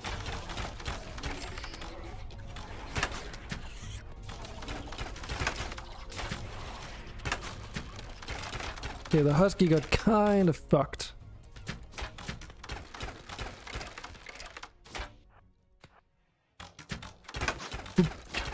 I do love the fucking myriad of different archeries, bow related and crossbow related sounds though, because we're using so many different mods. Me gusta. Shit, where is it? There's just too many abilities. Thanks. Drafted hunt, that's what I'm looking for. And then right click this and then... Nope, that should be good. There we go. Because I could not be bothered. That's always the thing with these infestations, is like 3 different types of insectoids, and even in the base game, so having to select all the different types and telling them to murderize them is a bit annoying. Anyway, most frustrating thing, the more colonists, the worse it gets. Okay, so so if you look on my stream right now, in the bottom right, I've got something that's also being measured called TPS. So you've got your FPS and your TPS. TPS stands for ticks per second, and you're probably familiar that FPS is frames per second. So the ticks per second is your game speed, basically. It's like if you're playing Space Engineers, that game has simulation speed. So it basically slows down the simulation of the game so that you can still have higher FPS. And a lot of games work that way. Which means even if I go up to 4x speed, which would allow the game to run at 900 TPS,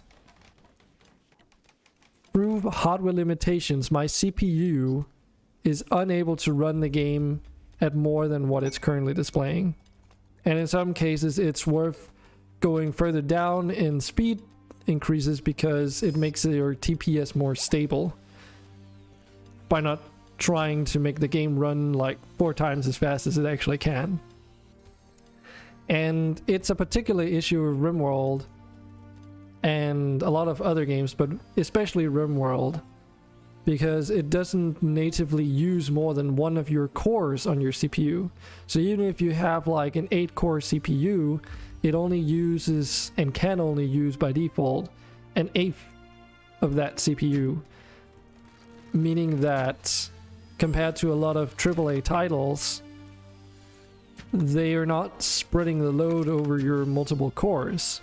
There are some exceptions to this. Mods do some stuff there, like TTK. Oh, Pavlov died. Crap.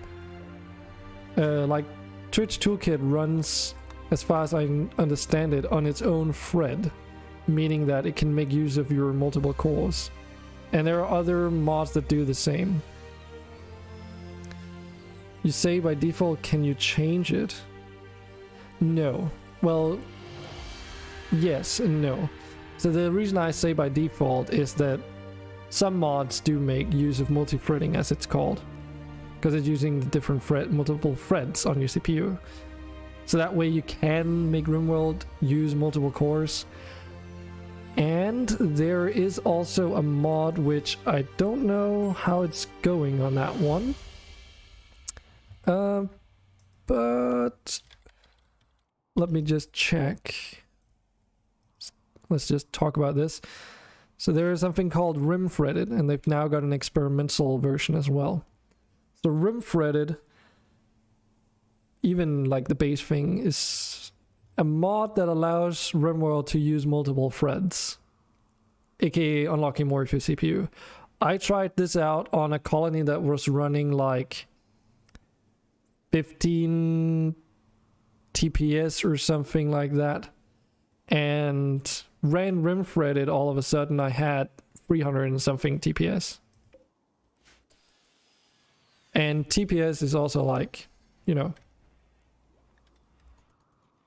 like 1x speed is 60 TPS. 6, 12, 18. So 2x speed is already 3 times the normal game speed. Meaning that if you're running at 900 TPS, that's like, what, 16 times or something ridiculously high. Got it, affiliate so you can sub. So helpful. Oh, you're welcome. Don't worry about the affiliate thing. That's a completely different story. Right, Toto CPU. Yeah, it is experimental. Also, it doesn't... Rim-threaded doesn't always work with all the mods. They've got a long list of compatibilities here and there, but I've tried running it on my heavily modded setup, and, you know, you would have to choose and pick out some mods that you wouldn't be able to use because it doesn't support it, basically. That's the main issue. But the closer to vanilla you do, the more performance you get. There are other mods you can use as well, though.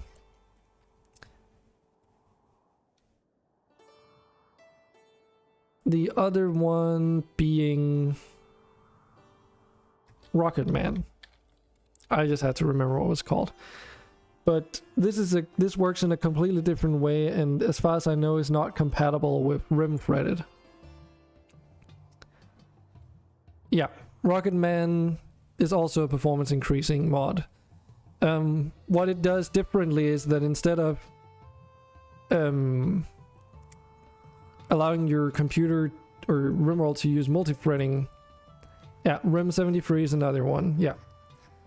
So you know that Rocket Man does a thing called time dilation. So whenever you're not looking at your pawns, the frequency at which the updates are happening to them isn't that frequent. Of course, it doesn't help if you're constantly playing out at a maximum soon level like this, because then everything's in view anyway and doesn't do anything. Other mods that I'm also using is... crap, which one of these icons is it? Here, Dub's Performance Analyzer. So, though the name implies it allows you to analyze where your performance is being, like, jumped into, which is usually updating your pawns, there is actually... not that. Here. And I have not ticked any of these, and I know why.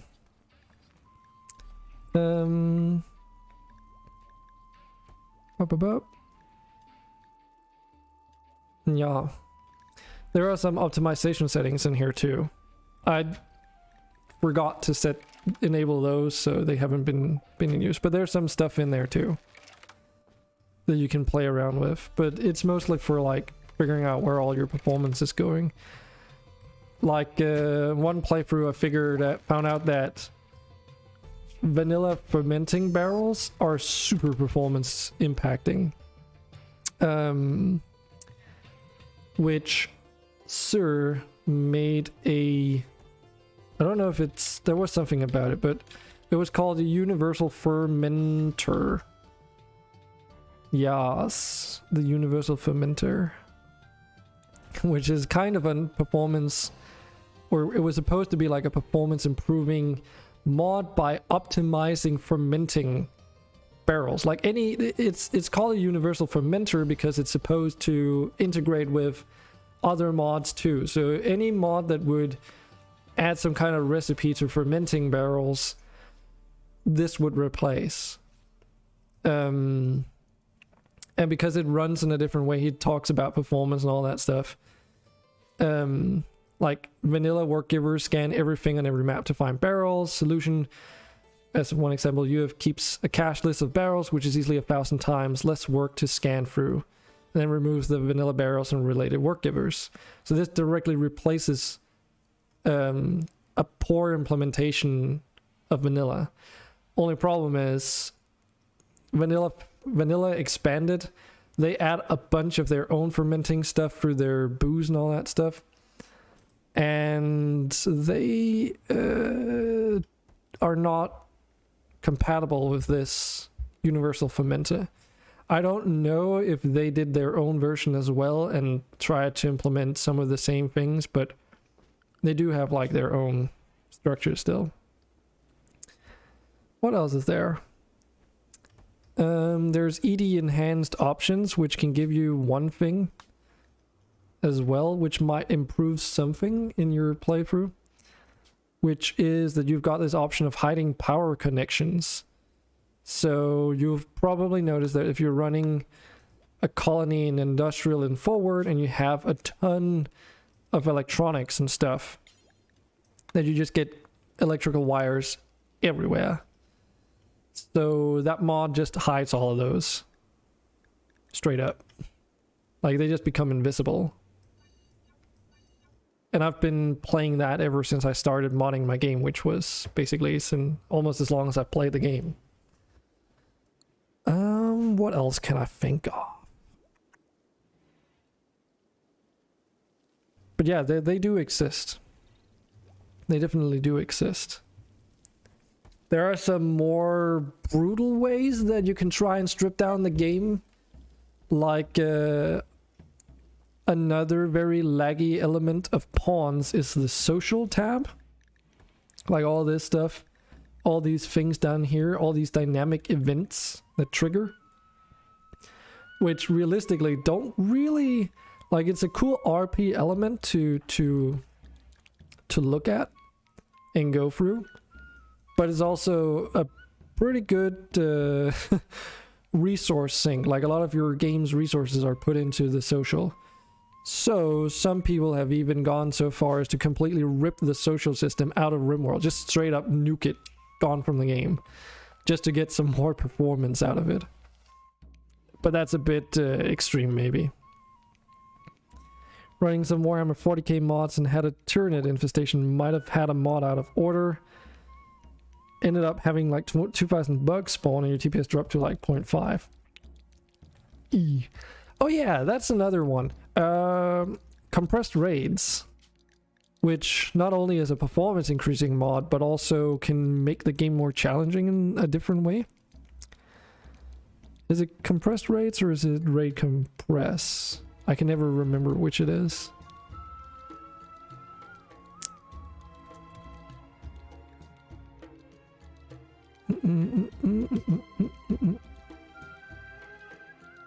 Shoot. Where is it? Compressed raid. This one. There's like a billion settings for this, but I'll just give you a brief overview of what it is. So what it does is that it compresses, as the name implies, all your raids. And then you've got a ton of options. Actually, this should be enabled. I don't know how this is gonna function. I think this should work. Set the raider tech level at which bionics additions are allowed. Yes, cool. So basically, instead of raiding you with 120 pirates, or like 150 like tribals wearing short bows, instead it will raid me with a total of 30, but then they'll have their stats increased by a multiplier based off of the settings in here. So they'll have like more armor, have higher pain resistance, they might move faster, be able to dodge your traps, all kinds of different things you can apply here. And as you see, you can also tell them to refine their gear, add drug effects and so forth. If I remember correctly, this one is like a temporary bonus where you can also say like, oh, they get like better gear, but they also spawn in with it being biocoded, and they have a deficifier to balance it out. So instead of being like rated by mass armies, you get more condensed but more difficult ones. Because the main thing, as Jax is basically also implying, that fucks up game performance is just having a lot of pawns. Rimworld was made so that at the very most you shouldn't go beyond a colony of 16 pawns. Like, you have one colony, preferably on a medium-sized map, and having 16 pawns is considered being a very large colony for vanilla standards. So if you have a colony of 50 pawns like I had in my 1.2 colony, it's kind of self-inflicted pain when the game runs at like 10 TPS. And that's why, also because of the CPU, how all that technical stuff works, that you can't really do much in terms of upgrading your PC to make the game run better. At the most, you can overclock your CPU so that the individual cores are faster, but that's also really unhealthy for your CPU, so not advised to do that. But yeah, just trying to be insightful. I hope that was useful. And it's an interesting topic too, and a lot of people have been begging for Rimworld to become multi-threaded. Oh, you're welcome. But unfortunately, it's a thing where if you don't make a game multi-threaded from the very beginning, as evident by the rim-threaded mod, it becomes really difficult to do it later on without causing a lot of collateral damage. Many mods, or all mods, would basically have to be updated and changed in order to comply with the multi-threaded system, I guess. Because again, if you have like 150 mods, then even if the base game is multi-threaded in some capacity, if the mods don't follow suit, then you're doing just as well, just the same. So that's a part of why some people have said that when we get Rimworld 2, that's when we're gonna get multi-threaded. People don't expect it to be ham-fisted into Rimworld as it is. So if we ever get a sequel to Rimworld, that's probably what would happen, is my guess.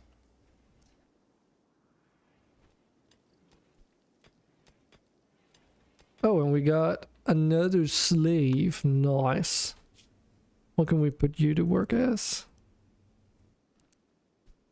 Hey, Sarandu. Rimworld 2. So you want to see the thing that I mentioned on Discord? Okay, I didn't see your message. Yes, I'm opening it from in here. So let me just show you.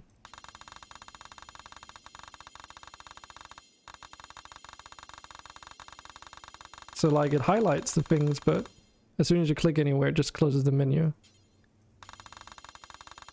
Yeah.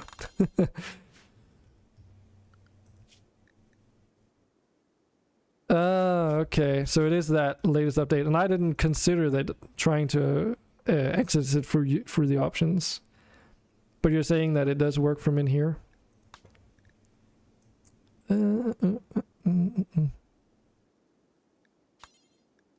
Yeah, it does. Well, now you know. Because I just wanted to go in and change this to a 10. Oh my god, you can also, oh my god, you can actually have it type in like a low number and you don't have to do some weird shit to make it work. Nice. I still remember when you had to type in like some weird numbers, go about it a weird way. I can't remember if it did that for research. But that's nice. Well, there you go. But yeah, we're just talking about performance, like in Rimworld, how to gain more out of it and stuff. Because some people, there's a common thing, right? When you start modding Rimworld and even just wanting to play it as is, eventually you do want to try and get some more TPS. And not everyone's familiar with... You're a fucking nerd. Thanks, You're Dylan. a fucking nerd. No one likes you. What's that like? No one likes you. Someone that's like the 6th or 7th redeem of that one today, not from you specifically, but between you and Vey at least.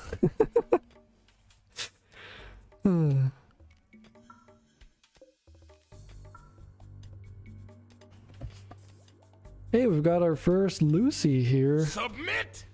Thanks, Jax. It's very much appreciated.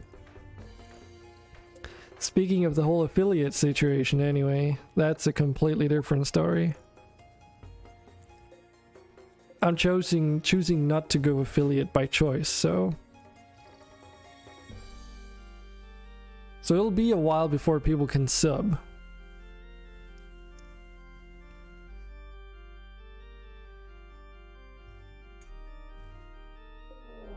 You'd have to wait all the way until hold on a second, what? And Ripper Hound, okay. Selfire, where are you? You're there.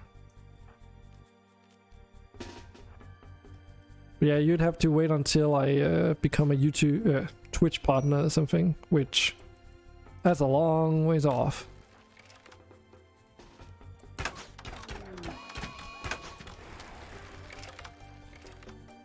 Didn't even know what hit him.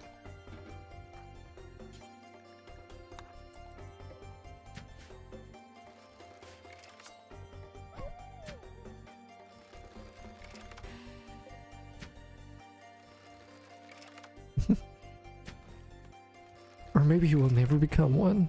Yeah. Which is... So there's this weird thing, this weird phenomenon that a lot of people... Like someone mentioned that on the last stream. Oh, what class he is? Okay. I just looked that up for you. He is... That's not where we find it. He's a gunner, so that's why he does like Gauss rounds and stuff. Which is very interesting considering we're using crossbows and shit. But it does work.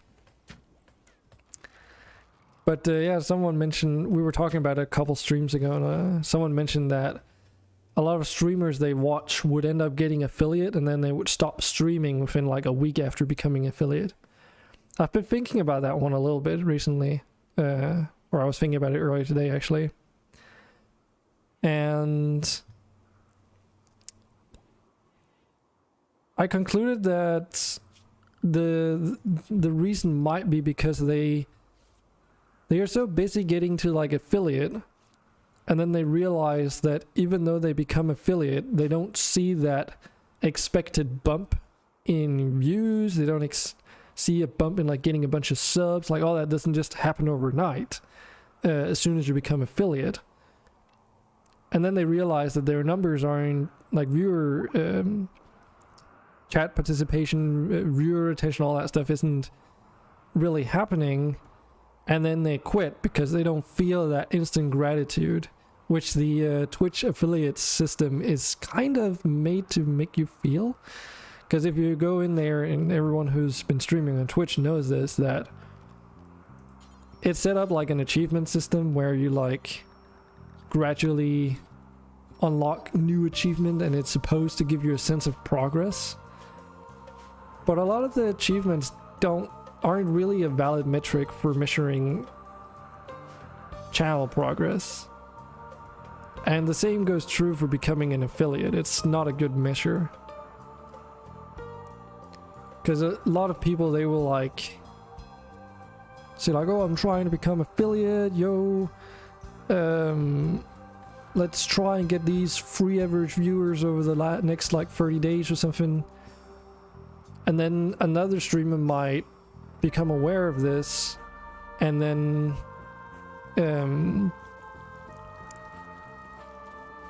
they'll at the end of their own stream say like, hey chat, let's go and raid so and so, we're like 30 people here or something stupid. like relatively compare, right? It's a lot of people for someone who's unable to even maintain free average viewers. And then they'll go and raid that person to try and push them to affiliate, which just furthers the problem once they then decide to actually sign the affiliate contract, because then they're bound to become to all the things that make you an affiliate in terms of not being allowed to stream onto other platforms. So if you wanted to try and continue your streaming career on like another platform, I guess you can because it's a timed exclusive, but it makes it more difficult, right? Could omelet, okay. Talk to you later, Andre. And I guess because they don't have that instant sense of success or whatever, they just quit because they don't feel any drive to continue working, because now they've achieved affiliate, and becoming a partner is such a distant goal that they just can't imagine streaming for like long enough maybe to get to that point, because they don't feel that they're picking up speed. So they immediately say, oh, this is going to take like 20 years before I can become a partner. And a lot of people don't have the time to dedicate a lot of time into streaming to reach that point, right? But that's just my perception on the matter. So if you have a different point of view, do let me know, because I find it a very interesting topic, of course. And it's also a very important topic because a lot of streamers do suffer with like mental health issues because of streaming. Because like I've also experienced it, burnout is one big thing, not just streaming, but also not finding enjoyment out of the games that you usually did. So it's an important topic to be aware and talk about, I think. But I decided to not go for affiliate because of the way that it's structured, and because of the very bad business deal that it is in terms of signing a very early contract with Twitch, which gives them exclusivity rights for your content. And like Toda did demonstrate, she can write in chat on YouTube and you can all interact with each other. So mostly people do come through Twitch or hang out on Twitch, but it is nice to have that possibility. The same with Facebook. People can actually see the stream on Facebook, interact with the chat, and then they can decide to go to Twitch if that's where they want to go. It's, giving people options, so to speak. Okay, so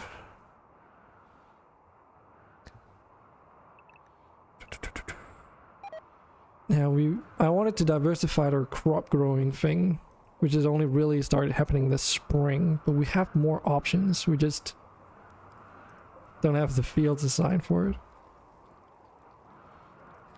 Saying Jax, last week was your first week streaming and did like 45 hours. It was a lot of fun.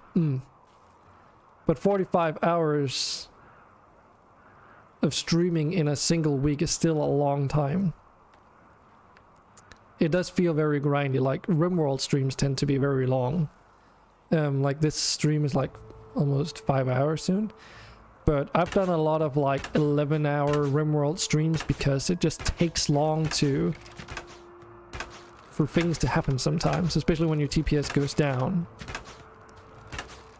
And because that's like, it's like a dark pit, an evil circle where people really want to watch Rimworld. So you feel obligated to give people what they want, right? But then you end up becoming either burned out by Rimworld, or you just don't have the time to play it as much. There's like so many things there. And you stop feeling like you can switch into another game too, because you like try and play another game and no one shows up, which is extremely demotivating from someone who's just starting out, right? Because it's not too impossible for me to also have had like 20 plus people, 30 some people even on very rare occasions for Rimworld. But basically like about an 11 or 12 person like viewer average for an 11-hour stream. That's a pretty good metric for someone who's only streamed at that point for like a month. Especially since Rimworld is like I just checked it the other day, there's actually not a lot of people watching Rimworld these days, relatively speaking, so if you get stuck in this mentality that you just have to keep streaming this one game, you don't grow. And preferably you would be doing like other content on YouTube and stuff too, but that also takes time. What level are you? Fuck. No! So the artillery is really good, Toto, just not when you have to do melee, I guess. Come here.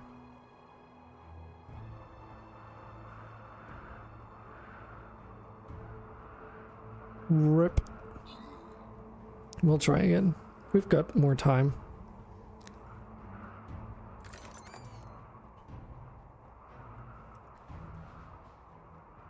But yeah, when Rimworld 1.3 came out, I basically decided to take a long break from Rimworld because all the mods were being updated.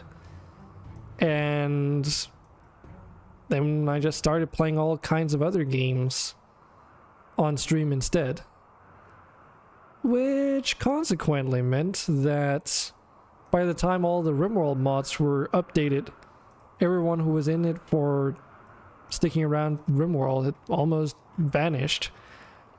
And no offense, almost been replaced by a completely different audience, right? That's just how it works.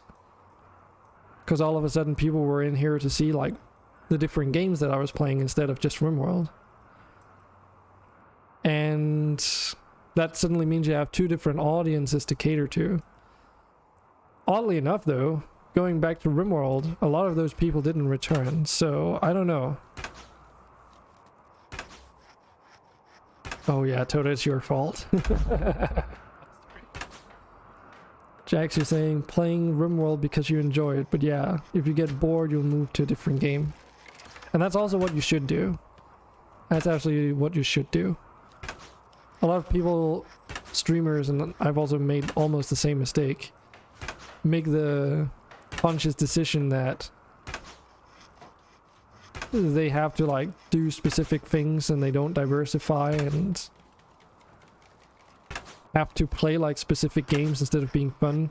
And most importantly, I mean, your stream should be about chat wanting to interact with you as a streamer. I hope that's what you guys are partly here for, right?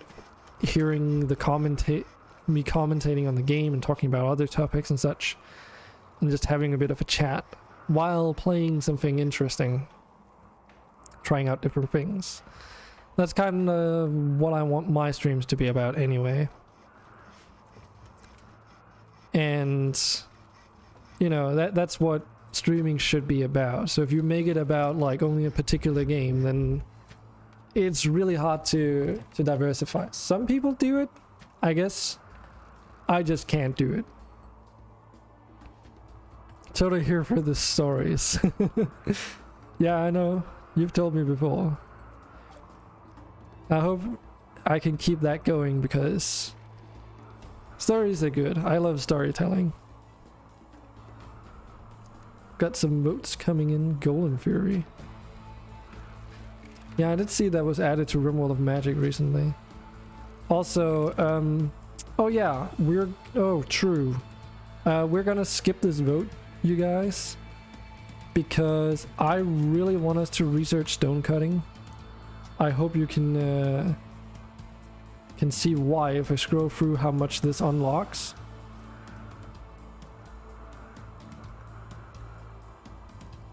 There's a pretty good reason for it, because we can actually do medieval tech. Subsequently, I would like to do smithing so we can access some more advanced stuff. Damn, we've been scammed. Well, Andre, you also want to be able to make plate armor and such. So yeah. So what would you say, Cosmic? Your Carowin made it to the Cloud Forest. Seems pretty nice. It is. That's also why I settled in the Cloud Forest on my 1.2 playthrough. It's got this natural fog, right? So that works as a protective mechanism, because whenever you get raided, there's a good chance there's also a fog going on at the same time. What food condiments? The food condiments! I gotta get my fucking ketchup. I'm a mayo.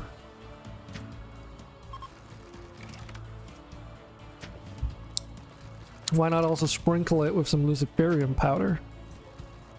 Speaking of which, Andre, your pets have started producing drugs. That's what it is. So you can get addicted if you really want to.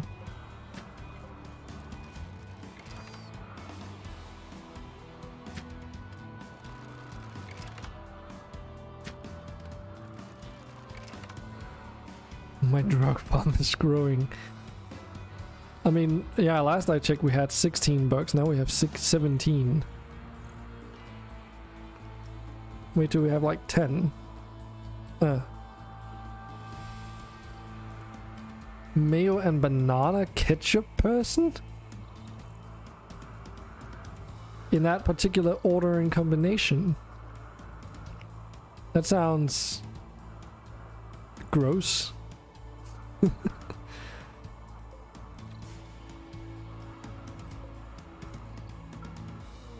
Oh, it's like that fucking... Oh.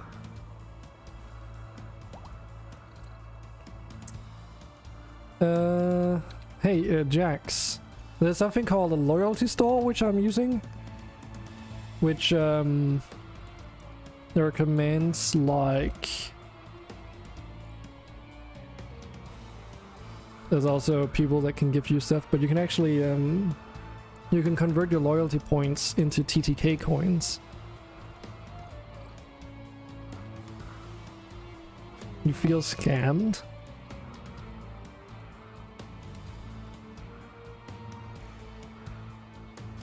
Oh, because your shooting didn't increase. Oh shit, Jax, you're getting 69! Nice.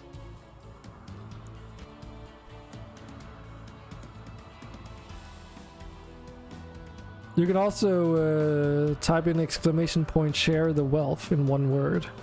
That's also still a thing, by the way.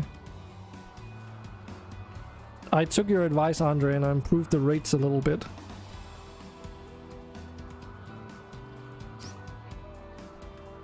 So you can actually convert your loyalty points at a better rate now if you want to. So the share the wealth command is a little bit of an experimental one I wanted to do, because in the 1.2 colony I used to just give everyone 1,000 coins every hour, but this time around I figured I might as well just make it a command, and then you guys can use the loyalty points to do the same essentially. I think there's a timer on it though, which unfortunately you can't see anywhere. You just have to like try. But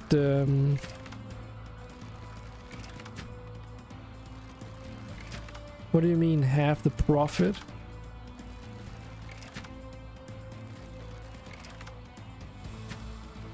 Yeah, it's expensive.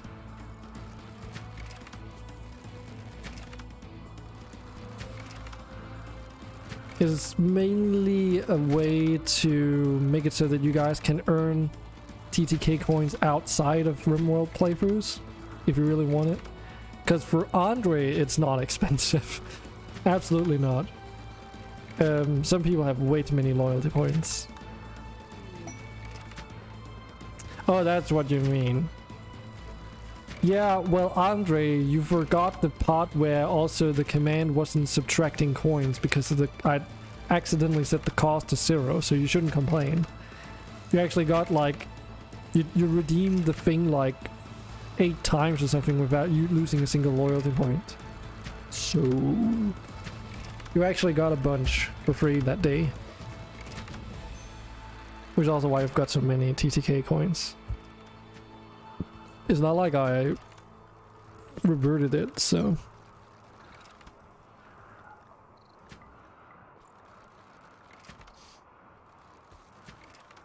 Do we have any better ranged weapons? Got this arbalest. I assume we've stolen that one. Or ripped it off someone's dead body.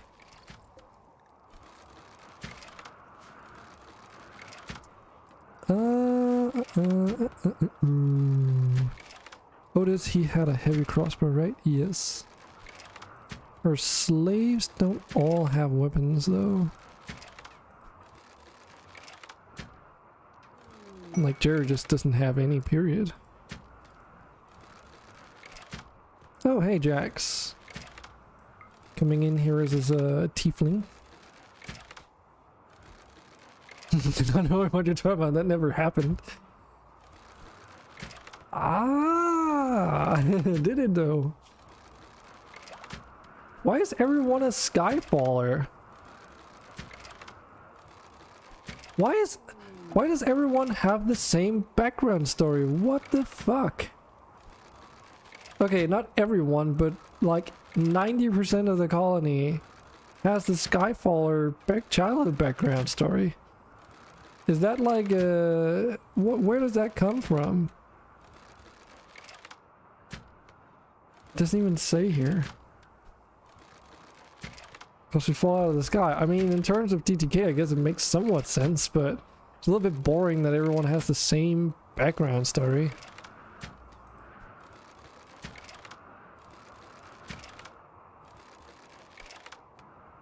Like, even our slaves are having that Skyfaller childhood. Like, why? Yeah, but it's not just people coming in for TTK. It's just so weird. But you were a Muffalo shaman in your adulthood, though. Boundless.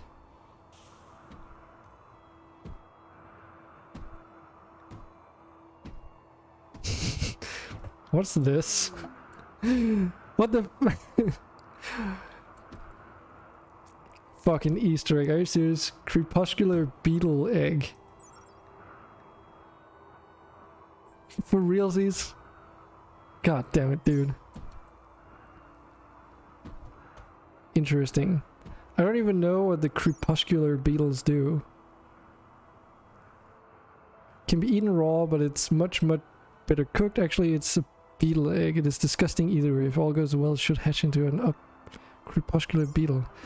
Do I want to figure this out? I love how it just says care package. Here, have this. Sent you a rare item. Enjoy. Wow, is it really that rare? Swap to gender. Damn. Change from Skyfarer to Mid-World Geek. What does that mean? Grew up in a quiet suburban neighborhood. She was never a master of social interaction, but her interest in computers blossomed into a true talent at an early age. And then you grew up to become a plant cutter. Plank cutter, sorry. Oh yeah, you're a wood elf, right. Also, we don't even know what computers are, so that's interesting. Skyfaller, what it gives you? It's kind of lackluster. Unlocks the natural meditation type and then gives you free to plants and animals. It's not too terrible, but yeah, it's average, I guess. Everything is average when it's overdone. Now eggs, XXX, so they are being put in here. I need to do this before I forget. Where is it? Raw food, right? Animal products.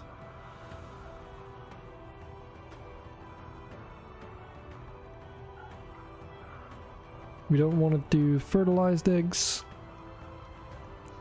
Where do we want to put them?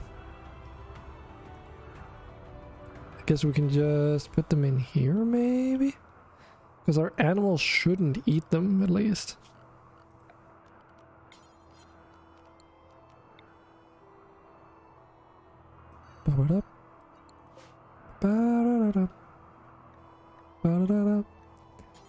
Did that too high. Actually, let's just double confirm if I'm right or wrong. Manage animals. Yeah, they can't eat raw fruit at all, so we're good. Child researcher. Galactic page. Do I have a class? Oh, that's a good point. Yes, you do, it seems. You're a sharpshooter.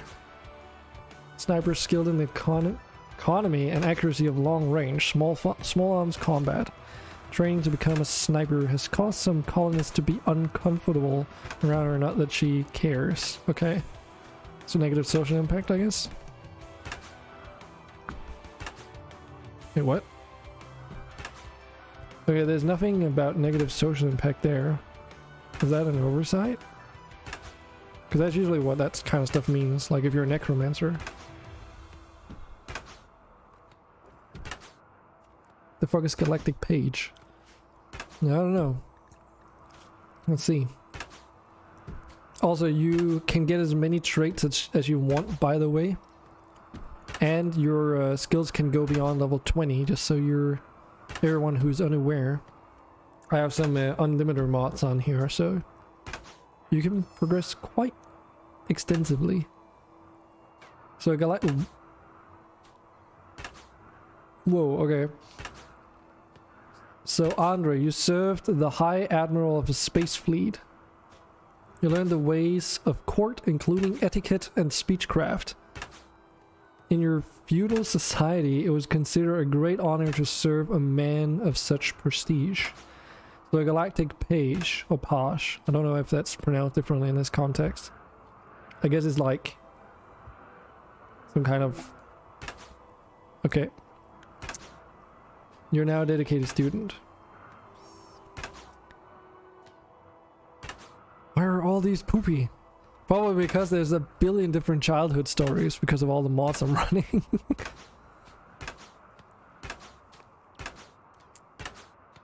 I wouldn't think that would work, Toto, because you're doing it through the restream bot. So all the Twitch commands have to happen through, fortunately actually, have to happen through Twitch. And I think the only reason that that doesn't work is because it puts the YouTube thing in front of it. It's me. I don't know. Because the game doesn't like you. Also... Ah, shit. Wait, that got converted to a chicken egg? What mod did that?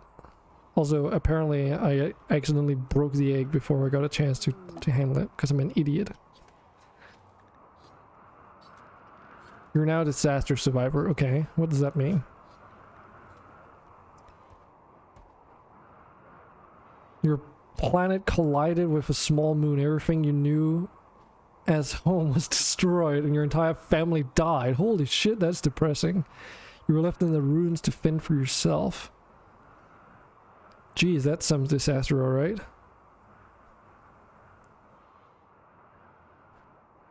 At least I would have tried.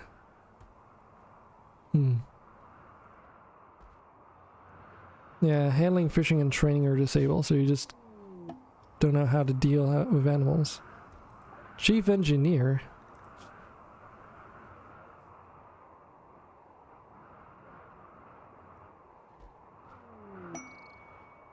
Chief Engineer on board of a large spaceship.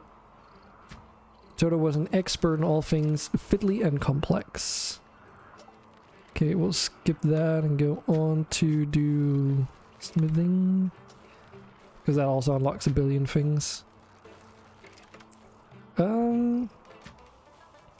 Light on your members of the crew for some of the basic necessities of life. You and your ship eventually disappear into a long sleep voyage of exploration. Why are you buying more Lucifer bugs? You do know that these guys procreate. There's now 19 of them. I actually need to like start culling some of them. I think we agreed that 12 or something was enough, right? Because we calculated it. How was it again?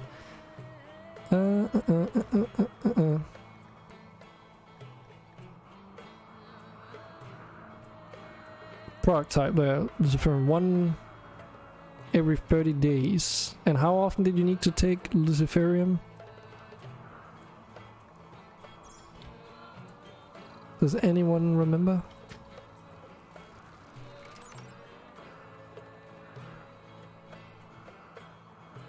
Never save. There. Every 6 days you need one. 6, 12, 6, 12, 12. So you actually just need 5 Lucifer bugs. Yeah. That is every 6 days. So that means 5 Lucifer bugs can just barely sustain you. So if we make it to like somewhere between 8 and 10 Lucifer bugs, is probably what we're gonna keep.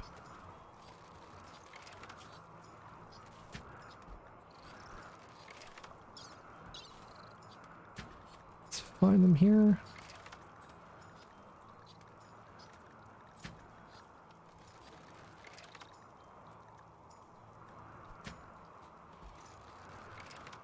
So we do that, and then... Do the males produce Luciferium now that I think about it? Is that actually a thing? Assign all as masters, respect bonds, don't follow them masters because we don't want them all over the place causing all kinds of trouble. Don't care about training. Oh wait, boundary training. Yeah. Animal can be trained to understand its boundaries. This is a mod, by the way. So it won't roam away, which is really good if you have a fence that's fragile as shit. Because animals ended up like walking all over the place in the early game. We want to butcher excess livestock. And why does that not show up?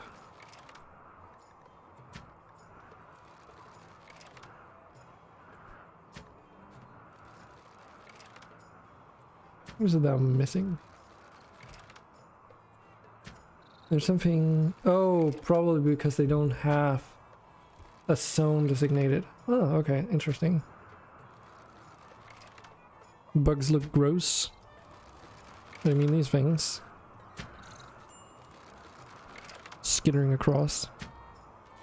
Let's keep like 7 or 10. We can sell them for money. Stonk saying it, right? I don't know if they have that high resale value. Oh, they actually do. They're really, really expensive. Small insectoid genetically modified to produce small batches of Luciferium extract every few days.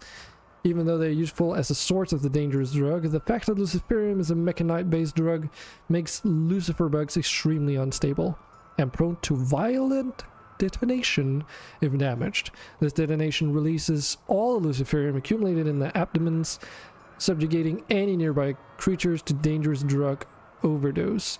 For this reason, Lucifer bugs should always be kept very far away from any valuable members of the colony. But I do need to test some stuff before I forget it. Yeah, you can't buy the godly traits. They're a little bit too overpowered. If you want a godly trait, you have to roll randomly for it. So only if you start with it can you have it. To compensate, everyone starts with a lot more pawns than... pawns? What I'm talking about. Everyone starts with way more traits than normal.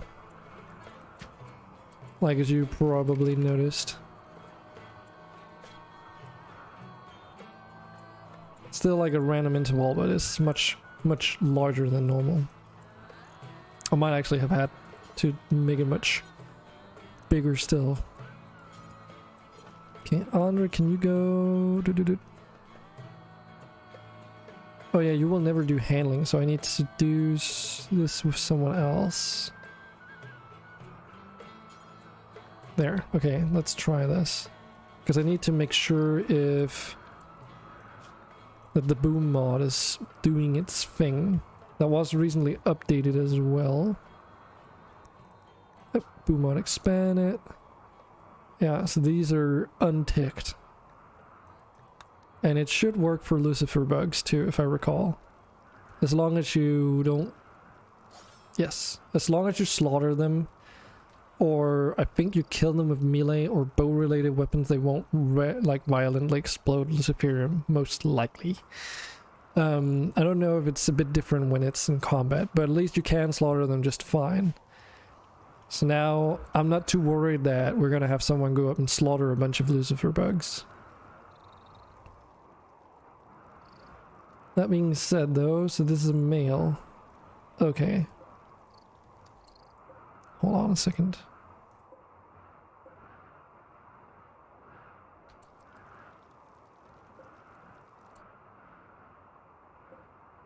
This is a male Lucifer bug. This is a male Lucifer bug. This one produces Luciferium. This one does not. What? But why? Why does this one not? Huh? Why does this one not produce Luciferium?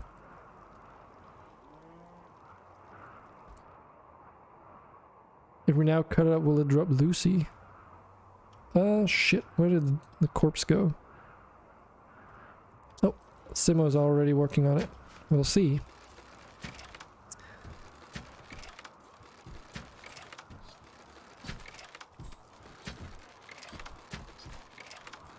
The answer to that seems to be a no.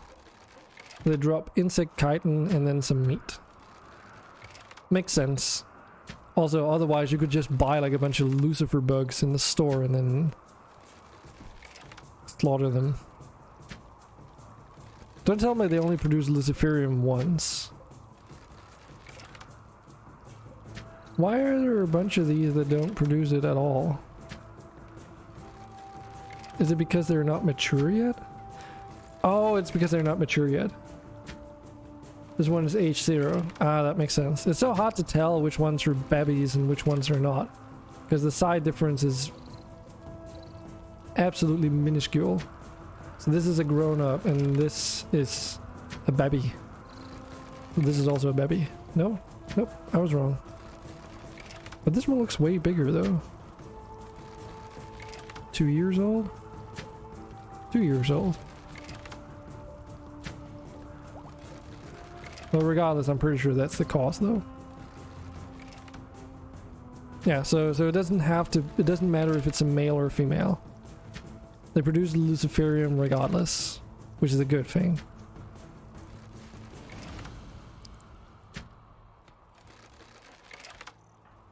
Bugs be funky. Indeed.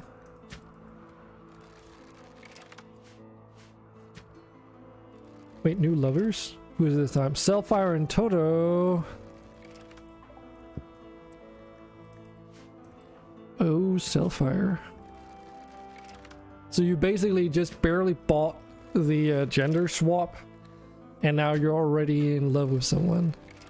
Which I haven't really been honoring those needs all that well.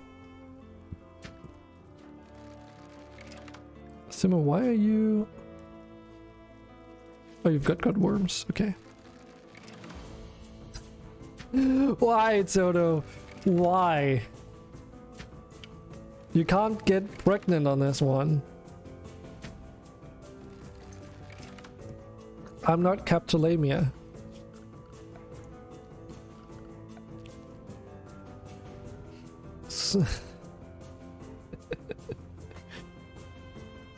I'm pretty sure you can get the trait called... They're gender specific traits, like you can be gay, right?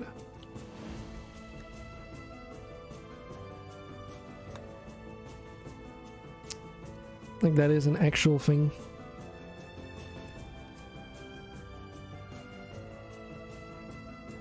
But I mean that works too.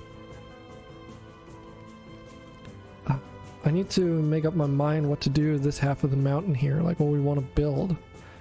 So we've got like our arena sketched out. Oh, you're a misandrist. Lovely.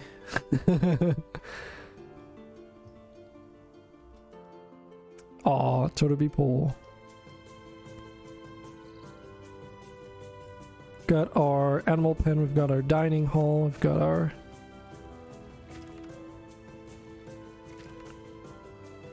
Okay. Got our recreational room, which is actually very small compared to a lot of other things. We might want to do a second one. Got our crafting areas, but I don't know if these are going to cut it. But we can build some in other places later if we really want to. Got a kitchen. Got our hospital. Got our freezer. Is there anything else that we need? Let me just have a look at our ideologian real quick.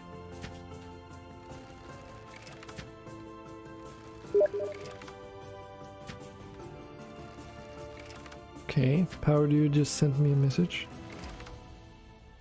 I don't know if maybe we need like a bigger reliquary at one point, but right now this should be fine. Start the game already! Every fucking time.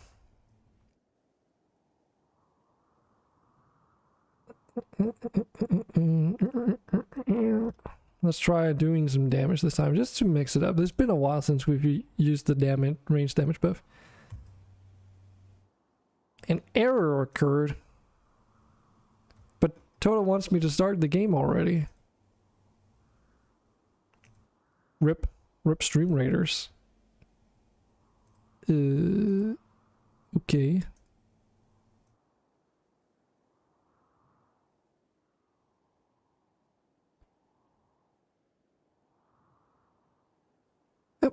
Nope. Okay. Denied. Guess we'll just have to wait with that a little bit. Sorry to disappoint you, Toto. Let's give it a little. Have any new melee weapons appeared from corpses? Probably not. We haven't been raided since I checked the last time. Not anything other than that steel hatchet I mentioned earlier, but you've already equipped that, so... Man, what a bunch of jokers! Indeed.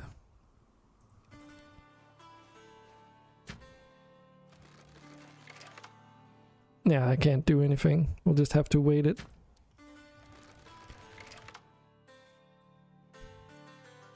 But once we research smithing, we can get stuff like long blades, plate armor, which I know you guys are looking forward to. We can also consider getting basic tool crafting, which I think we should actually get, because I could speed up a lot of things. That'll also unlock the crafting workbench.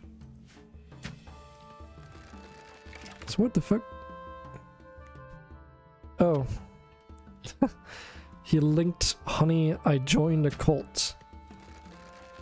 I'll have to reply to that later. I looked at it at some point, but I can't afford new games at the moment, so...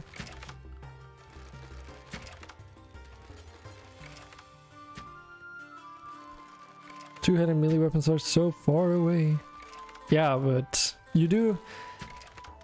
So here's the thing, Andre. Did you know that the only reason why your current weapon is actually better than your club, I'm pretty sure, is because it's infused. Because it's a flexing steel hatchet, so it gains a plus 20% to its melee damage. Its cooldown is reduced by about, well, by 18%. It's got a higher chance of hitting. It makes you move faster too, and is also more durable, but that's not really a big point. What you gotta get Selfire? What did he ever do to you? Selfire seems like a pretty decent person. What did he do to you? So I think we need some more barracks. Or another barracks somewhere. But I'm torn on whether or not I should make like another crafting hall. Or what to do here. Andre, by the way, we're married. Or engaged, I think.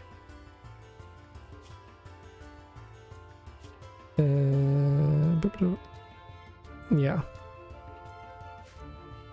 Yeah, the random event from TTK happened last stream, which did a gender swap, and I completely forgot about it. And then today, you and I went into a relationship, so I was like, God fucking damn it, why did I forget about that? It's all good though, but like, come on, game.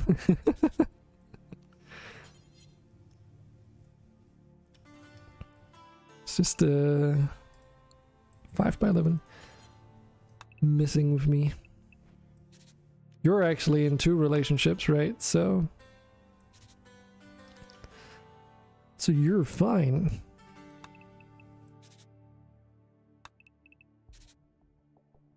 Honeymoon is sword fight. Yeah, Way said the same thing.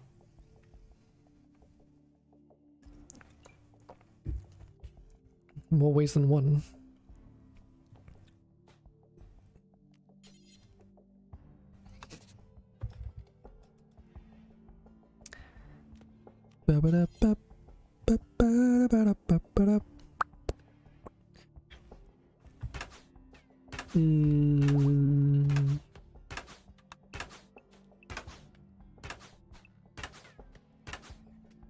So this should be fine, and then another room. Yeah, that should be more than plenty of space. Connect those. And one more barracks on the opposite side for good measure, I guess.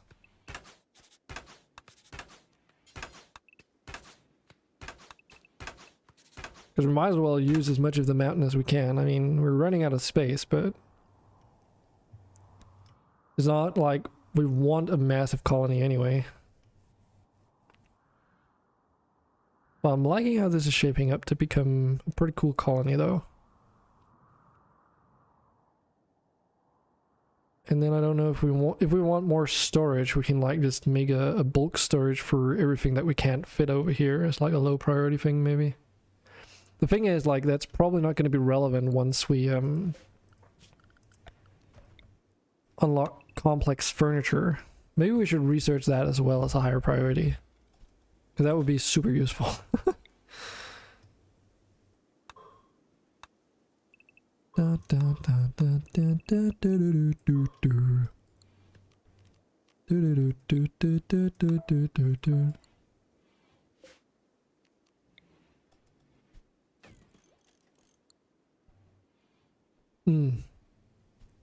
At least it's not like in the last colony where your pawn is like stealing. No, what was it again? How was it again? It was like some weird. Yeah, you were I was your son, and you were hitting on my wife. Yeah, that's what it was, right? So fucking dumb. And for the like, Andre's character had stayed was in the colony from almost the very beginning, and even like he never got into a relationship, no matter how hard. Creepy grandpa. Yeah, but it's also like his pawn never got in a relationship with anyone. Just like, poor bastard.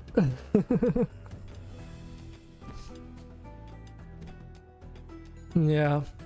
Even at the end of the colony, like, what was it, year 9 of the colony or something? Still no relationship for poor Andre. He was still single.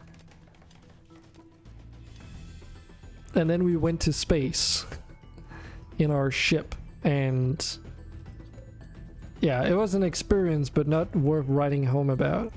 It is on the YouTube channel as a playlist for anyone who wants to see what that was about. And if you're just curious to see what the end of the colony was, it was very drawn out because the game was running so slow and I was finding it hard to like commentate. but it's there. Also, I ended up saying just fuck it, and like we just went to space without even doing the rest of the preparations because there was really no point. 1.3 came out just as we were about to build our spaceship, so it was like I felt like I was in a rush basically to try and make it happen as soon as possible. Because I knew that if we switched to 1.3, we'd not be doing Save Our Ship. Because mods weren't updated. Kind of makes me wonder how Tiberium Rim is doing. Because I really want to get back into trying that. Hey, Way. Oh, it's doing fine. We're progressing slowly, but we are getting smithing now finally. Since we have a somewhat okay research room. Because it's 100% indoors and it's 100% cleanliness. And they've got light. No negative temperature impact, so yeah, they're doing pretty good. Also, this capsulite is borderline like glowing with the color choice I gave for this. I love it. So the mark of memory. Does everyone just get mood buffs because of that? How does that work even?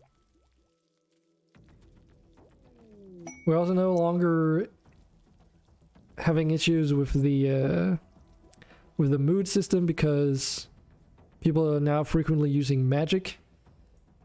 Also, the Mage's Prison buff does no longer seem to be negative.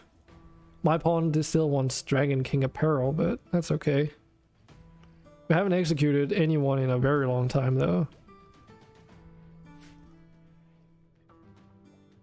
Oh, what difficulty I'm on? That's a bit of a... That's an interesting question. I'm glad you asked. Let me show you.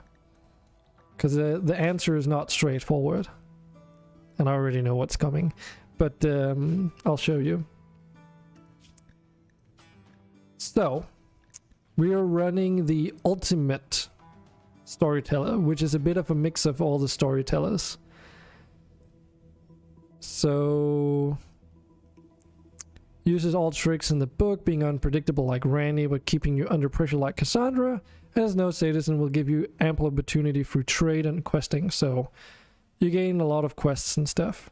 We're on Strive to Survive, but that is only half the story. By the way, we do have some more storyteller options if we ever want to swap it around, so... including Todd Howard. I have no idea what this storyteller does. And I'm a little bit afraid to try him out, but I've got Todd Howard here, because it just works. But that was, as I said, only half the story. Yeah. So... the other half is the mod called Combat Readiness Check, which I think it's just set to Feels Bad Man. And this mod further modifies how wealth is calculated in terms of a lot of things that are not even listed here. As an example, if you have a pawn that's incapacitated, or if they have a disease like the flu or something like that that can be lethal, their pawn wealth is not added to the wealth calculation when you're getting rated. Similarly, only present pawns are calculated for the threat points when you get rated, so if you have like half your colony out and about, it doesn't count them either.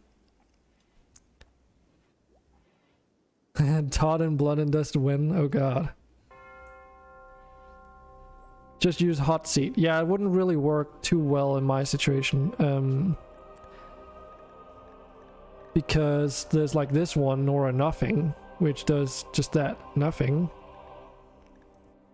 And I mean, it would kind of work because I've got so many.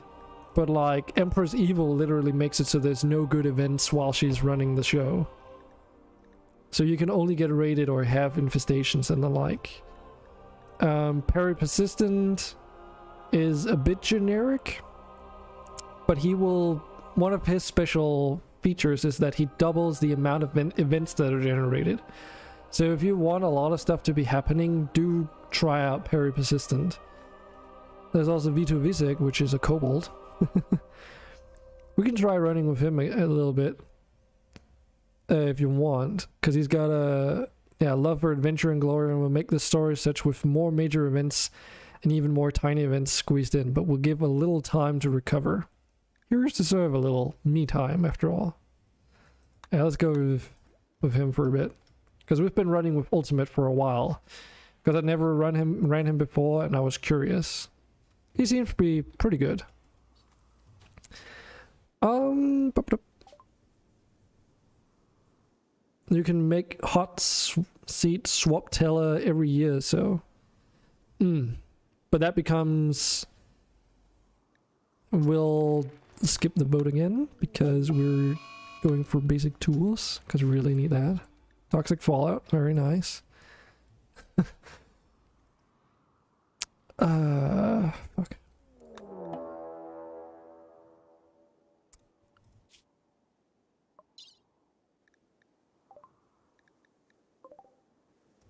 Oh my god.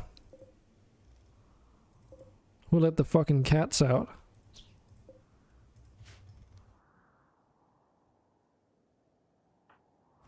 Jax, you don't even have a ranged weapon. Or do you want melee? Let me know. You're a ranged character. Let's actually enable some of those. You'll kill the cats. Now let's make it a combined effort because of the toxic fallout. Do you want to find... Well, should we give you the obelisk? I think that would be a decent choice. Or maybe the wall bow because of the range. Do need some people with more range. It's a light Cecropia wall bow.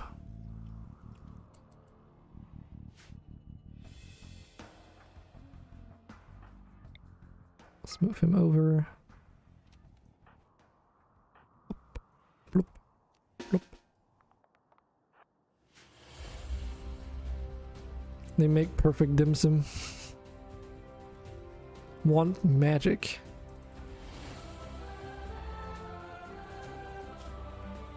I mean, you're currently doing might though. A shot that aims to disable the opponent rather than kill them. Oh, that's useful. Non-lethal rounds use a jolt of electricity briefly and paralyzing the target. Oh. What's this? Shadow Slayer cloaking field. Okay. Headshot. Cause this give you sniper training. Meh.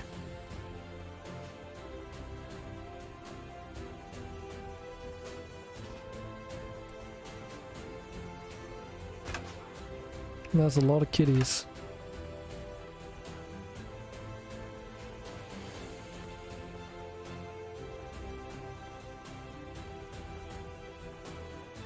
I don't know why, but Occam, every time I look at him, I'm just thinking Avatar The Last Airbender, but like his long-distance related cousin or something, just because of that head tattoo. What has been seen cannot be unseen. I mean, we've got the safety of our walls. Cats are not that smart. Apparently we're also bad at hitting.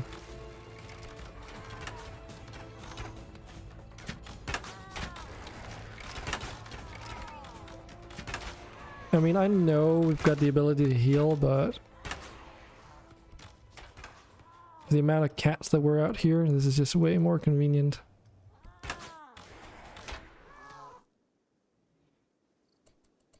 Oh, you can get a might class very soon. Very nice. Bloop.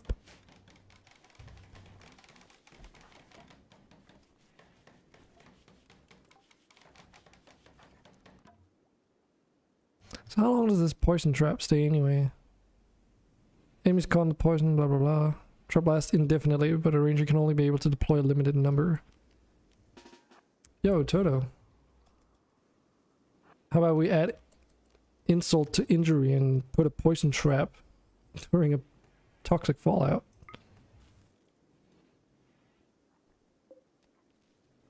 Well, that is like so small. How many can you have? Does it say? Cooldown, type target. More traps. Ranger can have 1 per level. Oh, base max is 2. Okay. I was just about to say. Attack this to destroy. Oh, they have 400 hit points. Interesting. Stream Raiders update. Thanks.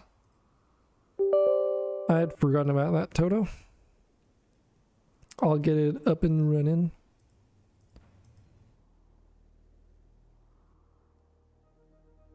Yep. That's a pretty good number. You do have to, you know, put them down manually, but it's pretty good.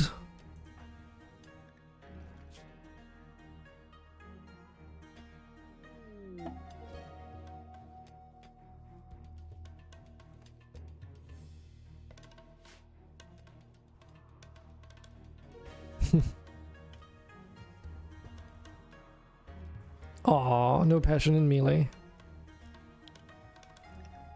Thanks for the attempt though. So how's everyone doing on the outside? So you're getting toxic buildup, but it... Calm down, Toto. I'm working on it. It's installing. Okay, you want to see what you're missing? This is what you're missing.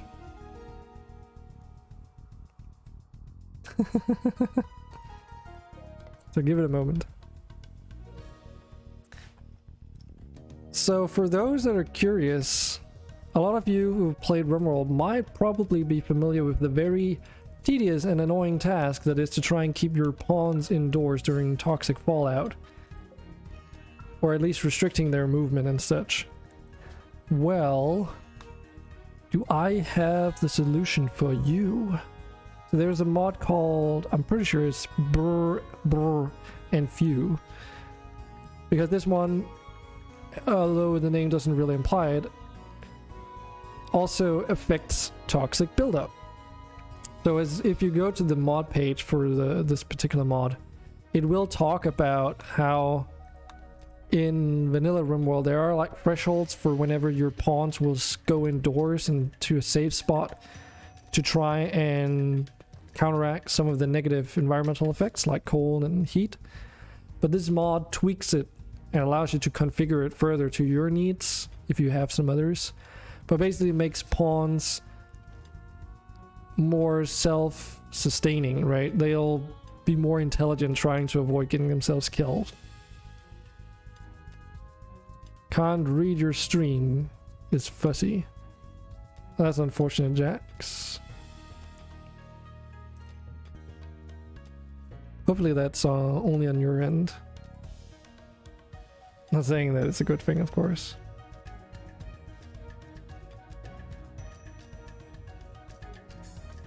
But it's called Brr and Few. So. Because normally you have to be considered when toxic fallout and other global events are happening. And borderline like restrict your pawn's movement to only be inside. But with this mod on, they should be able to manage themselves.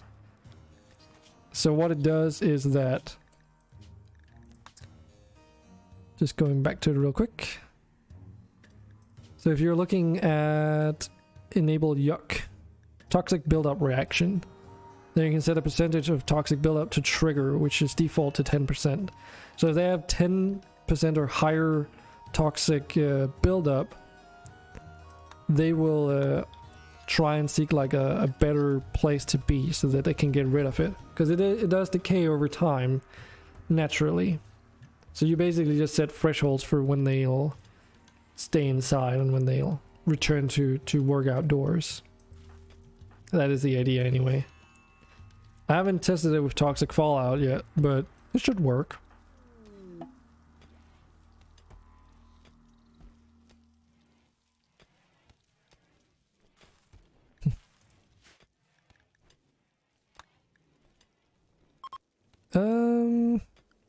I can try.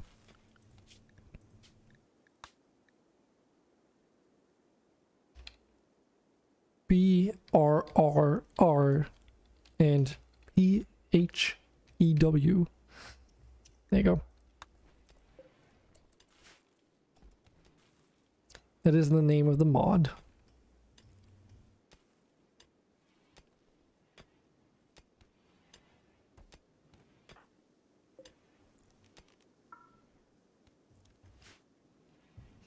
No problem.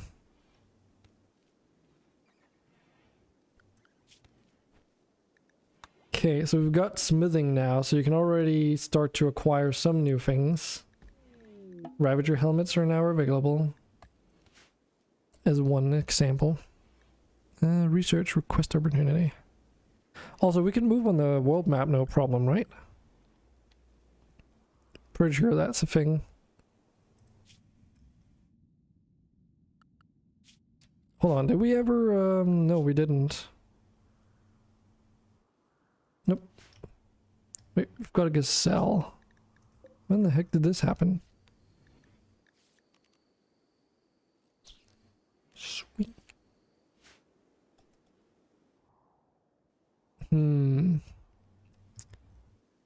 Well, fiddlesticks. Also, doesn't this... Oh, this is a wild, wayward mobile assembler. Oh, I thought that came in with the raid. It's just been hanging out here.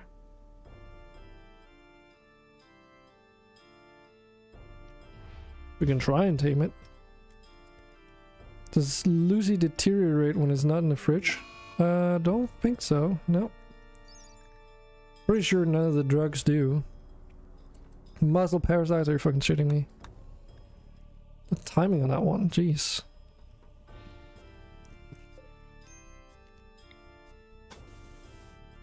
We don't have enough quartz to build the room up.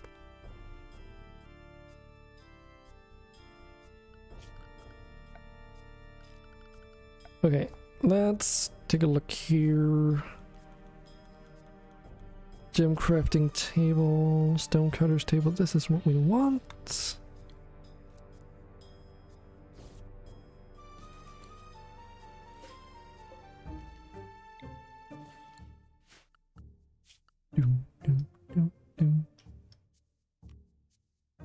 Can also get a fueled smithy.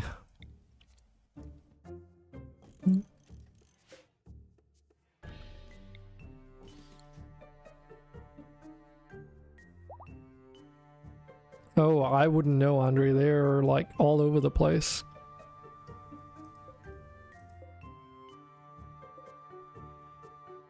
This one's at 23%. This one's at 18. This one is at 86. 17%. 88, 80 something, so.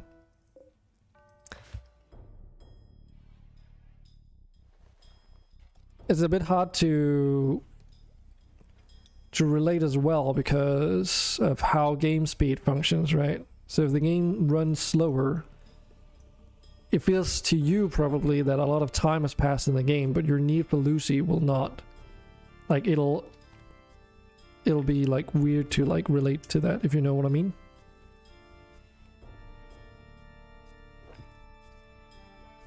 So as soon as you have enough Lucifer bugs and some stockpile of the stuff, then it should auto-manage itself as long as we have enough. But we do only have 4 at the moment. You think you'll survive? You sure? I'll give you another chance to reevaluate that decision.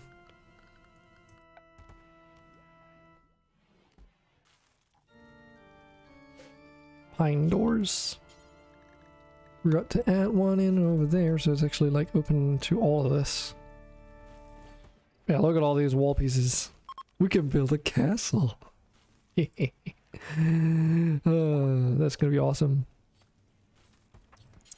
Absolutely awesome.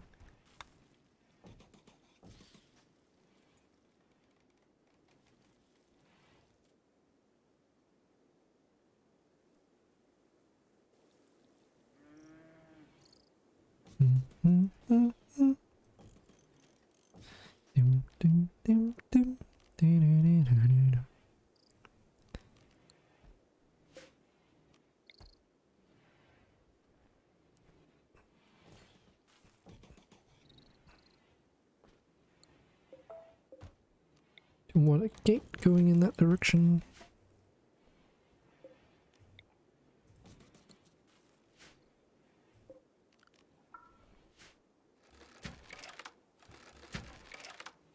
Alright, we need a stone cutter somewhere close to where we're... Oh, the stone's out of here, god damn it. Or rather, we want a stone deposit somewhere where we're also going to be manufacturing stone. Got meat hooks now, but we need complex furniture. That's vanilla expanded, isn't it? There. If we unlock this research, we can build all kinds of storage devices. Skips and all that kind of thing. Hey Ray, welcome to the colony. You're a feline morph. Cool, and you already come with like a fucking... You're a bowman and a troubadour. So troubadour is an archer who supports allies with arrow and song, and bowman gives you a bunch of archery related bonuses. Holy shit.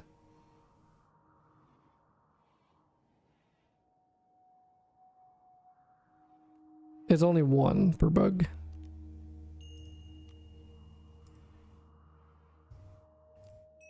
Serenade. Okay, they assume you'd want a ranged weapon at least. Unless you have other plans, let me know. For the time being though, we'll give you an arbalest if you're okay with that.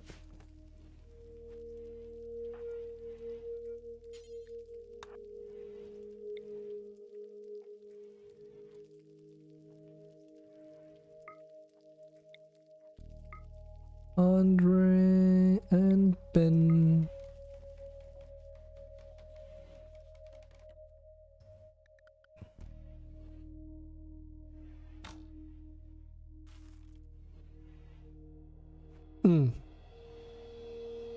You did the math. I mean, it should be fine. If you think about it, it'll be 24 days before you'll run out of Lucy with what we currently have. Okay.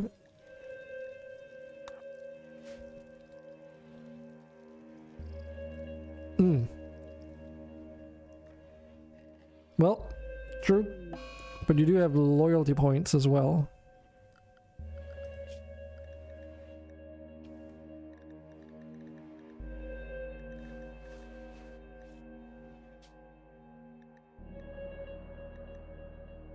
For addictions, yeah, so that should be fine.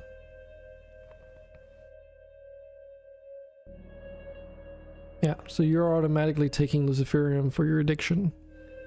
Or do you want me to specify like a dose?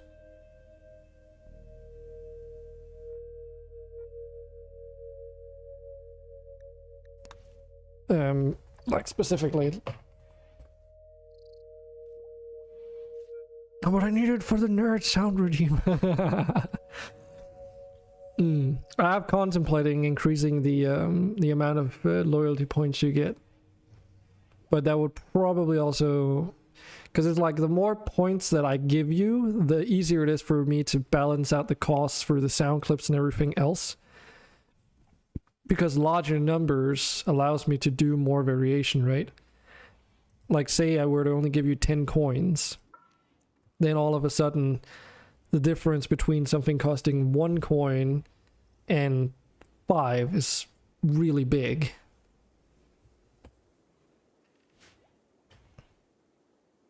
And it's not, and going down to like 3 coins would be a very big difference from 5 to 3 as well. So once you're into like hundreds already, then it becomes a bit more manageable.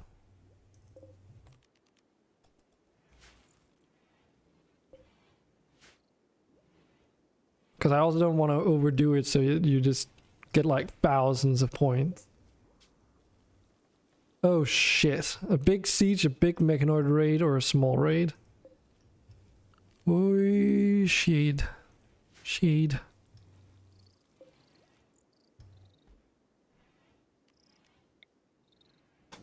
But yeah, that being said, if you think that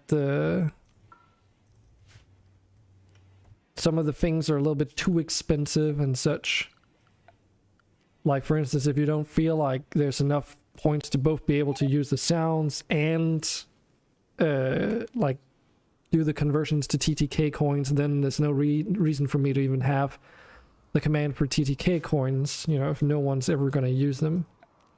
Then it's better for me to try and figure out a better approach. Okay.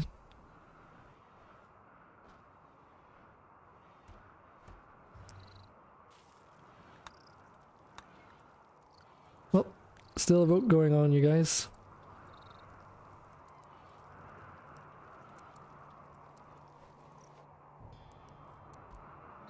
Wait, Jax, why are you a different ideologian? Huh? But why? Like literally everyone else who's been purchased a pawn into the colony have become the colony's main ideology by default. Make a raid sound more fun. Yeah, I don't know. I mean, I don't expect you to know either, but that's kind of funky. Otis is, but he is also the man in black.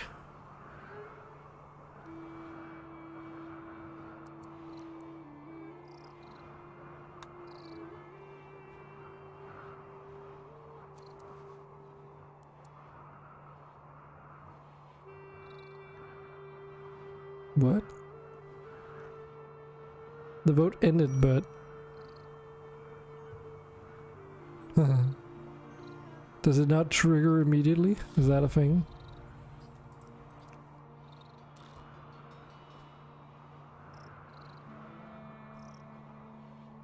Might be a thing. Unless it failed generating the raid. Or the attack or whatever it was. I'll look at it in a moment. Right now I want to figure out your guys' priorities though, before I forget.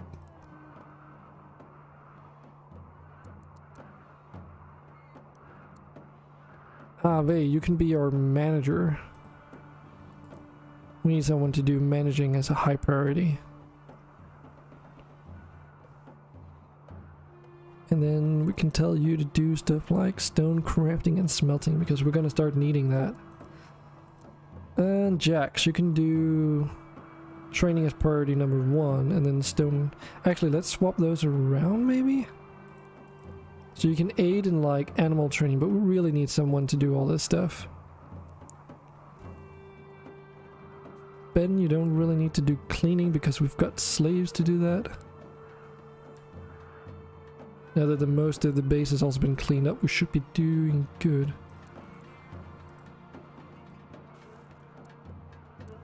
Probably set these priorities to 2. And... oh, I've not even assigned this guy. Necromancer. Ooh, that's gonna be problematic. I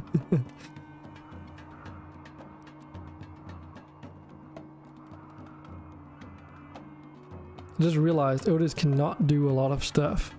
He's very limited on what he can do, actually.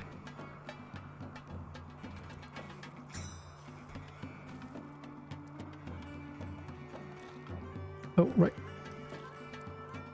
Give me a moment and I'll take a look at Stream Raiders. I totally forgot about it. My apologies. Oh. Because it finishes the install, right? And it doesn't tell you that it's done, so... unless you really think about it, it just goes like... into the background quietly. It's not like you can't be a necromancer. But I will have to make like a separate house for you, most likely. Because you'll get ostracized by the colony.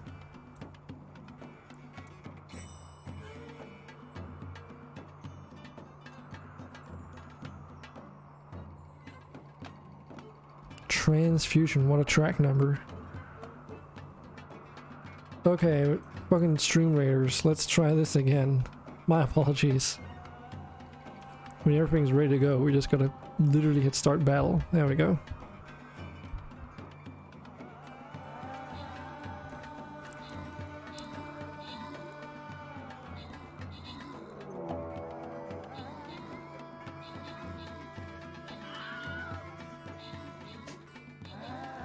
Are we being invaded?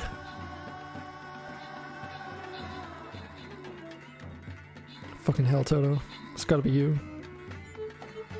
That must have been your rogue. Oh yeah, dude, giveaway.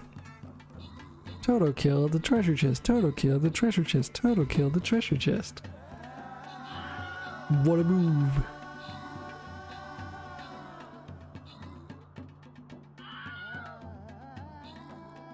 Finally we did it.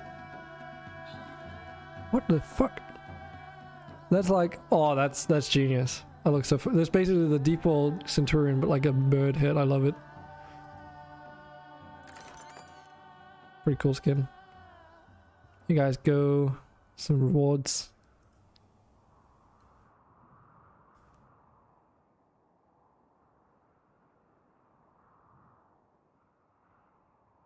Okay, we can do one more, but then... Yeah. So we'll do this loyal to skin chest, so push for the last fight on stream raiders for today.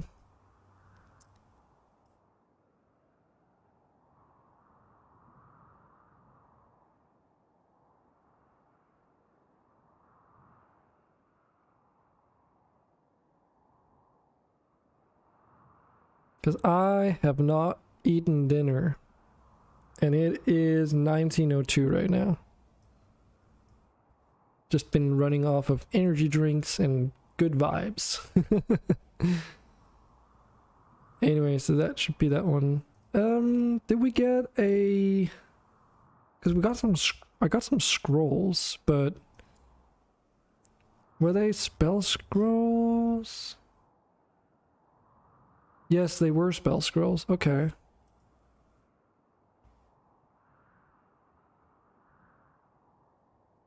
Now let's just get that to level 10. I'm curious to figure out if you get these spells to like level 15, if just like the units, they will get a specific bonus, like a specialization.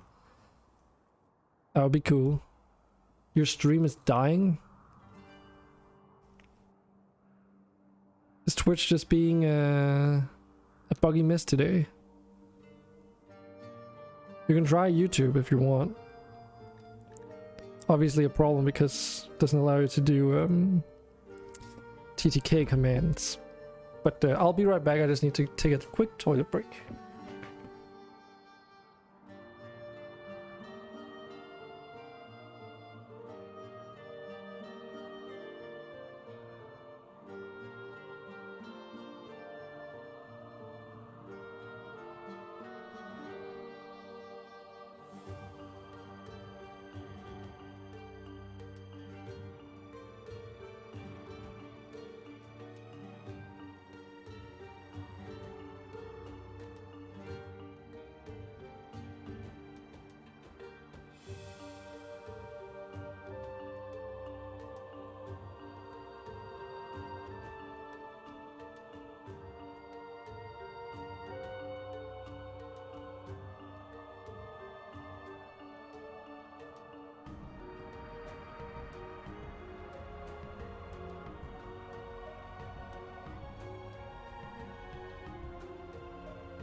Hibbity hobbity, your temple's now on my property.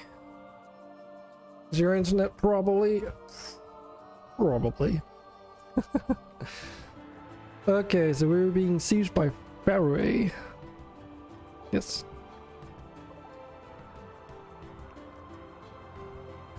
What is this Joker wearing? Fucking jester hat. Awesome. Did you just drop your weapon?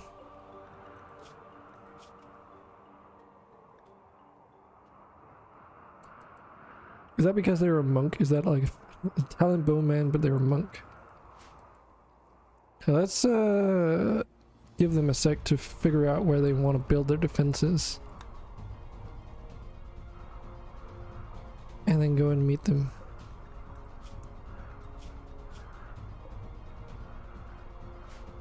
We even got like a dude with a crown here.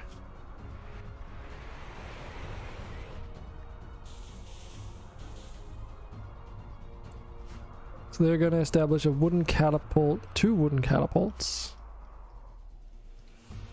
Awesome.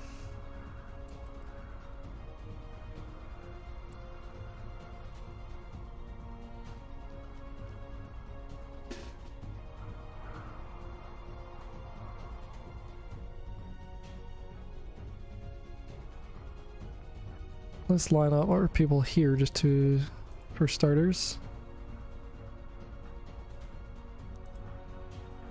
Smegmas, do you have skill points? You do.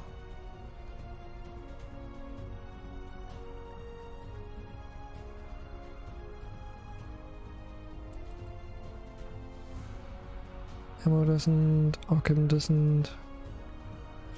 Cosmic, what about you? You've got 3 unspent skill points. Should we just bump up your healing?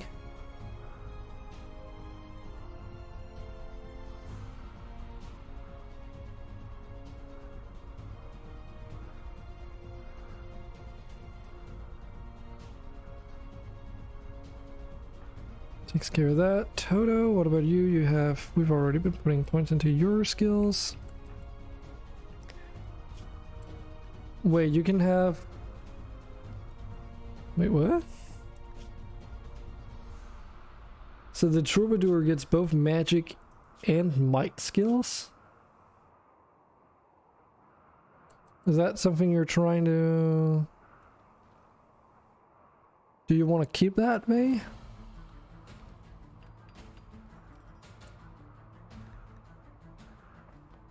I don't even know how this works. Shadow Bite. Fires arrows imbued with shadow at targets and an area dealing damage and stunning them if they hit for brief duration. That sounds strong, but it has to be done manually. Serenade, what does that do? Ally personal serenade, granting them a mood boost and small increase in stats for a while. Just put that just so that you can level up somewhat faster. Oh geez, Ben. We've just been completely neglecting you.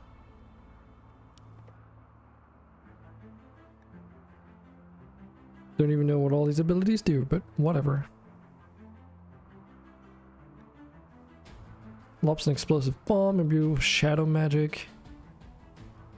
Breathes flames into an area. Breathes ice into an area. Shadow clone.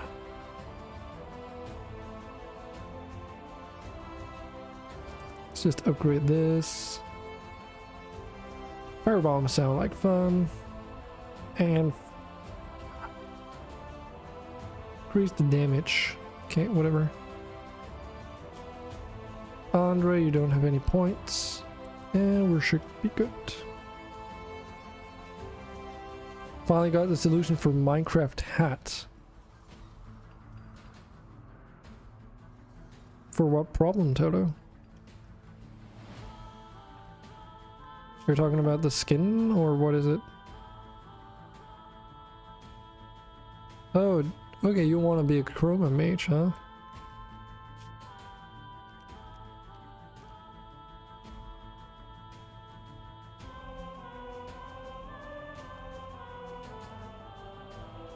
Okay, so Chroma Mage always gains the same amount of, like, amalgamated abilities?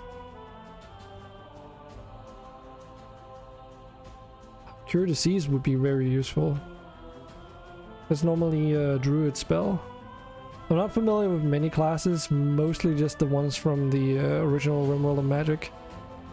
Also, Christoph, do you not have a... Oh... Yeah, Christoph, just go back. We'll handle it from here. Dude, like, this is just insane, all these icons.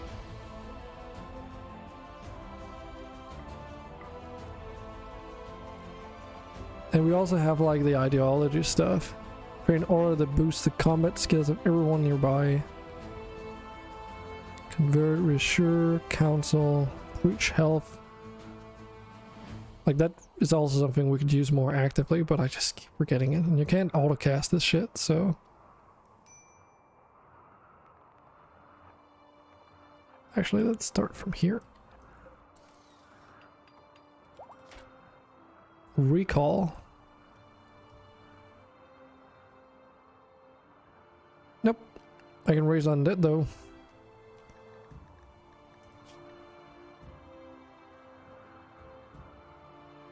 Also, it doesn't seem like you can learn recall. That's not a thing.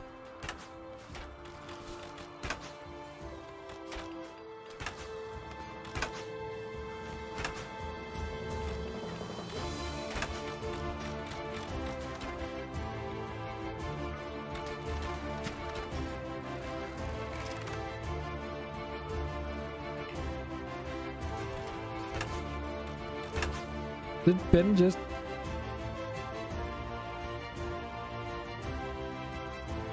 Oh, he's fighting someone, that's why.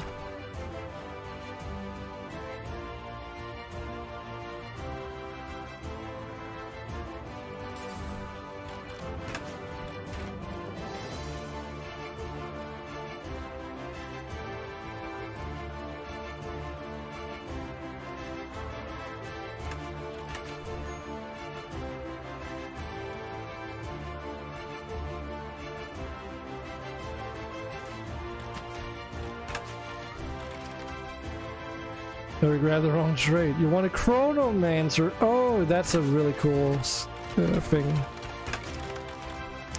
Oh, so you grab Chroma... Oh, Chroma Mage. That was you, by the way, Jax. Holy shit, was that magic missile? What the fuck was that? Fucking destroyed them. We've got one survivor here, but for how long? 4 hours. Missing a right leg. So you won't be good as a slave, but we can sacrifice you.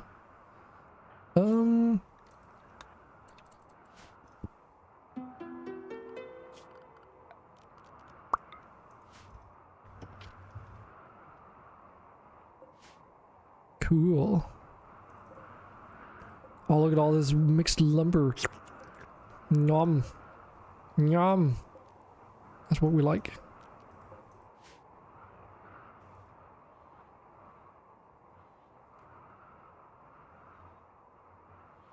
Sneaky DM of hat solution.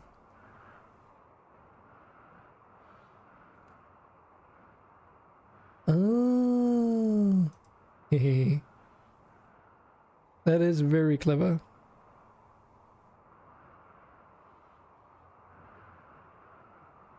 Yeah, because it does have that rim underneath, yeah.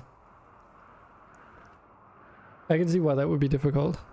Sometimes you really wish that you could build more layers or like further out, like it was an actual voxel thing for Minecraft characters, but sadly no. So Jester hat. Yes. Yes. This one's tainted though, but yes. Hat worthy of a jester. Each half is different from the other one in color. I see that. It's just a slightly different color. Oh, we captured the guy with all the fucking fancy shit.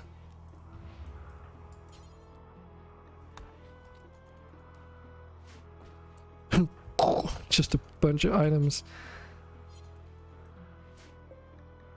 Are they gonna survive? Well, probably. Then we can sacrifice them once they've recovered. Lul. What was that? What the fuck was that? Oh, she cast... Vey, you cast like a... God damn it, you casted an ability automatically. What happened to your... Wait, what? What happened to...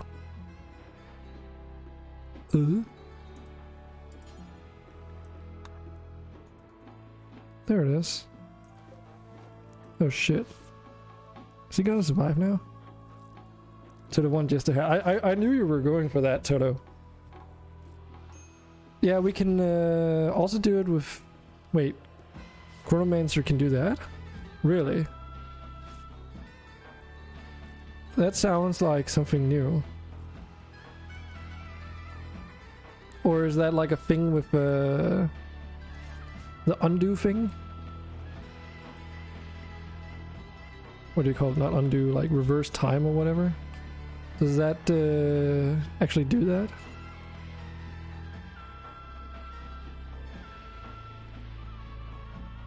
Oh yeah, Andre doesn't care about whether or not it's tainted.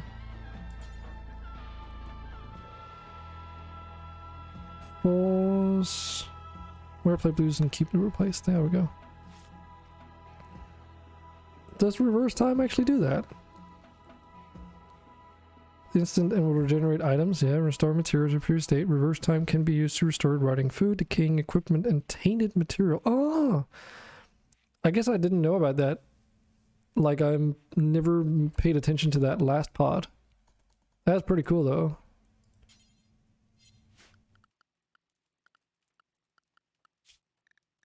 Eventually, we'll also be able to do it without that, but that is very good, though. There, Ben Clearforced. Because you were wearing something that was tattered. Steel plate gloves. Yeah, I should probably also wear those.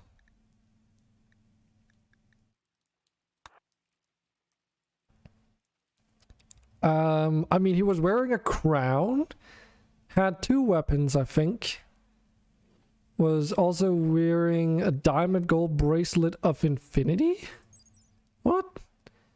Oh my god. Okay, that's cool. Never thought about that. He was also wearing a gi. Steel chest plate. Mercenary Cloth King's robes. Say that like 3 times in a row real quick.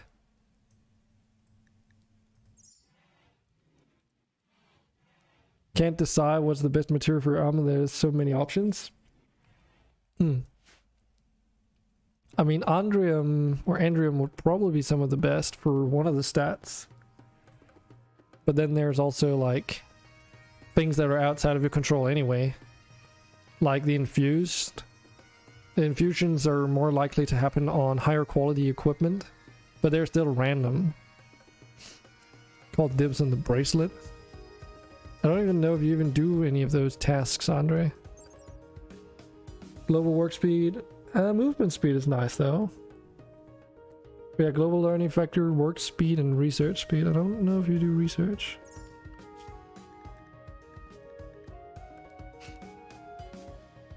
I mean, you do, but at very low priority. Hey, Jax, you got it. Let me know if it's a bit too expensive and I'll think about lowering it.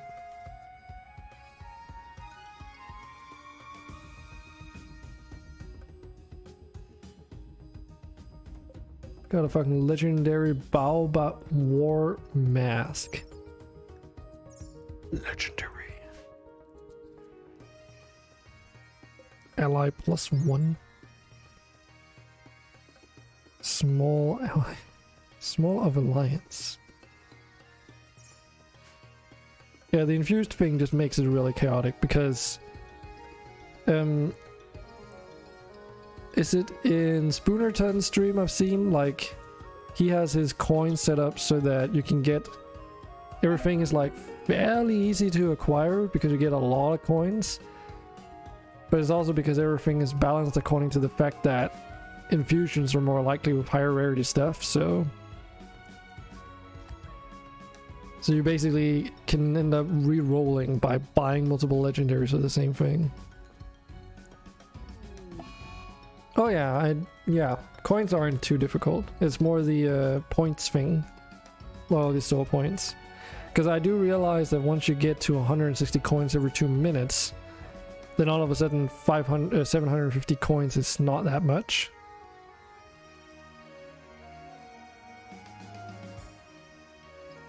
Especially if people also want to use them for voice, for the sounds.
Why does this seem so weird to me?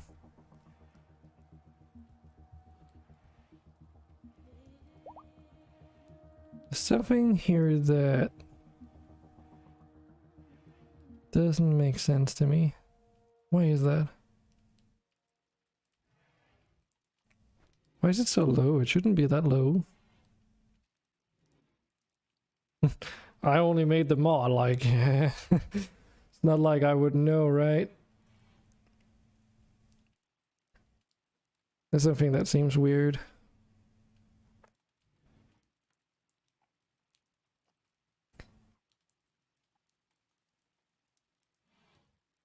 Did I completely watch that? Sorry if I'm blinding you guys. So this is the table Andre is referring to. Andrium. Yeah, it is really low. Oh, I remember now. I think I remember. The main... Yeah, it's not Andrium you want to use for armor. I'm a doofus. It's... Yeah. Okay, so I'll tell you why, Andre. Just in case you're wondering why Andrium is so low. Yes. So remember... I don't know if you remember, but I remember when Hamp was in chat... And we both said that Andrium is like pretty good for defenses, relatively speaking. I think we were referring to the HP base. So anything built out of Andrium is gonna be super strong.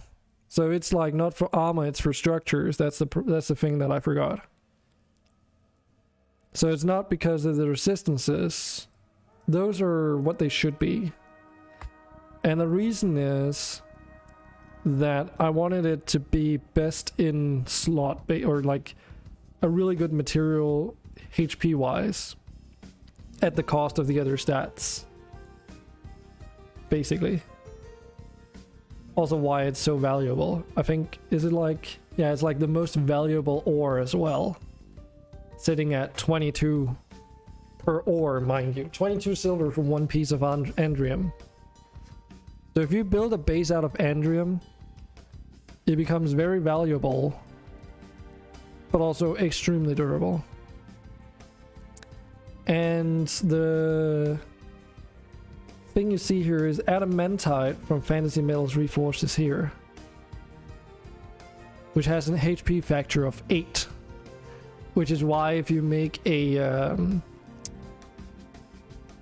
doors expanded blast door, it gets 16,000 hit points. So that's again 16,000 hit points on a 3x2 doorway. Similarly, if you were to build the now to us available castle wall embrasures out of that stuff which we don't have available, it would be like 6,000 or 8,000 hit points as well per piece, making it take forever to repair, but it was basically impenetrable. So I hope that clears up some of the confusion. So I'm sorry. That means that we have to take a look then. Also, this is a really cool mod called Textile Stats, which I highly recommend if you install a mod like my ores mod, because it allows you to look up all the stats of everything in the game without having to look into the files. So what we want, like for sharpness, penumbrite is the most useful ore for armor if you want to increase your sharpness. Of course, we have some other modded stuff like demon scale, which improves your heat resistance really highly. For my ores, it's cryolium though. Harmony, is that like a... Okay, so that's like how balanced it is. I don't know what harmony does. That's not a stat that I'm aware of. None of my ores have it. So I don't know where that comes from. Is that like a Rimworld of Magic specific thing? Ah, it's okay, Toto. I wanted to wear myself. Yeah, I'm sorry, Andre. Do you want me to switch your stats on your material out? Because I can do it. Oh, fuck. Nope, I did not realize. There we go, I clicked on the wrong thing. So this is textile stats, my bad. It's a database for looking up things. So let's just do that again. If you sort by sharpness resistance, it's penumbrite, that's the highest. For heat, other than demon scale and arcalium, which I don't even know how to acquire, it would be cryolium, sitting at 78%. And then again, this armor harmony thing seems to be like a Rimworld of Magic specific thing. Then for blunt defense, it would be arcalium and demon scale respectively, but for my ores, it would be tumblum, helicoi, and vulcanite. And of course, you know, one thing is that you can get something that's really good, but there's also the cost, which is somewhere in here. Can't seem to find it. It's probably going to be given in, yeah, market value factor. Not that one. Should mention exactly how valuable it is. There, market value. Again, Andrium being the most expensive. And then in descending order, so forth. Thank ores. Yeah, they all have like the different properties.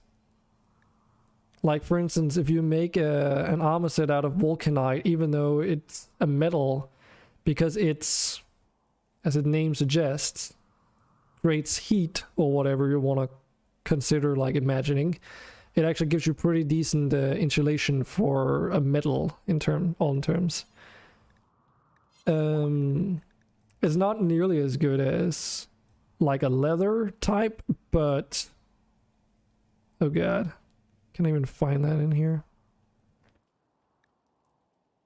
because that's of course not temperature, so it will be around here. There, insulation, cold and such. So it's not going to be as high as any leather types, but it allows you to make plate armors that still give you some kind of heat insulation and cold insulation respectively. Similarly, if you were to make a door out of bananite, or bananite, however you want to pronounce it, it's also gonna open faster. By the way, also a stat you can find in a list here. So if we go to metallic again, should be like a door opening speed somewhere. Because yes, that is actually a thing, of course.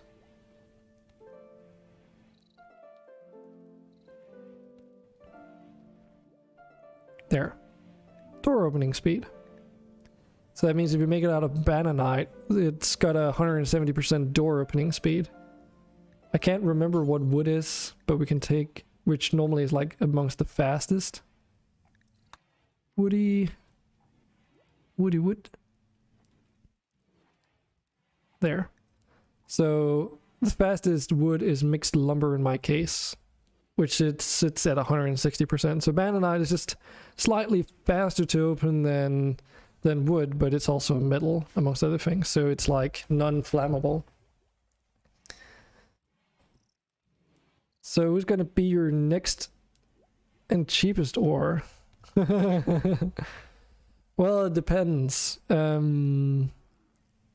Depends. Yeah, you took Luciferium. Oh man, are we already gonna end it today? I really wanted to keep going, but I also need to eat, take a break, because we've been going at it for quite a lot of hours today.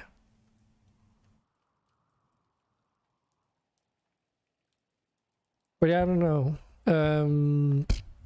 The two submods for the Dragon's Ore thing was basically comprised out of people that were very active during the 1.2 colony. So, just a way of saying thanks. Andre is the only one, to my recollection, that's hanging out when I'm doing Rimworld these days. Ham does show up from time to time, but I guess he's been preoccupied with stuff. Calm down, Toto. We still need to, like, lose this Stream Raiders fight. So we'll have to take vengeance on this next time. It's because you neglected it, Toto. God damn it. It's all because you fail us. Anyways.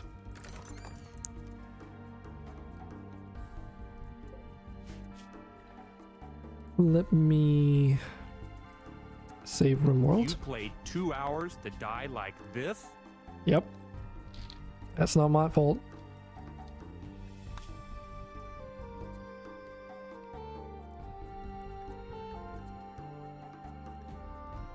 I'm gonna regret pressing that button. I always do. You know that you're having a great time when you're scared to exit Rimworld. Just because you don't know what kind of impact it's gonna have on your machine. If it's gonna make you stuck and stuff, especially when streaming. Okay, so let me just do some shout outs here because I can. Rolling some credits. So thanks for the follow to Jax, JX, and Maury. Very much appreciated. Hope you learned something new today. Had a good time hanging out and stream and stuff. If you're here, that is. If not, otherwise, thank you anyways. So, that's it for today. Who should we raid? Anyone's got anything on the table, let me know. I don't know if there's even anyone that's... Oh, there's a bunch of people. Oh, we could raid a bunch of people. Bunch of people. I know just who to raid. Cool. I don't need to look it up anymore. So yeah, I won't be streaming this weekend because I'm gonna be hanging out with iPeak for a bit. We were supposed to do a LAN party, but that's probably getting cancelled. So we will most likely be bunkering down, playing some console games over the weekend. So yeah. Oh, that's really unfortunate timing, Dadrian. Hi from YouTube. Or hi towards YouTube. We're actually ending the stream right now, about to raid someone. Does it have to be Rimworld? Because if not, you have a cool guy. You have a cool guy. I think I know who to raid because he could probably use it. Because he's been having a hard time recently. So we'll just probably raid him. But yeah, thanks for dropping by, everyone. I will be looking forward to seeing you all in the next stream, whenever that's going to be. I don't know if it's going to be tomorrow. It depends on my mood, as it usually does. Got some projects going on for Minecraft that I want to do as well, so we'll see how that goes. Anyways, stick around for the raid, and I will see you all on the next one. Have a very nice day, and goodbye.